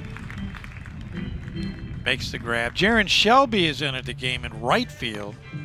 So Kentucky changing up its defense, going for a little more security in the outfield. No reflection on Arajanu, but Cam Hill can really cover some ground. And hey, Doty, a dangerous bat goes down. And now Mitchell Sanford. Mitchell 1 for 3 on the day. He has scored a run. That came back in the 4th inning. Scored LSU's first run of the day. End of the bat. That's going to drop right in front of Austin Schultz. That's a double. Wow. Well, you talk about hitting where they ain't. Well, that ball's got to be caught, though. Might have been a little miscommunication. You saw Shelby come over, and you may be thinking Schultz has got this. It will go down as a double, though, but I'm sure that the coaching staff is not going to be real happy about that. You hit a ball that stays in the air that long, it should be caught. So you're right. Maybe there was some miscommunication. So now Sanford on second with 1 out. Jordan Thompson at the plate. Jordan hit a high pop-up in the infield his last time up. It actually started off in foul ground by several feet. Wind shoved it into fair ground. TJ Collette followed it all the way, but with his back to the plate, couldn't hang on to it. Had a man on first. He calmly picked it up and threw to second for the force play. Oddest play we've seen today. So far. Yeah, you're right. So far. We've seen outstanding defense by both teams in the outfield. Running grabs. Solid smash by Thompson into the alley. That'll chase home 1. Thompson makes the turn. Schultz, a little tardy getting there, and that's going to turn into a triple for Jordan Thompson. I think Schultz maybe thought that ball was going to bounce to him, but it died at the wall. And Thompson, an easy triple. Back-to-back extras for the Tigers. Boy, just a good swing. He doesn't try to do anything. He has really looked good. His 3rd hit of the day in the gap. And when the ball hit, it just settles down underneath that mat. And Schultz has to go an extra 15 to 20 feet, and it allows Thompson to get to 3rd. So it's a 13-4 game. And now Cade Beloso, RBI single back in the 4th inning. Thompson got himself in a good hitting count that time. Strickland got behind, looked for a fastball, got a fastball, and then hit it. See, these youngsters are still learning. But they're going to find out somebody said, what's the best pitch in baseball? Strike. Just the 6th earned run given up by Strickland this year. And here he is again, back to another 2-0 count. That's been uncharacteristic for the youngster. He's generally ahead of the hitters.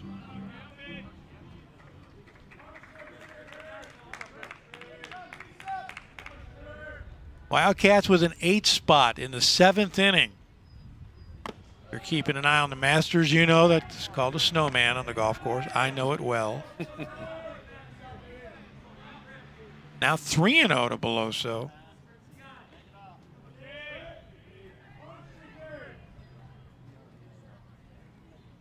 Nothing doing in the Wildcat bullpen as they turn Beloso loose on 3-0. Runner tags, the throw from Hill. Got him. Double play by the Wildcats. Cam Hill to Colton Kessler. Or is it? As you might expect, they're going to talk about it. So hold our music for just a moment.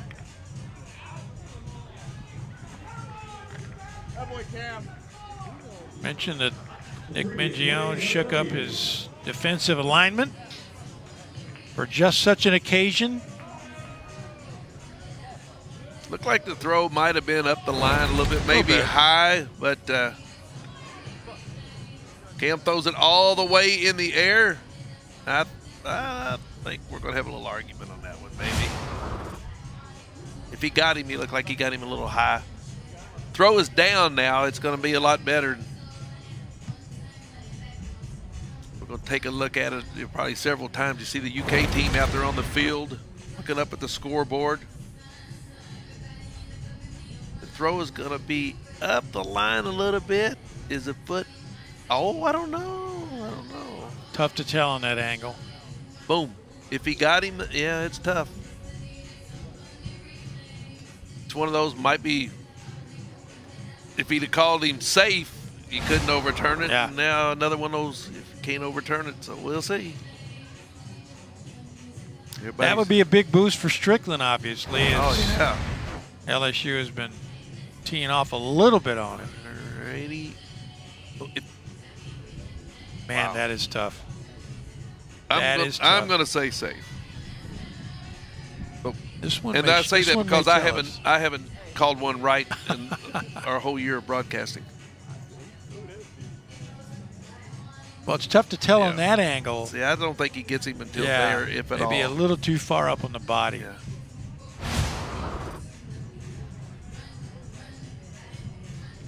We saw Strickland make his debut on February 27th against Milwaukee. So impressive. Came on and went 2 innings, struck out 3. Coach just said he had the best fall of any of the freshmen. It's up to 93.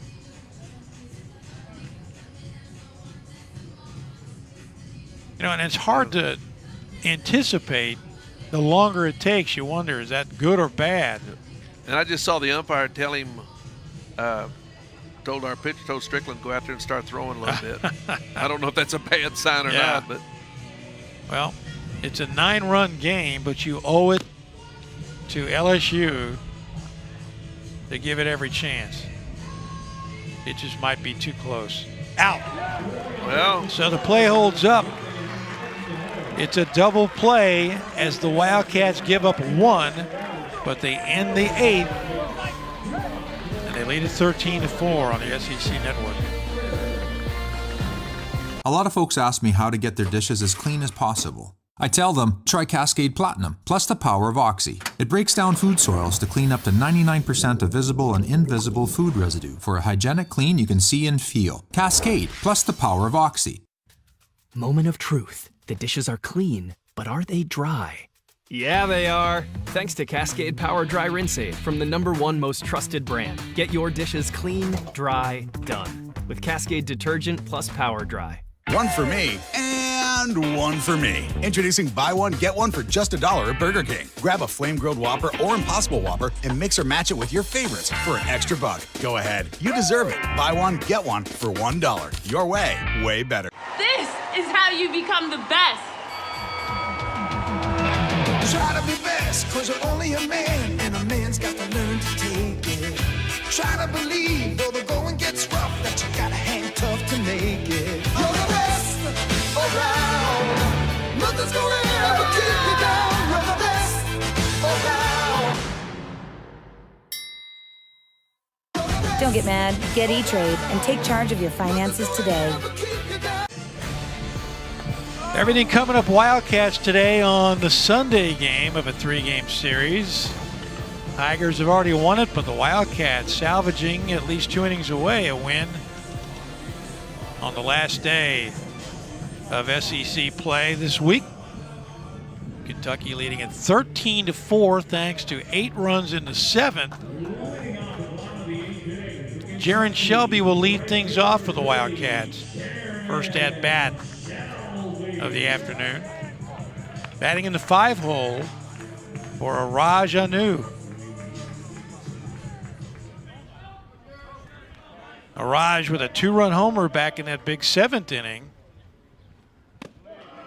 Jaron limited at-bats this year after starting most of last year.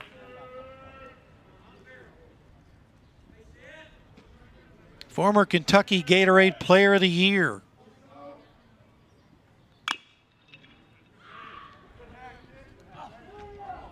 Nine of the last 18 years, there's been a Shelby on this Kentucky team.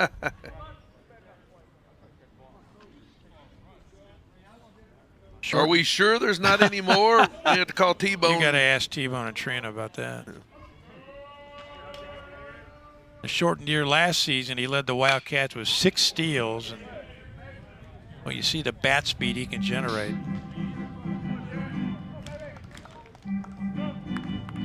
2019 in the full season, his first as a Wildcat, started 45 out of 51 games.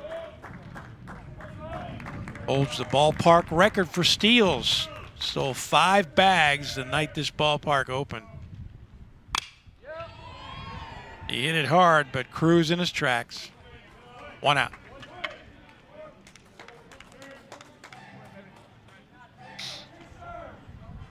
Now Chase Eastep. Chase drew a walk back in the big 7th inning. Came around and eventually scored on a throwing error. He is 1 for 3 on the day, 2 runs scored. First pitch swinging, out goes Thompson. Now he gives way to Gavin Dugas, and that's the way you do it, isn't it? That's exactly the way you do it. You see him, shortstop Thompson, going out all the way, and from our booth we could hear Dugas coming in hollering, "I got it." And now Ryan Ritter. Yeah, infielders go to it as long as you can go until you hear something. If you don't hear something, go catch it. And you've heard me say this 100 times. Yep. There's no bad hops up there, so go get them. Ryan a base hit and a run scored in the 7th inning. 1 for 4 on the day.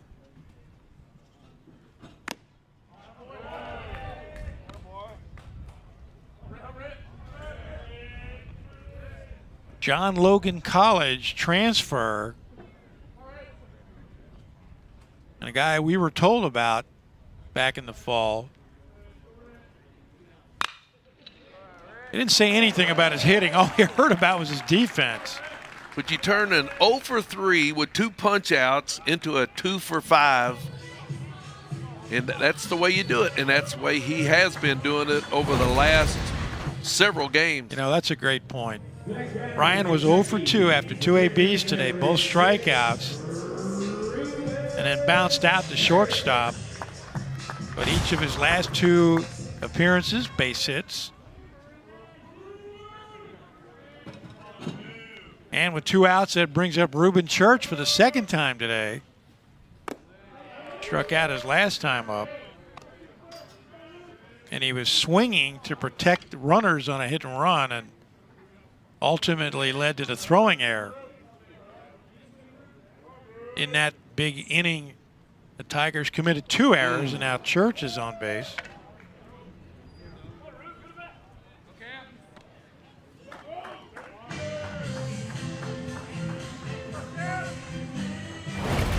Third Wildcat to wear one today. Well, that's the thing about college ball. I mean, you see pitches that guy will throw one on low on the outside. The next thing you know, you got one that's 2 feet off the plate and up. Yep. And the majority of the time, I'd say guys are not trying to do that. But that's just the nature of the game. Actually, he's the 4th player to wear one. Cam Hill, who ended the 8th inning with that throw from left.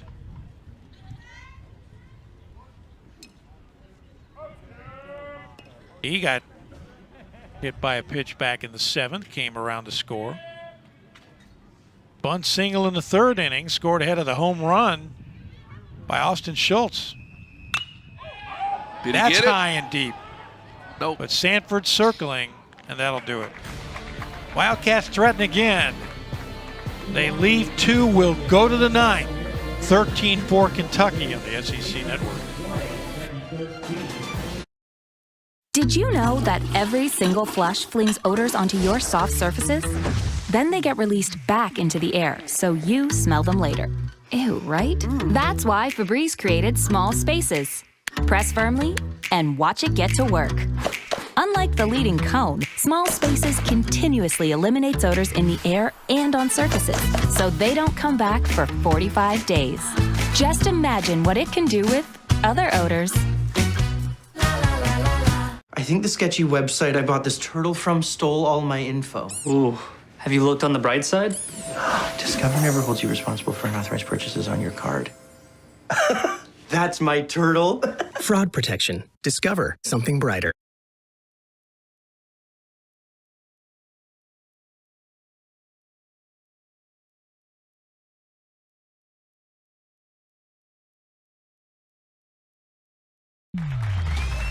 For $10,150, will you sell us your car today?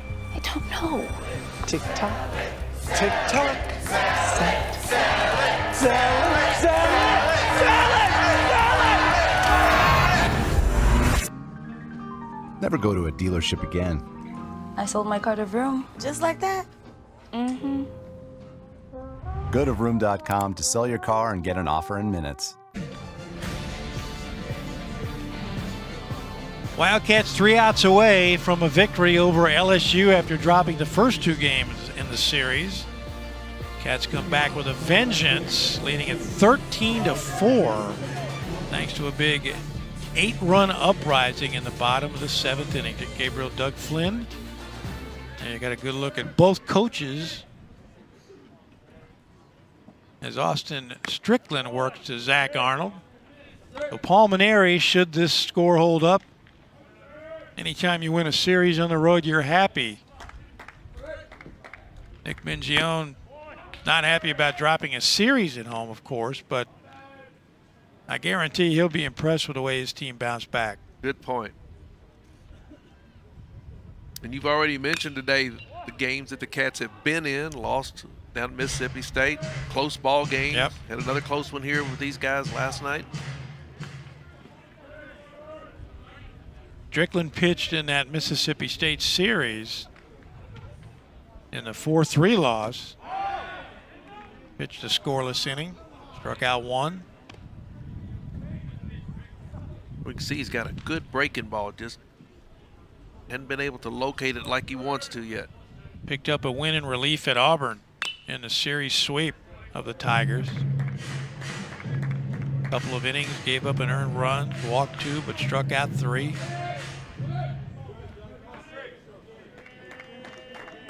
Went 4 innings against Evansville, struck out 6.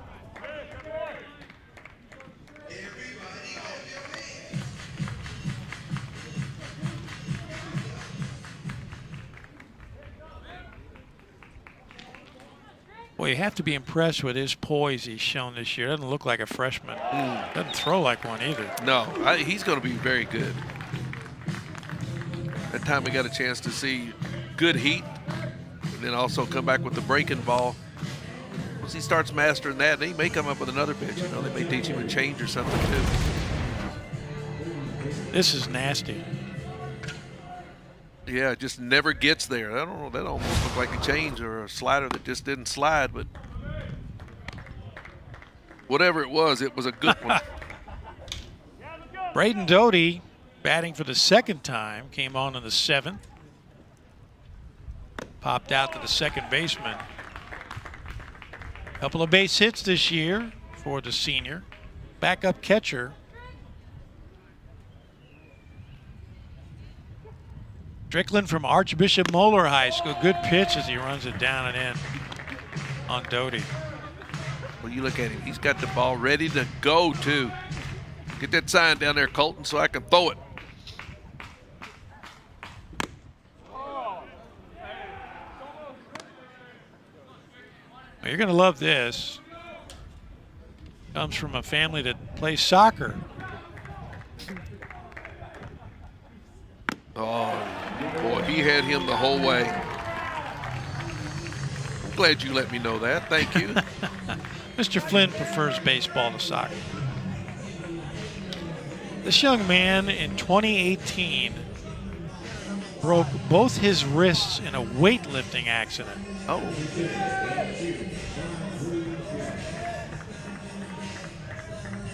Now Drew Bianco coming off the bench, batting in the leadoff spot for Trey Morgan to get himself an at-bat.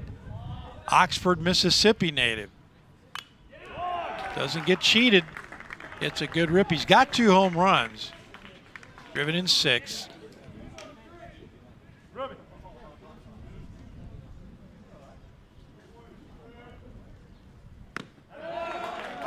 A lot of movement. Wildcats 1 strike away from a win.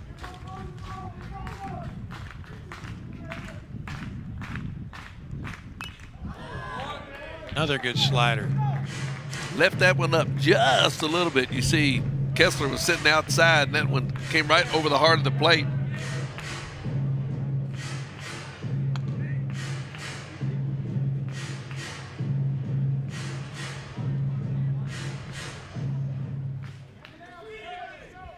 No balls, 2 strikes.